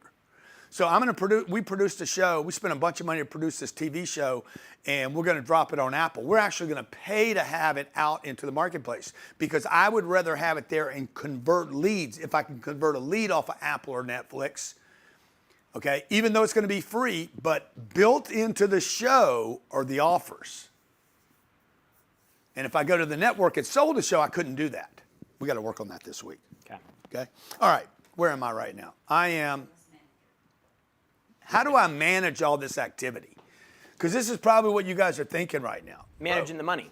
Man, okay. Really what you're doing now is managing money. You're managing particles. You're managing energy units. You're managing time. This is, like, how do I manage all this stuff happening? The idea, the marketing, the attention, the leads. I got to nurture the leads. The money comes in right here. What do I do with the money now? Okay. Most of you stop managing. Like, you don't, I even hate the word manage, because manage means I got to contain it, hold it, control it, when what you want to do is use to create it. A great manager is a creator. Okay? A great manager would be a Elon, Steve Jobs, Warren Buffett. These are managers. They're not managing. Okay? Let me just look up this word manage and how it's somehow connected to create, because the best way to manage anything is to create on it. Like, I know some of my, I imagine, nobody's ever told me this, but I imagine some of my staff thinks that I'm this micromanager. Probably said I'm OCD because I'm fixing stuff all the time. And I'm just creating on how I see things laid out. Succeed in surviving or in attaining one's aims, especially against heavy odds. The second example is the second definition, make it bigger, Johnny. The second definition is the right one. To succeed in surviving or attaining one's aims. Okay? So the farmer, he goes and gets corn, pulls it out of the crop, puts it in a silo. He manages the corn. Succeed in dealing with or withstanding. Succeed in doing, achieving, or producing something, especially something difficult. Yeah, against heavy odds, okay? To manage is an activity where I'm trying to control something, survive. Now watch. I manage the corn. My mom managed the household. Okay? She made sure we had enough to eat. The problem my mom didn't do is she didn't create on next week. She tried to conserve what she had. That is a form of management, by the way. I'm going to manage my money. To manage money means I'm going to go create more money so that I can survive, so my kids can survive, my name can survive, my legacy can survive, my charities can survive. Making more money is not an activity of greed. Making more money, creating on more money is an activity of survival so that I can move into the future. And so that's what we're talking about right here. What is there to manage, okay? Well, I got to manage the idea. Imagine you had an idea to start an ice cream shop, and then you did. Do you think that's your last idea? Do you think you're done with the idea? Once you get the ice cream and now you're making $1 million every 90 days, do you think, oh man, shit, maybe I should franchise this idea? Oh, all of a sudden the idea changed and the $1 million that you were satisfied with yesterday can't actually get your business to expand tomorrow. Now you're going to need investors. Now you need Wall Street. Now you need a partnership with Ben and Jerry. Probably a wrong example, but like Starbucks. I don't know why Starbucks doesn't sell bobas. Where was I the other day and there's no bobas there? I'm like, if they put bobas in this town, Malibu could put a boba shop in Malibu, California right now, and I guarantee that store would make a couple $100,000 a month, the first month. And it probably could go in a shop that's already there, okay? All right, anyway, ideas. These ideas are fluid, okay? They keep changing. The idea, you don't have a fixed idea about something. You have an idea, then you have success, and the idea gets bigger, always. You have an idea, watch, I'm going to ride a bike, and then I fall. Oh, idea got smaller. Right? Okay? You ride a bike and you're successful and you go across your first curb the first time and then you're like, shit, that was cool, that was fun. And the next thing you know, 3 weeks later, the idea changed and you're flipping bikes. Okay? You're doing a wheelie. Okay? You grow up, you're 14 or 15 years old, you want a motorbike. Next thing you know, you're racing bikes. The idea continues to expand and should always continue to expand and be very, very fluid and liquid. All right? So, what does the 10X manager start with, okay? It starts with you. Every person is a manager. On this page 54, every person is a manager. That kid that answered the phone call, we're going to manage him, trust me. But he also needs to manage himself. Every person is a manager. If, by the way, if you're interested in succeed in surviving or attaining one's aims. You're not managed, you are a manager. Okay? If you want to 10x your goals, I'm gonna go be an entrepreneur. No, you're not. You're not gonna be an entrepreneur because you don't even manage yourself yet. Why would you want to go, like, I didn't start my own business until I could manage me working for another person. I see so many of you guys go out and start your own company, which is fine, but you start your own company, you haven't even done anything great for the company you work for. The last 2 companies that I left, both folded without me. How valuable am I to that company? That Tom Brady leaves the New England Patriots. Dude, the coach loses his job. Who was more valuable there, Belichick or Brady? The stats would suggest that Brady was more valuable to the New England Patriots than Belichick was. I don't know that to be true. I'm just saying. One's career is going to explode and the other guy's career is going to probably start to diminish. Okay, 1, the managing starts with you, okay? 1, you are responsible for being a 10X manager before you find a 10X manager. Sean, in the printing company, needs to become a 10X manager, managing activities to scale before he can go find a 10X manager. Otherwise, he's going to hire somebody to do something that he hasn't done himself. So when the new guy comes in and says 2X is all we can do, Sean's going to be like, okay, he must know what he's talking about. Okay? It's like me asking a coder to code something. I don't know anything about code. He could tell me anything and I'm going to believe it. If I want to learn about AI, I don't go hire an AI guy. I got to play with the AI to see what's possible. 2, you must develop what works before your team can make it work. You have to develop, you have to understand it. Now, you guys don't need to develop these things that we've developed for you. We already know they've worked. We've used them tens of thousands of times. We know they work. Your job, though, is to make sure you know they work for you. You know.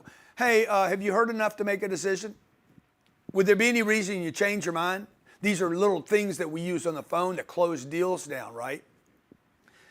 I can tell you it works. I can show you it works. The guy that works for me, I saw in the restroom, said, oh, you're the GOAT. See, he saw me make it work, and he thinks I'm the GOAT because he hadn't made it work for him yet. Number 3, you must understand how the team wins financially. So when I hear somebody fail on our phone call, the first thing I think about is what it cost him. I don't think about, oh, he dropped the ball. The first thing I thought of when we were on the break, I'm like, does he understand what that cost him financially? Okay, because you want to pin your cost financially. Like, if you do that every day, that's $1,400. You do that every single day in 7 days, in 10 days, that's $14,000. What would you do with that money? Oh man, I helped my mom out. Oh, there you go, bro. See, it's not the money, it's the help to mom. It's always tied to some other why. Number 4, you must understand what is required in energy, output, estimation of effort for that target to be hit. How many numbers do I need to hit? Now, this is the problem with a lot of sales organizations, by the way. They come into work on Monday. You go into work on Monday, and by 12 p.m., something really good happened, okay? And they're like, oh, wow, man, we had a great start to the day. Y'all ever seen this happen? Oh, my gosh, the first 15 days of the month. Oh, my God, we're on a roll. Things are going to be great. June's going to be a buster. And then what happens is, yeah, you got a buster.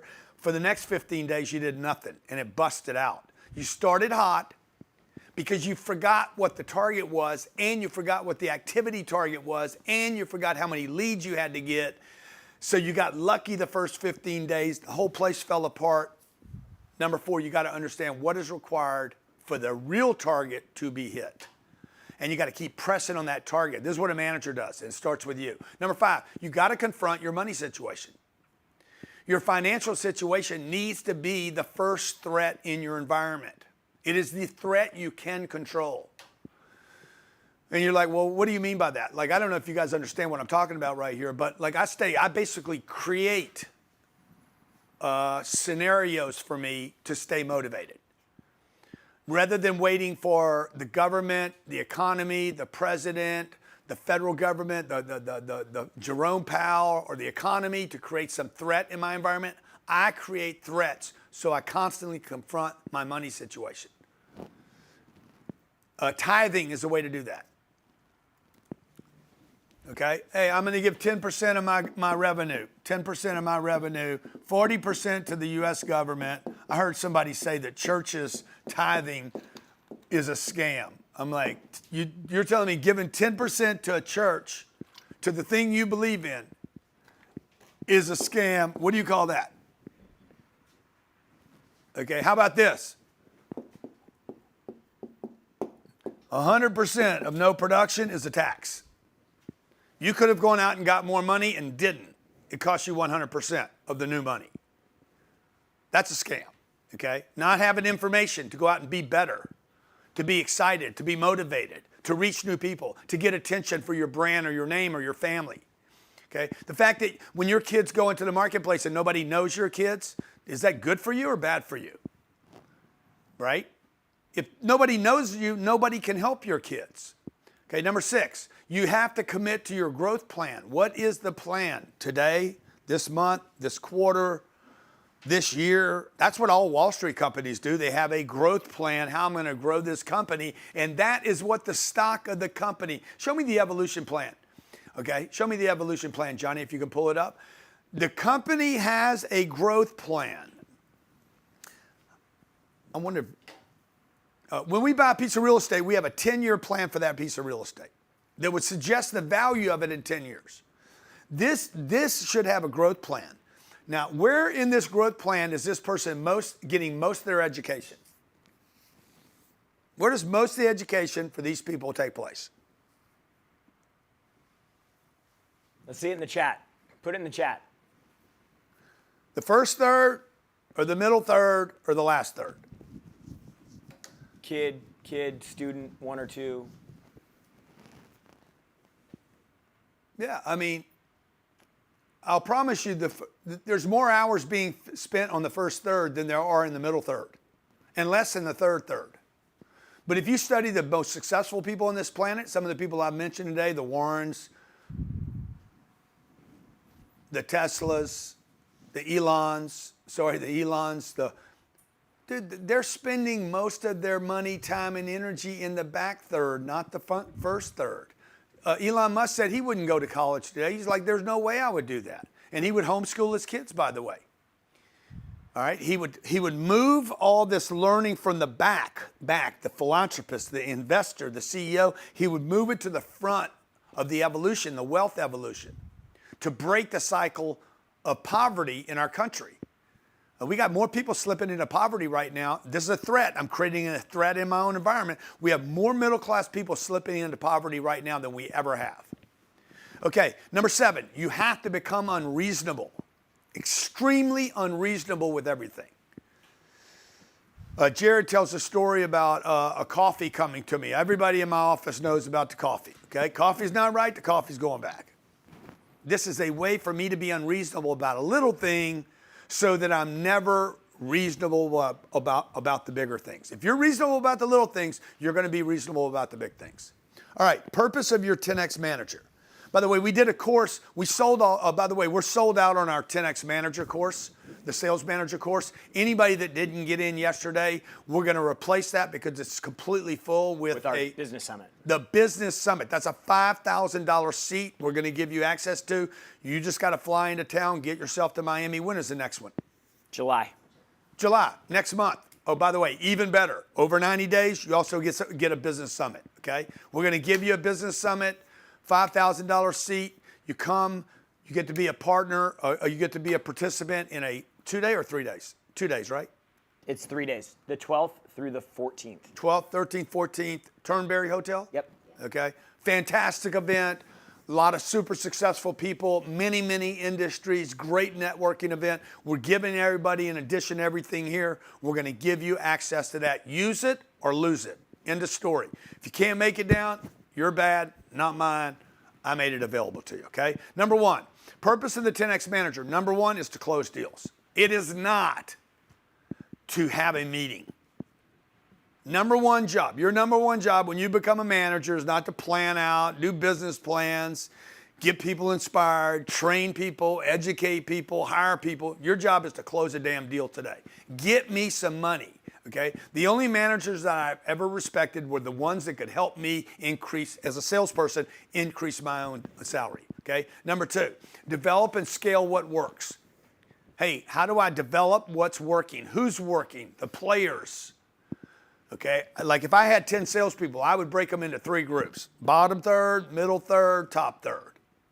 I might even do them into quarters: bottom quarter, second quarter, third quarter, top divas. Okay, I'm spending all my time with the divas. I'm telling you right now, I'm gonna spend all my time with the top 75%, the top 25%. Sorry, the top 25%, the top 2, and those middle 3, and the other guys. I'm like, watch, learn.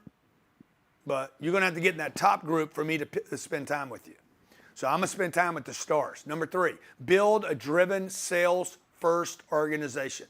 At our company, the most treasured group in our company is the company that generates the sales. So I said marketing is the most important thing. Sales the second most important thing. Okay, I mean, there's a lot of most important things around here. But if you don't have the sales, okay, if you don't get the attention, you don't make the sale, right? And if you don't have the sales team, you're not going to keep getting the attention. So the sales organization needs to be the protected organism in the organization, always. Pay plans, don't cut their pay plans. Now, you will build pay plans that have to be changed because they're broken, and they got to be refixed and reworked and redone. How many times have we had to change a pay plan? Probably 9 or 10. Yeah, so what? Big deal. No problem, okay? The right people will stay with you. But you got to be a driven sales-first organization, okay? Number 4, ensure the sales team has the tools to succeed.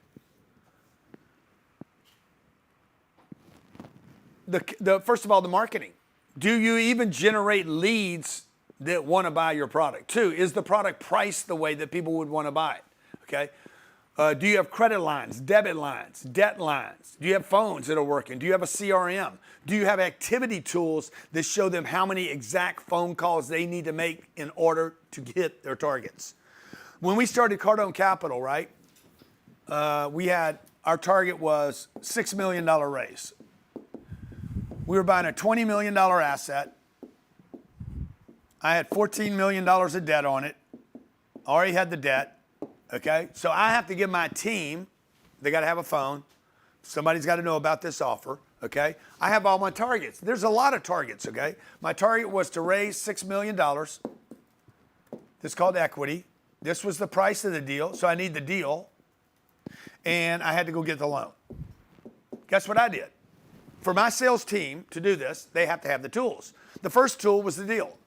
Okay, I got the deal. I had the deal in hand. 2, I had to go get a loan on the deal, and then they had to raise $6 million. Their story is the product. I'm like, hey guys, we got the deal. I got the loan.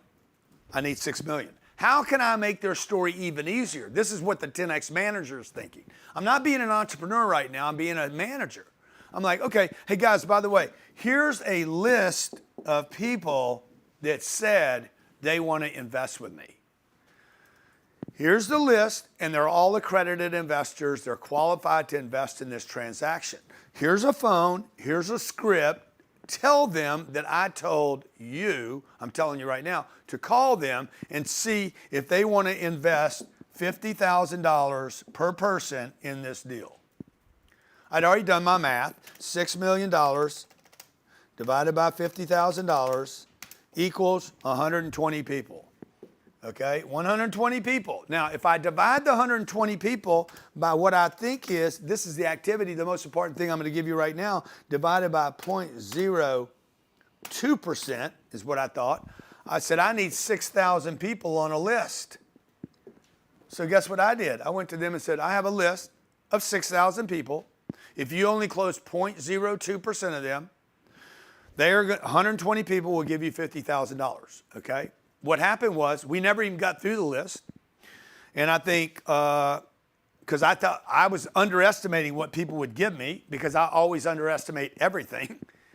good, bad, or whatever. I underestimate everything. I think our average person gave us 400,000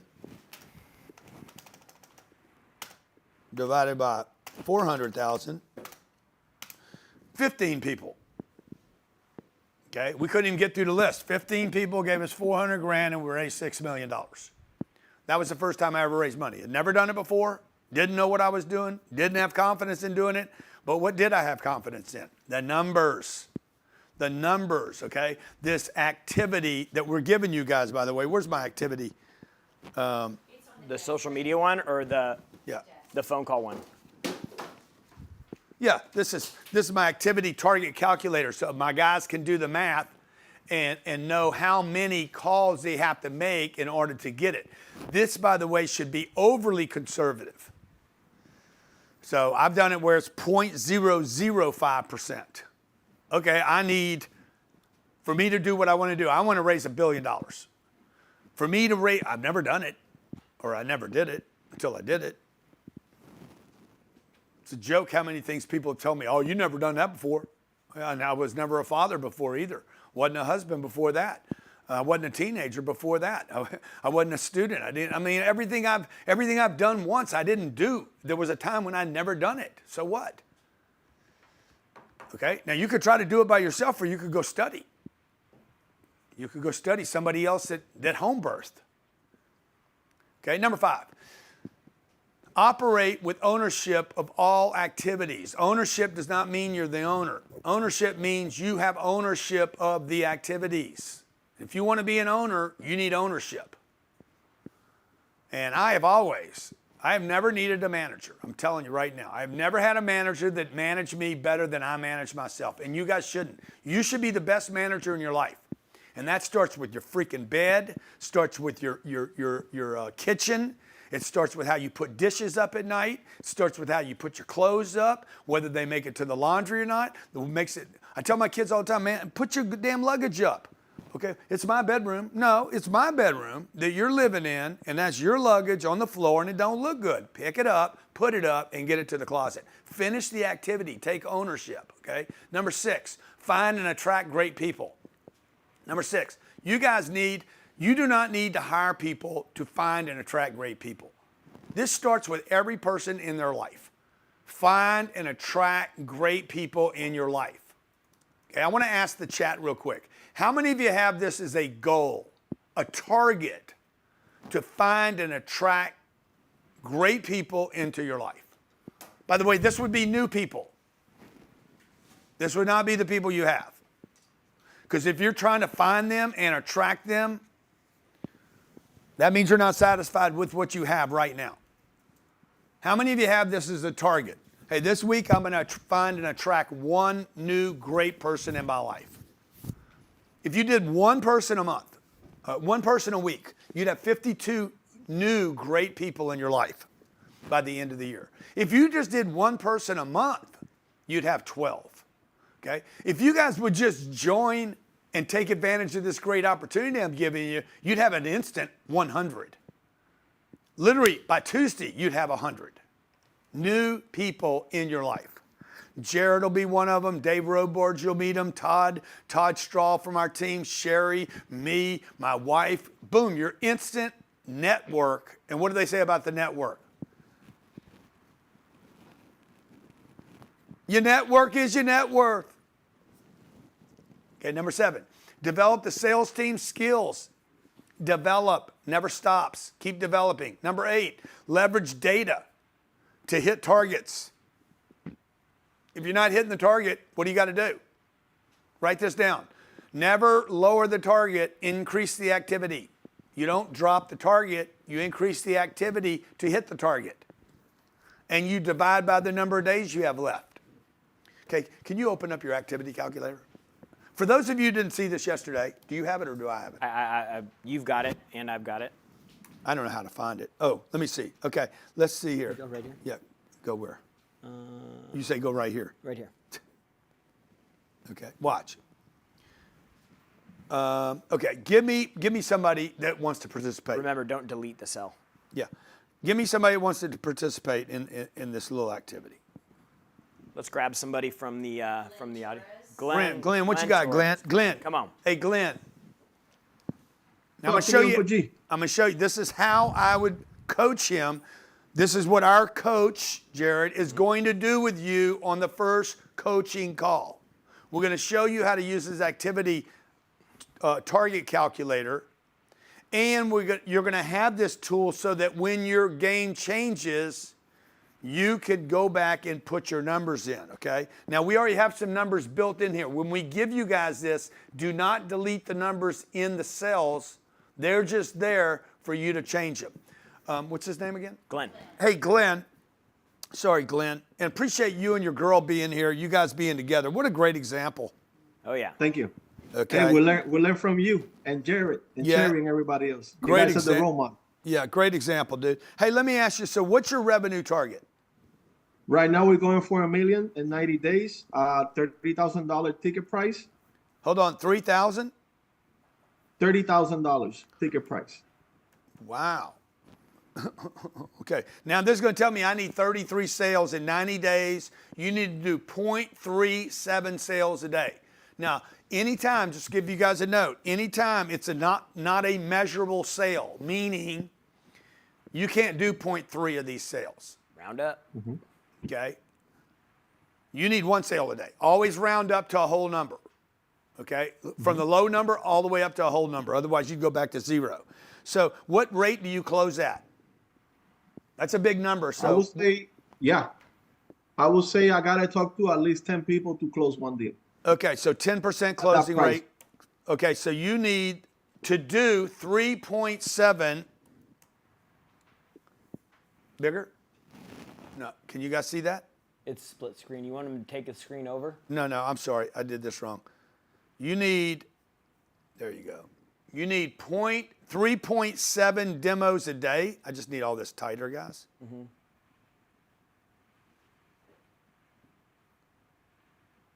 We build, we don't. 3.7 demos if you close at 10% per day. Now, let's say, now we're at demos. You're like, I demoed and I closed 10%. Okay, but that doesn't tell you how many leads you need. Calls. Okay, or calls that you had to make, okay? The call to demo ratio, let's say that is only 0.0005. That's half of 1%. I'm being super conservative. You would need to make 740 phone calls over what period of time? Over the 90 days? No, per day. Per day. Per day. Oh, shit, man. How am I going to make 740 phone calls a day? Well, then you're going to divide by 10 hours a day or 12 hours. And what is that? 740 phone calls? 70 calls an hour. Divided by let's say 8 hours, because I don't think he's that committed. You got to make 92 phone calls an hour divided by 60 minutes. It's not possible. You'd have to make 1.5 phone calls every minute. Every second. Every minute. Okay? And I don't think that's possible. Oh, how would it be possible? That's what you want to ask right here. Oh, I need 10 people. Oh, but I don't have the money to do that. Okay, so we got to change something here. Something's got to get changed because you're not going to hit these numbers the way this is working. I got to automate. Or something. Something's got to shift here. Now, what is this $30,000 product that you have? $30,000, it will be a 2-day marketing execution workshop. The third day, we execute on everything that we did in the marketing workshop, the email marketing, the content, the leads, the scripts. So now it gets me thinking while I'm working on you with a coaching plan, bro, if I can't make 740 phone calls in a day, what if I did a webinar with 740 people on it one night? Okay. Oh, how do I get 740 people to show up for a webinar? Now I got to know how to market and advertise. The point is this, guys. Look, I started with the target and I backed into it to solve my problems. It's reverse engineering. I don't engineer first. I target first and reverse engineer to the activity I need, but I need a calculator to tell me what I need to do to build my business. I don't build a business plan first. Okay, I build the target first. I want to go to Vegas. That's my target. I need to be there tonight. That's my target. What's the vehicle comes later. So I'm figuring out the vehicle after I figure out the target. Okay? But you have 90 days to do this. Now, Yes. I'm assuming all that money's going to come in a little bit every day, which never happens. All of it could come in day 88. You guys follow me? Like when I did Undercover Yes. Billionaire, I didn't get a $5 million valuation in day 1, day 7, day 17, day 27, day 57. I got my valuation on day 85. But I knew it was coming, and the whole time along, Discovery's like, "How you think you're doing?" I said, "Dude, we're gonna kill this, man. I don't even know what you guys are worried about. What do you think the company's gonna be worth? It's gonna be worth over $5 million. I guarantee you." I told them it would be worth $5.650,000. That was the valuation I was gonna get, and I got within 150,000 of it. And I could have done more than that if they would have got out of my way. So you just got, for everybody watching right now, thank you guys for being here, okay? For everybody watching, you just need the math and you need the sequence. This is the other thing that I hope you guys aren't missing.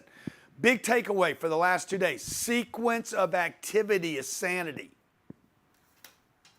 Most people are insane in their sequence. Like you're worried about too much stuff too early, and it overwhelms the individual. The sequence of learning is incorrect. Okay, let's go back to page 56 of the workbook. 55. Purpose of the 10X manager. I'm sorry, 56, Sherry. Rules of sales management. Okay, stats not looked at will always go down. Did I miss something? No. Oh, sorry, 9. I'm sorry, number 9 and 10. Enforce rewards and penalties. You need to reward and you need to penalize. Any environment that does not have penalties is not an environment where there's rewards. There can be no reward environment in a vacuum of penalties. Like, there'll be no discipline. It's not a reward if there's not a penalty. Okay, there's no such thing as rewards without penalties. No accountability. Take away the penalties and there's no reward.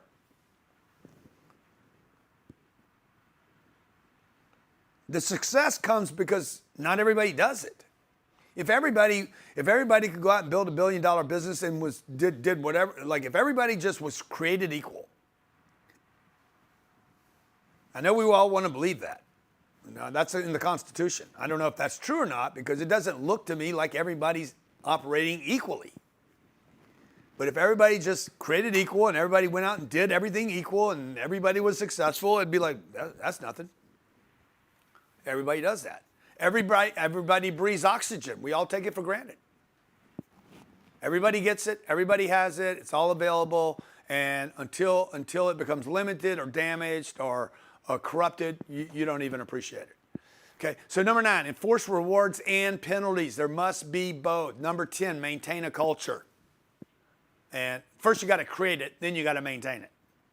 The creation comes from the first 9 steps, and the maintaining comes because probably somebody else other than yourself is going to hold that container in place. Okay, rules of sales management. Number 1, stats not looked at will always go down.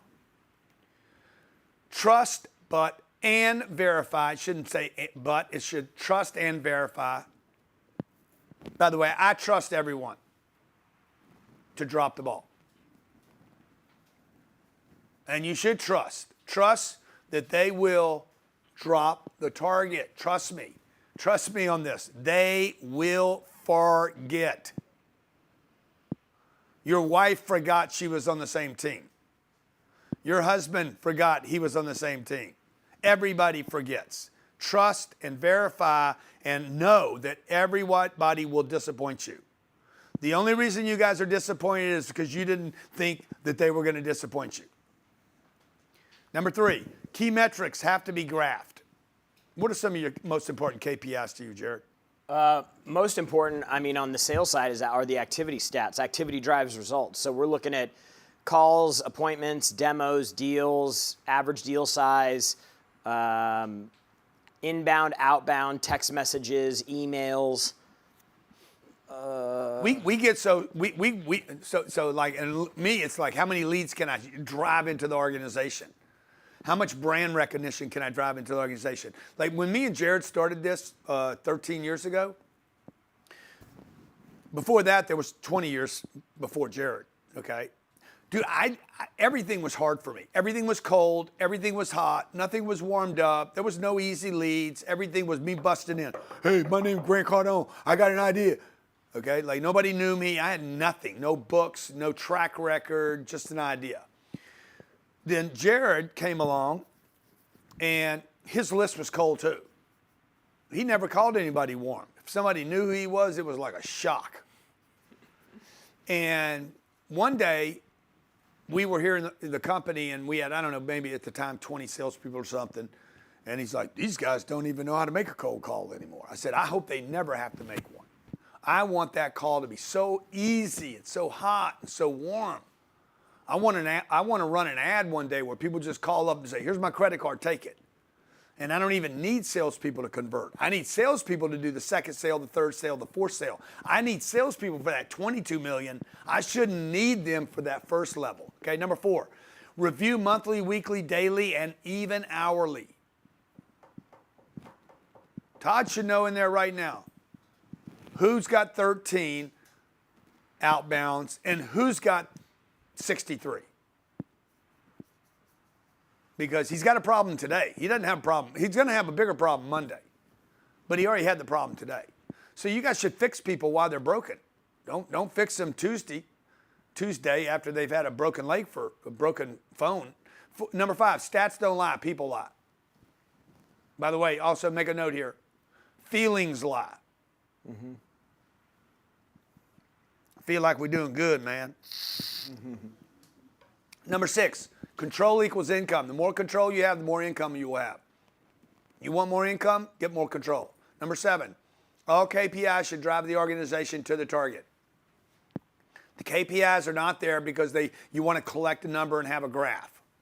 All KPIs should drive the organization to the target. They are not simply just reporting information, okay? What you need to manage: revenue, culture, hiring and recruiting, training and developing, compensation plans, tracking KPIs daily, accountability. I could go on and on. Managing and achieving targets, cash flow, people, ethics, out ethics, okay? People showing up, when they leave, what their contribution was, what they're doing with their money, what your people are doing with their money, their car, how they take care of stuff. Like you should be like literally managing every activity. Great people, hiring great people, finding great people, networking with great people. You should be managing success stories, failures, customer complaints. Like, oh, there's only 8 blanks. Okay, but that's what you're going to have to manage if you want to play this game. Exercise. Page 58 and 59. Answer these questions. Page 58 and 59. Do you have a predictable process for sales and marketing? Put no. 2, which of the KPIs are you not currently tracking daily? Put either all of them or specifically which ones, if you even know the names of your KPIs. Number 3, what manager activities are you currently not doing? Number 4, areas of management you can currently struggle with the most. All you got to do is put your repeat. Whatever's repeating is what you're not looking at. Office building, classroom. Number 5, what's your biggest takeaway from this section? Okay, 5 minutes for this drill.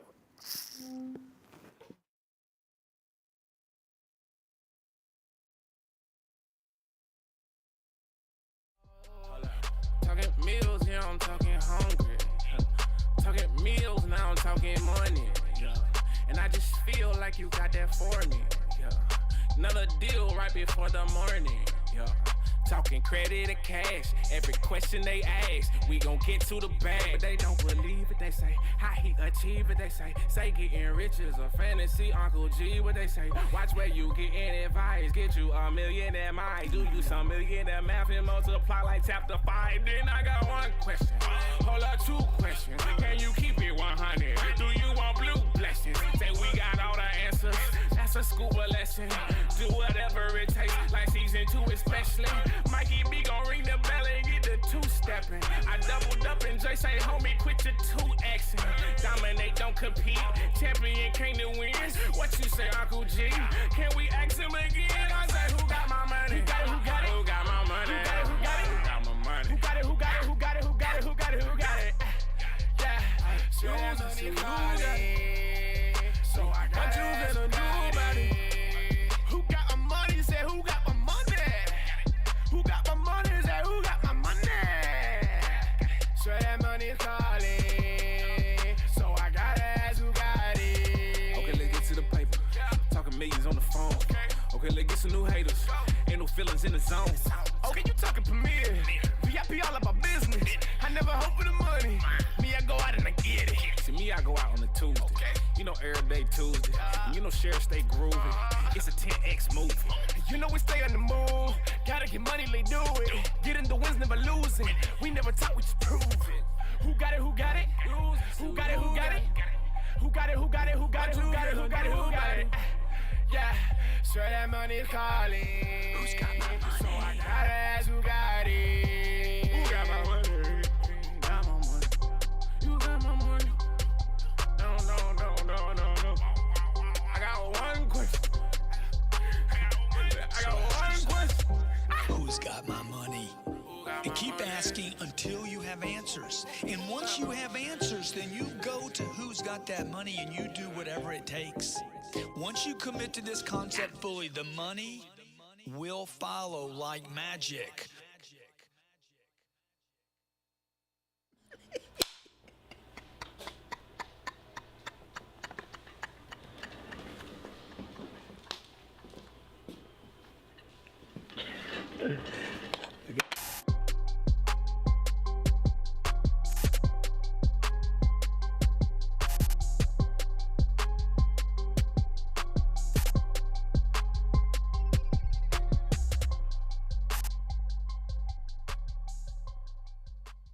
Chapter 6, Step 4, Who's Got My Money?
Credit or cash, every question they ask, we gon' get to the bag. But they don't believe it, they say, how he achieve it, they say getting rich is a fantasy, Uncle G, what they say, watch where you getting advice, get you a millionaire mind, do you some millionaire math and multiply like chapter 5, then I got one question, hold up 2 questions, can you keep it 100, do you want blue blessings, say we got all the answers, that's a scuba lesson. We got 30 seconds, 30 seconds to showtime.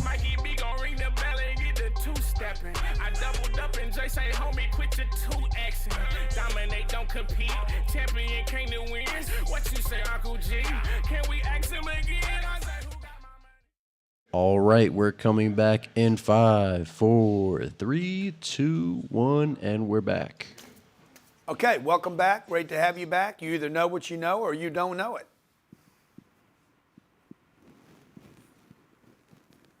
First part is you got to know what you don't know, folks. Number 1, know what you don't know. Number 2, know what you know to be true that ain't true. I need to save my money. No, that's not true. You do not need to save money. It's an impossible task. Nobody can do it. Nobody's ever done it. It's never been done in the history of the world. It is absolutely impossible to save money.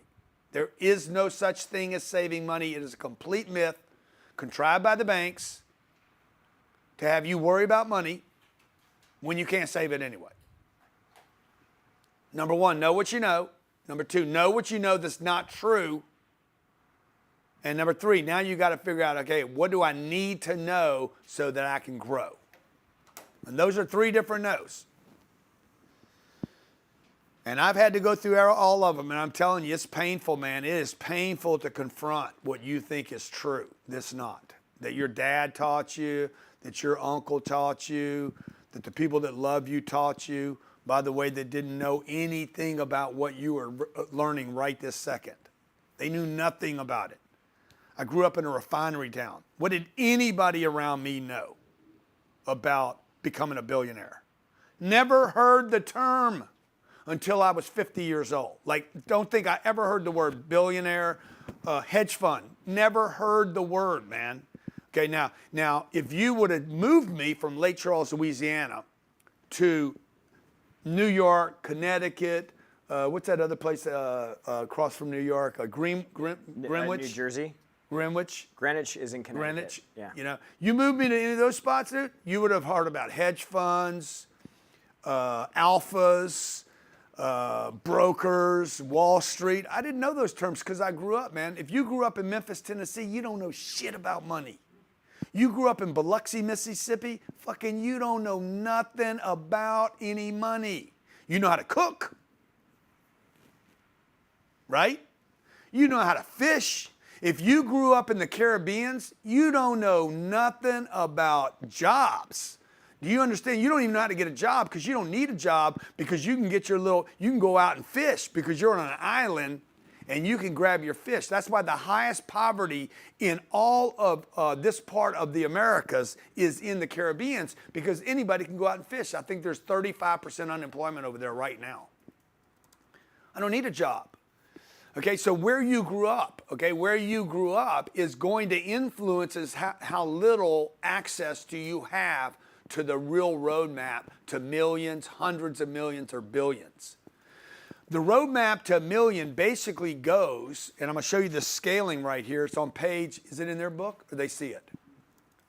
Okay.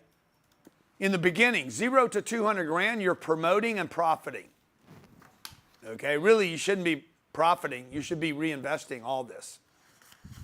From 0 to 200, you're broke. On page 62 in the workbook. Page 62 came from Johnny the Voice. Johnny the Voice.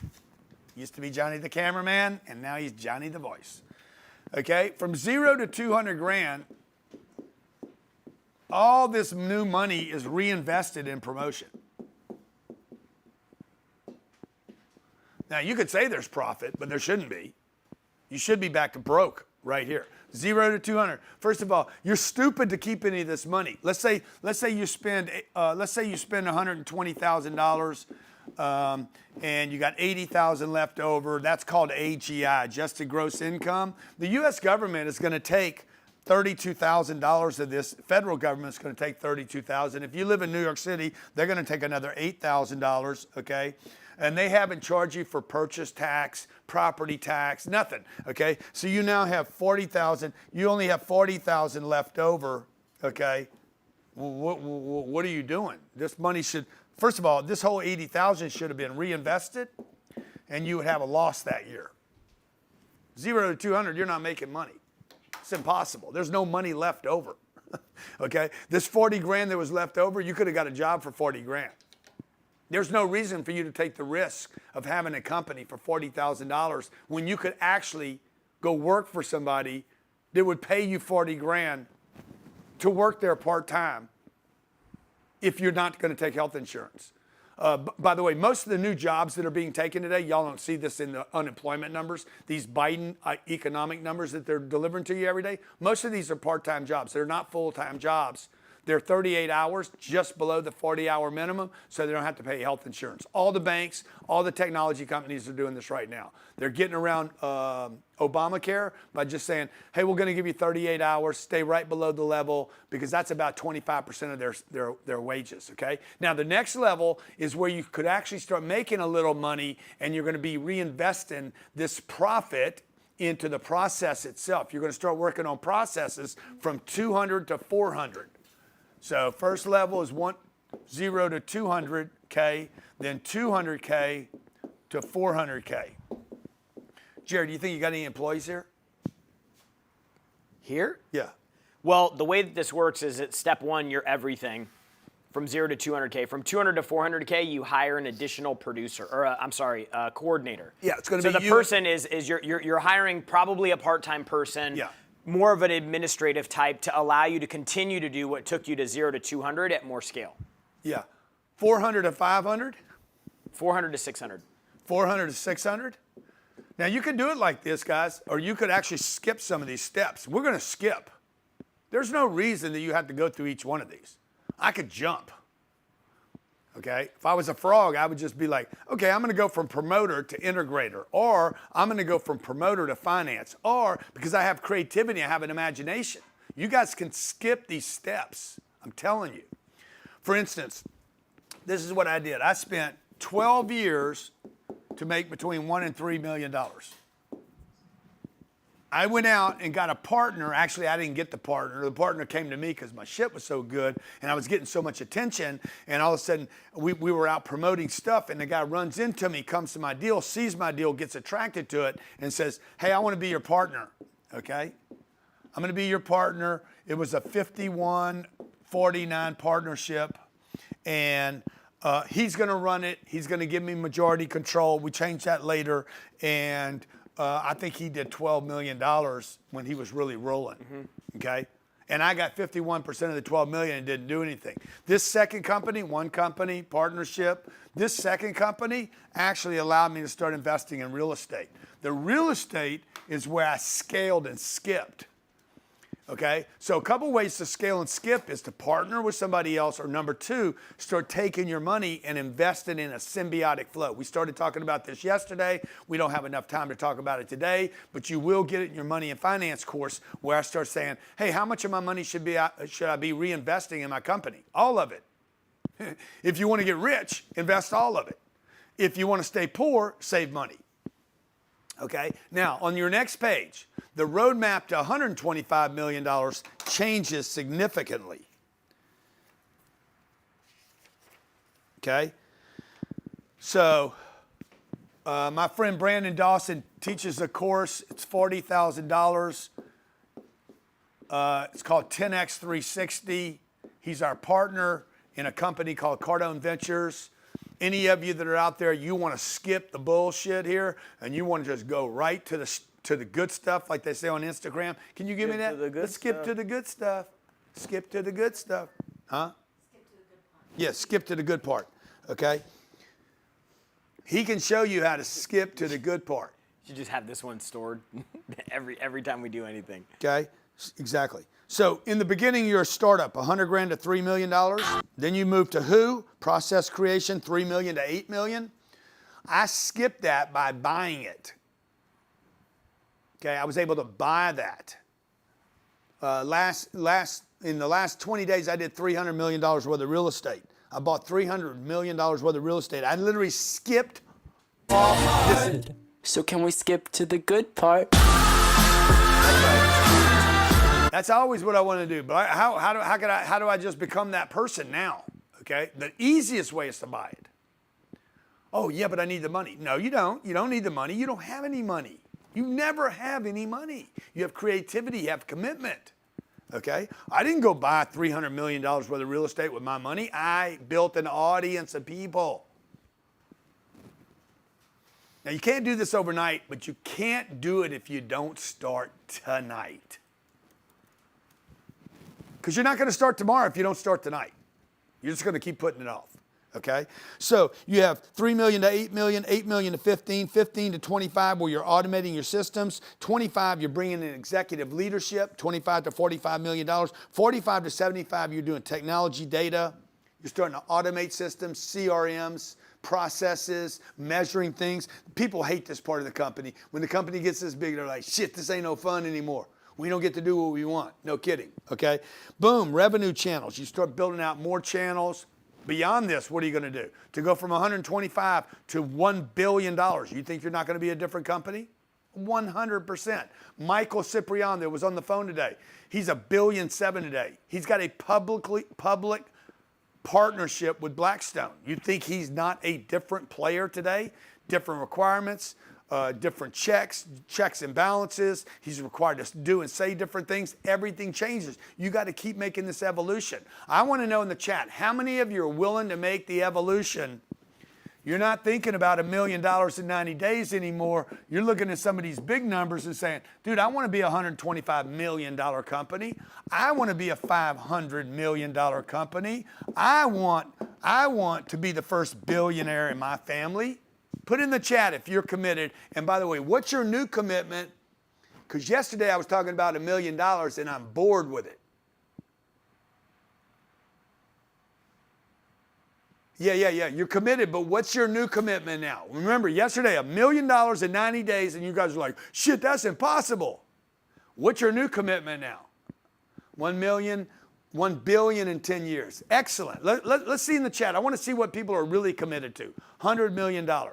Screwball all this $1 million stuff, folks. $1 million means you're still broke. And I know this is terrible for me to say this because it sounds terrible because it's so I think it like depreciates everybody. They're like, I'm never going to be a millionaire. I'm a personal assistant for Grant Cardone. How am I going to be a millionaire? You're not going to be a millionaire with that attitude. Like if you give up now, you give up forever. You got to figure out how to. Anybody can do this. My sister can do it. She was a personal assistant for a guy for 25 years. She became a millionaire on one deal. But I convinced her to do the deal. Okay, so you're going to have to get in a new network. You're going to have to trust somebody. You're going to have to get around the right people. But first, it starts with a commitment. Was there pressure involved in that? Did you have to pressure her? A lot of pressure. Trust me. And okay? I had my sister dump her retirement account. She was 53 years old. I said, you dump every penny, you get rid of every penny, you give me that money, you put it in this deal.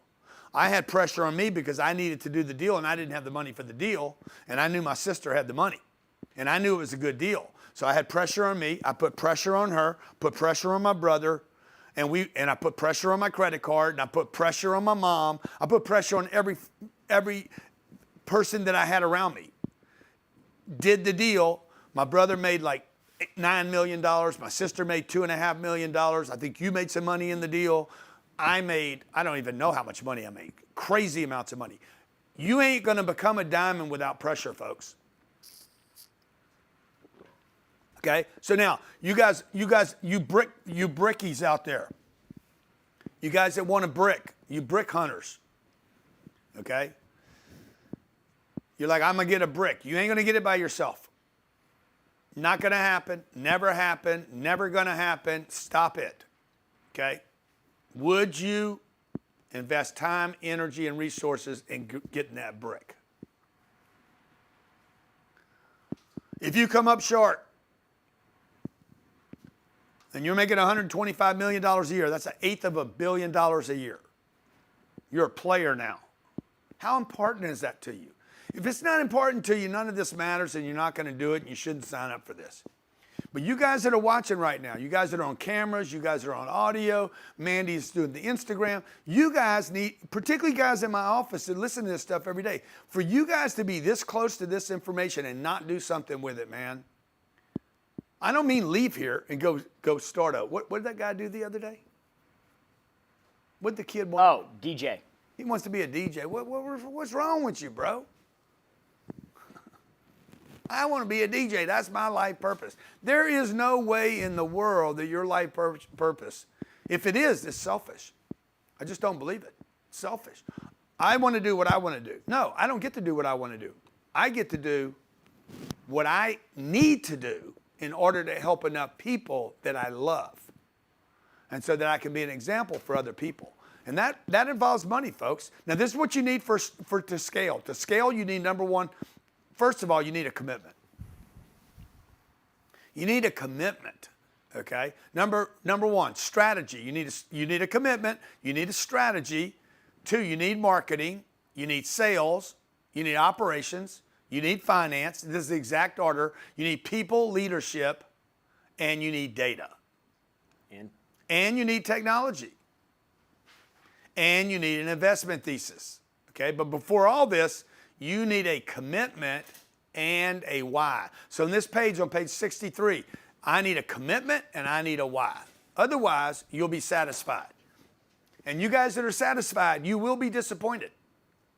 All satisfied people become disappointed.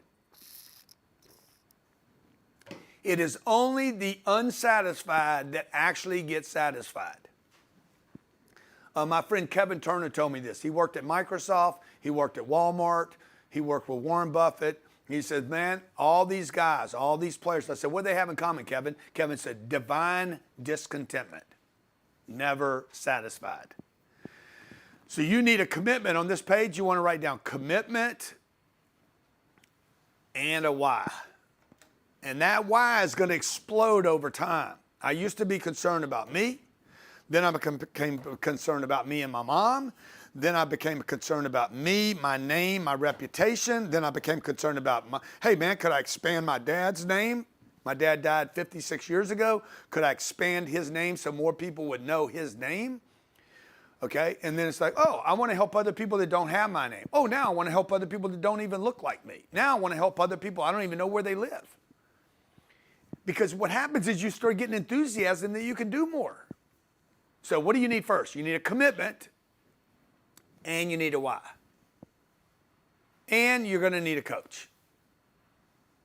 What you need to scale: strategy, marketing, sales, operation, finance, people, leadership, data, technology, investment thesis. And on this page, you need a commitment, you need a why, and you need a coach. And number 4, add another one, number 14, you need a timeline. You need somebody in your ass saying, hey, bro, time is on my side. But it's not. Yes, it is. It's not. That's bullshit. Another lie. Play that song, Johnny. Time is running out on your ass. Okay? And there's going to be a cost, by the way. Okay. What's your biggest takeaway from this section?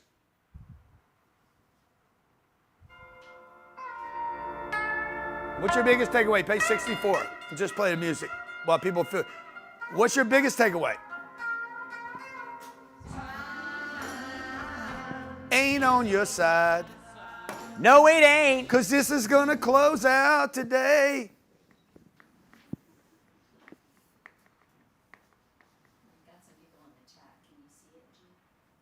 Time to get to work. Math is the path. Yeah, put in the chat. What is your takeaway? Coaching works. Yeah, coaching works. Marcella.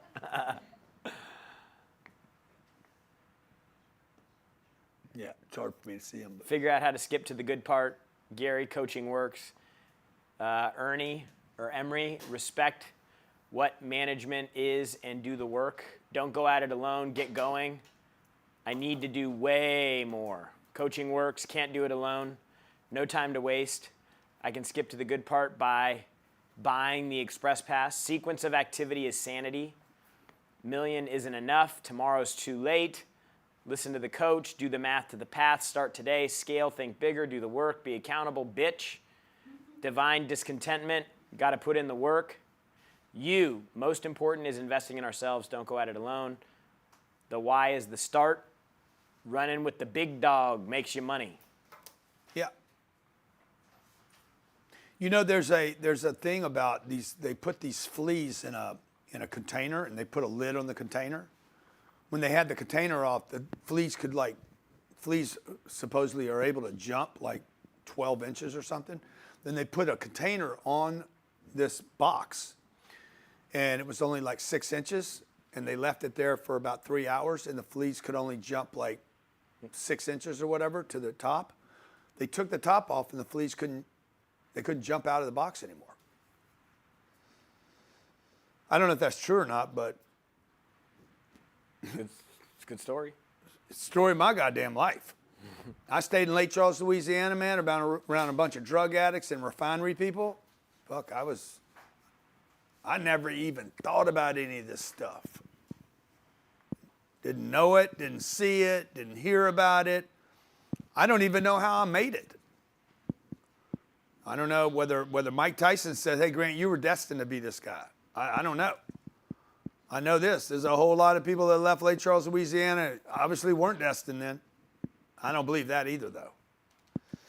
So I think everybody, guys, everybody here, you know, today, everybody, as you guys wrap up your notes here, you know, you all deserve financial success. And I think I almost never say you deserve success without saying financial success. Because I know a lot of people that have had success in their life, health success, contribution success, marriage success, spiritual success, but they didn't have financial success. And I'm like, why wouldn't you have that? That thing, financial success, like it is so important. Okay? The word wealth actually comes from the word health. And I don't believe there's a God, whether your God is the Quran or the Bible or whatever, or some other thing, whatever you call it, right? I don't think there's any God that would want me to be poor. It's just not, it's not real to me that, you know, that I should be poor or that anyone should be poor. But unfortunately, when I look around, man, I see a lot of people poor. You know, and it hurts me, man. I know Johnny, my guy Johnny that's on the camera, I know he's still got that money sitting in the wall. Bothers me so much. I've been telling him for 4 years. How much is sitting in the wall, Johnny? A little under 300. Okay.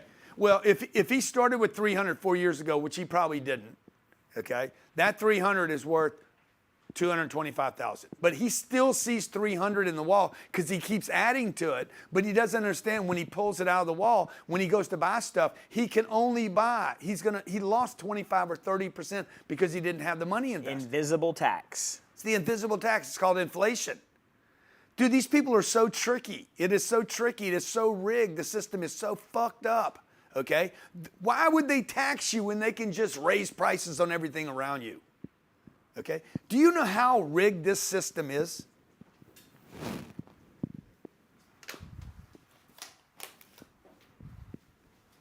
How many taxes are there? I don't know how I lost my, oh, there it is. Okay, when you earn income, what do? When you work and trade time for money, what do? They tax you. Okay, it's 40% today. They went to Canada. Okay, watch. I'll just do that in a second. When you spend money, what do? They tax you. There's no rewards in the system. They're all penalties, only penalties. Let's see, what else can I do? Oh, I buy a house. I buy a house, and what do? I get taxed by the property taxes. This is 2%. This is 11% in some places. This is 40% plus 13 at the government level, at the state government level. 40, 13, 11, 2. Let's say I give my money away. There's a tax. Okay, let's say I die. There's an inheritance tax when you die. Okay, there's a tax. Let's say I start a business and take risk. Guess what? There's an LLC tax. I got to go start. I got to pay for permits and regulations. All these are taxes, by the way. This is how rigged the system is. And then you guys are like, I'm going to get a good job.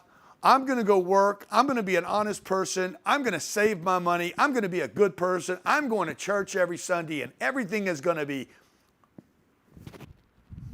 really good. No, but it's not going to be, okay?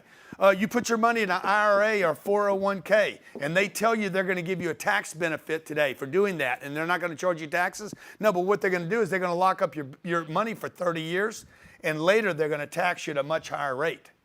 It's a scam. It's a gimmick, okay? Do you know what Jeff Bezos paid in taxes last year? Just in round numbers, what do you think he paid? He's worth a couple $100 billion. Okay, he makes like $8 million a minute. His taxes last year were 0. He doesn't earn income. You guys got to learn this game, okay? The 90-day revenue challenge is going to give you a time not to learn the entire brick game, okay, but to get started. This is a get started program. This is not a get ended program, okay? I will tell you right now, most of you will not make $1 million. How many times have I said this? Most of you will not make $1 million of revenue in the next 90 days. I am promising you that. By the way, I will promise you that if every one of you that signs up for this makes $1 million in the next 90 days and can document it, I will give each of you $100,000. God did. Okay, just document it. It needs to be documented. We'll show you exactly how to document it. The starting place, the ending place. I mean, you come for that, and you got to prove that, you're going to have to prove it to me. And I'll give you $100,000. I'll give the coach that works with you another $50,000. Okay, so my coaches, you guys, I'll give you guys a $50,000 bonus, and I'll give the person that does it $100,000. So now my coach is involved, and I'm committed. And then I'm gonna put you on my stage at our business summit, and I'm gonna show you off to the entire world. Okay, but I'm telling you, nobody will do it. Not one of you. I challenge you guys to the 90-day revenue challenge. Not one person will be able to pull this off. Because people lack commitment, man, to follow through. But we're going to do our part. I'm going to do my part to make sure you get it. Either way, some of you are going to come up half. You're going to come up, you're only going to get to 500 grand. Would you be happy? Probably. You're going to get a quarter of the way there. Pick up $250,000 in the next 90 days. You happy? Good. Some of you are just going to get your $7,500 back, but everybody is going to get this. Everybody's going to get the activity target calculator. Everybody's going to get our content calendar, creation calendar, so you know when to post, what to post, and you're going to get our social media marketing activity calculator that tells you how many different landing pages you need to be on and exactly how many posts you need to be doing in order to create the number of activity leads you need to make the phone calls you need to make so that the marketing that I gave you, by the way, our confidential marketing, content marketing program, and everything that we've done, as much as we can give you online that's worked for us and not worked for us, we will give you this, okay? You cannot buy this anyway. This is, what did we spend last month in advertising? $2.2 million. $2.2 million, $24 million, $28 million a year we spent in advertising in the last 12 months, and we've been doing that for about 8 years. We're going to give you in this book what's worked for us and what has not worked for us, all right? So that you can get the activity going, make the phone calls, push the social media out, so that you can generate enough activity so that you can start actually making sales calls, okay? What is your sales call? What does your income sound like? Those are sales scripts. You cannot buy our sales scripts. They're not for sale, okay? Only people that are on our Cardone University, by the way, that I'm giving you, companies pay us $3,000 a month on a 36-month contract, $108,000 to train and educate their people, get the sales scripts. I'm going to give this to you as well. You're going to have access to this for 90 days, okay? And I'm going to give you a 7-figure coaching call. That is, you're going to have a network of to be involved with about 100 people each week on a Tuesday. Mm-hmm. These will be recorded for you if you missed it, okay? And each week, starting Tuesday, we'll be doing Q&A in there with a small group of people. So imagine spending an hour and a half just listening to other people's challenges, questions, problems, failures, successes. So you're wrapped up in a network of people that are going to support you. By the way, just this is worth what I'm charging you by itself.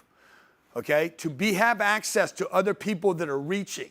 We're going to give you a personal one-on-one coaching call. We're giving this to you. Everything I'm talking about, I'm literally giving to you right now. These are 12 private, exclusive coaching calls.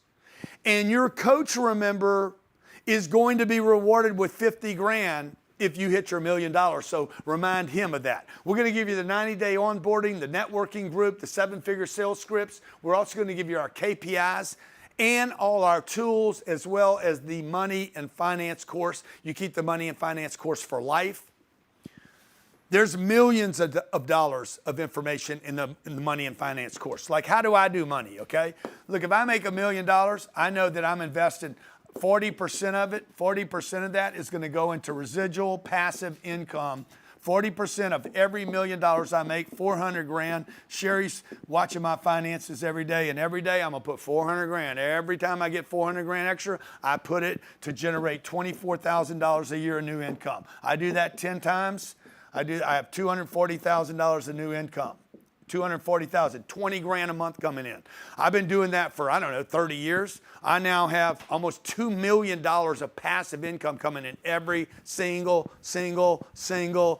month, whether I work or don't work. Okay, the money's out of the wall, Johnny. It's out of the wall. It's into an investment that actually benefits from taxes and inflation, gives me more write-offs, more passive income, and it beats the scam game that is set up to beat the people. We want to help you guys. I want to give you access to all this. In addition to all this, I said I would also give you our 3-day business summit. You just got to fly in for it. You get yourself down here, find your place to stay. It's a $5,000 seat, 3 days. I'll be there the entire 3 days. My partner, Brandon Dawson's coming in to talk about scaling. Jared will be there, our sales team. This is one of the best attended, most successful workshops we've ever done and do today. And the only way you can get there is with this invitation. I hope you take advantage of this. It's grantcardone.com/90, grantcardone.com/90. If you have any kind of doubts, questions, not sure, want to know, hey, what's the path? How do I do this? For those of you who have less confidence in yourself and you need more information. Some people need more information than other people, okay? I don't need a lot of information. I decide what's good for me and I go do it. I used to not be that guy, but now I have more confidence in my ability to make decisions. Jared and I played at a golf course yesterday, okay? I went there one time, looked at the place, boom, bought a membership. I didn't see the whole place. I saw more stuff in the last 3 days than I'd already bought it. But I have more confidence in what? Not just me, but my ability to produce new money. And the reason you guys hang up on this, you hang up because you lack confidence. Not in me. This is not about me. You have nothing, no, not one person lacks confidence in me. Okay, you guys go on YouTube. Oh, who is Grant Cardone? Is Grant Cardone the real deal? Is Grant Cardone the deal? What's going on in Grant Cardone? You got to quit checking about me. I am not the thing you question. You're the thing you're wondering about. Because even once you get completely confident with me, you're still stuck with who? You. Not me. It's got nothing to do with me. Nobody ever buys from me because of me. You buy from me. You want me to deliver this to you because you believe in you. Not today's version of you, tomorrow's version of you. I just want 90 days to work with you, okay? If you have any questions, though, all you got to do is call this number, 310-777-0255. If my people do not answer your phone call the way you want them to, just say, hey, can I talk to somebody else, a senior person? Yeah. Can I talk to a better person? Can I talk to your manager? If you're committed to doing this, I'm committed to working with you. We're going to take this down in 1 hour and in 58 minutes, 57 minutes. We're going to take this offer off, and my team is going to go to work all next week reproducing this and making this available for $25,000. This will be your last shot today. This is urgency. That's right. This is the deadline. If you're going to make a decision to do this, now's your time to do it. You got 57 minutes to get on the phone, arrange a call, get your questions answered, find a credit card, borrow money, do whatever the hell you got to do. Okay? These are brick builders. Okay? This is a day that you make your life today. You make a decision to become a new version of you. If you don't care about money and you don't care about financial success, I don't even know what you're doing here for the last 2 days, because that's all I've been talking about. I have not been talking about feeling good, emotional states, enthusiasm. I'm not trying to motivate you. I don't care if you're motivated or not. By the way, if you're motivated right now, good for you. It won't last. Okay? It means nothing. Okay? You brush your teeth today, you're going to brush them again tomorrow. Motivation doesn't last. You need discipline. You need accountability. You need somebody to punch you in the face and wake you up and say, quit hitting the snooze button, the snooze button of your life. Quit sleeping on your dreams. You were put here to do more. You can do more. You've been given everything you needed. We were created equal, but we're not all acting equally. Okay, I am not acting like Elon. Shame on me. I am not acting like some of these bigger players. Shame on me. It's up to me to become that version. Okay, I'm not going to get lucky. It's not going to fall in my lap. It's not going to be easy. This is all I'm asking you to do. Okay? Commit. Punish yourself for 90 days. Just punish yourself for 90 days. so you can do whatever you want for the next 90 years. 90 days of discipline, okay? You give me motivation or you give me discipline, dude, I'll take discipline every day. It's vitamin D. It is the best vitamin on planet Earth. Whether I feel good or don't, I do it. Okay, whether my eyes are bleeding or not, I do it. Whether I have time or not, I do it. I depend on myself. I trust myself. I do it. Give me 90 days to build that character in you, okay, to work with you. 12 coaching calls, 12 networking calls. Every week, we're going to support you. It's only for 90 days. And then my goal is to take your business from $1 million to $10 million, $10 million to $100 million, $100 million to $1 billion. Somewhere along there, my goal is to become a partner with you in your business because now it's got some steam. And we're seeing you. We know you. We believe in you. We have confidence in your ability to show up. But first, you got to have confidence in yourself. If you don't and you got questions, just call the number, 310-777-0255. How many people do we have answering phones? Enough? Probably 65. If they're tied up, because they could be tied up right now, because I just really put the phone number out there. Last thing I'm going to tell you, let me just go over what you're asking the guys about. Johnny, can you just sling through these? Okay. First thing we're going to give you is that the first thing, Johnny? Yeah, there you go. Okay. Remember, the first thing is the 90-day revenue challenge. This is 90 days. It starts when you start your first coaching call, okay? I'm going to give you personal one-on-one coaching. Can't really buy this. This is not something we're actively selling, but if you were to buy it, it'd be $10,000 to $15,000. Maybe $20,000, depending on my coaches. Most of them don't have time to actually take your call, okay? Second thing we're going to give you, by the way, the private exclusive coaching call. It's private, One-on-one. confidential, one-on-one, just you and them. What is the plan? What is the goal? Where do you want to go? What is your business? What's working? What's not working? What do you need help on? How do you how do you eat all this content? When do you worry about the KPIs? When do you do the tools? Like this guy he's your guy to sort out your problem. I got a physical therapist charging me $400 an hour. And then I got to go back to him 2 and 3 times a week to fix one problem that I have, and I'm not even certain I'm going to fix the problem. Okay? 7-figure coaching calls. Once a week for 12 weeks, you're going to join for a call. You can't buy this. I don't know why it's got a price on it. Can't buy it.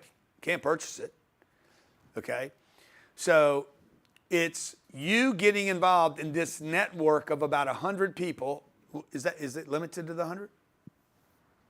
No, they'll get access to this. Yeah, good. Okay, you're going to get access to these 100 people, and you're going to be involved in hearing their situations, their problems, their examples. I learn more listening to other people. Sometimes, like I just did a conference I went to. I didn't say one word the whole time. I was there 5 days.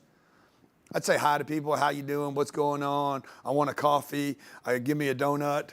Wow, what a nice house this is. But I really didn't contribute anything. I just consumed from them. That cost me $140,000 to go to that deal. Okay, third thing, money and finance course. I need you to do this in the next, you need to be starting with this. Learn the wealth secrets of the 1% or the 0.1%. Learn how to grow income and minimize taxes. Learn the money mistakes to avoid at all costs. Learn how to spot a great investment and a bad one. That could be a company, it could be a piece of real estate. How to use the 40% rule to double your net worth and reduce your tax bill to zero. I paid taxes twice in the last 20 years. Money and finance course is unbelievable. It's $2,500 on our website or $19.95 on our website. If that's all you want, by the way, you can go to grantcardone.com. In the store. Look up the money and finance course and you'll see it there for $19.95. You can go buy it. Maybe you don't want the 90-day support, okay? Cardone University on demand, 24/7, 365, 90-day access, and a coach to help you. We charge $3,000 to companies for this on a monthly basis on a 3-year contract. We're giving this to you, okay? 90-day onboarding. So that when Sean starts bringing new people into his company, he goes from 10 to 20, how to onboard those people, attract great people, and to get those people actually doing what you need them to do. This is one of our most successful courses, by the way. Sales KPI, daily KPI tracker. Are you on track or not? You behind, you up? You on track to hit it? Okay, 7-figure sales scripts, can't buy them. I'm giving them to you. We've sold $1 billion worth of $1 billion worth of products with these sales scripts. Profit Planner. You want to talk about the Profit Planner? Yeah, I mean, this basically allows you to plug in where you're currently at in your business and how much money you're making. And then you actually go and you plugged in based on a small series of inputs. You plug in how much money you actually want to make as profit in your business. And this calculator will back everything out, even into how many people you need and how many calls you need to make every day. Marketing swipe file. I told you about the confidential swipe file right here, okay? The email programs, the ad programs, the landing pages we use, the webinars we use, the funnels. How would you like to have access to everything that we've done online to produce $1 billion worth of revenue? Social media marketing activity calculator. When you're going to post, where you're going to post, how many landing pages you need to post on, and the activity target calculator to tell me how many different social platforms you should be on. So some of you might only be able to be on Instagram based on your activity targets. Some of you are going to need to be on LinkedIn, Instagram, TikTok, Snapchat, YouTube. Pinterest. By the way, all of it's got traffic. All of it's got traffic. Content creation calendar. When you're going to post, where you're going to post, what you're going to post, all this can be automated, okay? 90-day revenue, 90-day access to our private networking group, priceless. Meaning you have access on a Telegram or WhatsApp? It's a Telegram channel. Telegram? There's hundreds of people. I think there's actually over 1,000 people that are on it right now. You get access to network, connect, ask questions. It's an awesome opportunity to have a built-in network from day one. Okay, so look, we're going to end this in 47 minutes. You got 47 minutes to figure out your money, to figure out the phone call, to get your questions answered. Bottom line is this. First thing you need to figure out right now is this. One simple thing. What you do you want to be? Okay, you today or you tomorrow? The you should be or the you are? That's what you got to decide. And if that requires a coach, accountability, showing up for 90 days, what version of you do you want to be? I've always wanted to be a better version of myself than I was, and I still want to be a better version of myself than I am right now. Trust me, I wake up every single day. How can I become the best version of myself? I don't want to work out, okay? Well, that will not make you a better version of yourself. I want to eat sugar, donuts, cookies. Okay, well, that will not make you a better version of yourself. So I'm like, keep sugar away from me, guys. I need sugar to stay away out of my environment. Do not offer it to me. I am freaking weak for it. Okay? You're not helping me when you give me sugar. So I needed to let my environment know. So my point is, what version of you do you want to be? This version, what you're settling for right now, or the next version? I'm interested in the next version of you. I hope you are, okay? Last thing I want to say is this, and I'll end. The version of you are right now. Let's say I told you in July I was going to go spend 2 weeks on a yacht and I wanted to invite you out. Is that the version you want to bring to the yacht? Or is it the next version? Because I know for me, in my life, I've been a version of the past that couldn't actually get to the version. I couldn't get to the next group because of who I was. This starts with you guys. You have to make the commitment in you. You're worth it. You deserve it. You're going to do it sooner or later, by the way. And I hope you do, okay? I hope you do this, and I hope you do it in the next 37 minutes or whatever it is. They're going to close it off, and we're going to take and build this group, and we're going to give dedicated attention for the next 90 days, June, July, and August. Man, this is summer. Beach body shit, bro, okay? Beach body at the bank, okay? All right? Okay, God bless you guys. I appreciate you. Thank you for joining me for the last couple days. I hope you take advantage of this, and I look forward to seeing you in our private networking group. Ding dong, tell me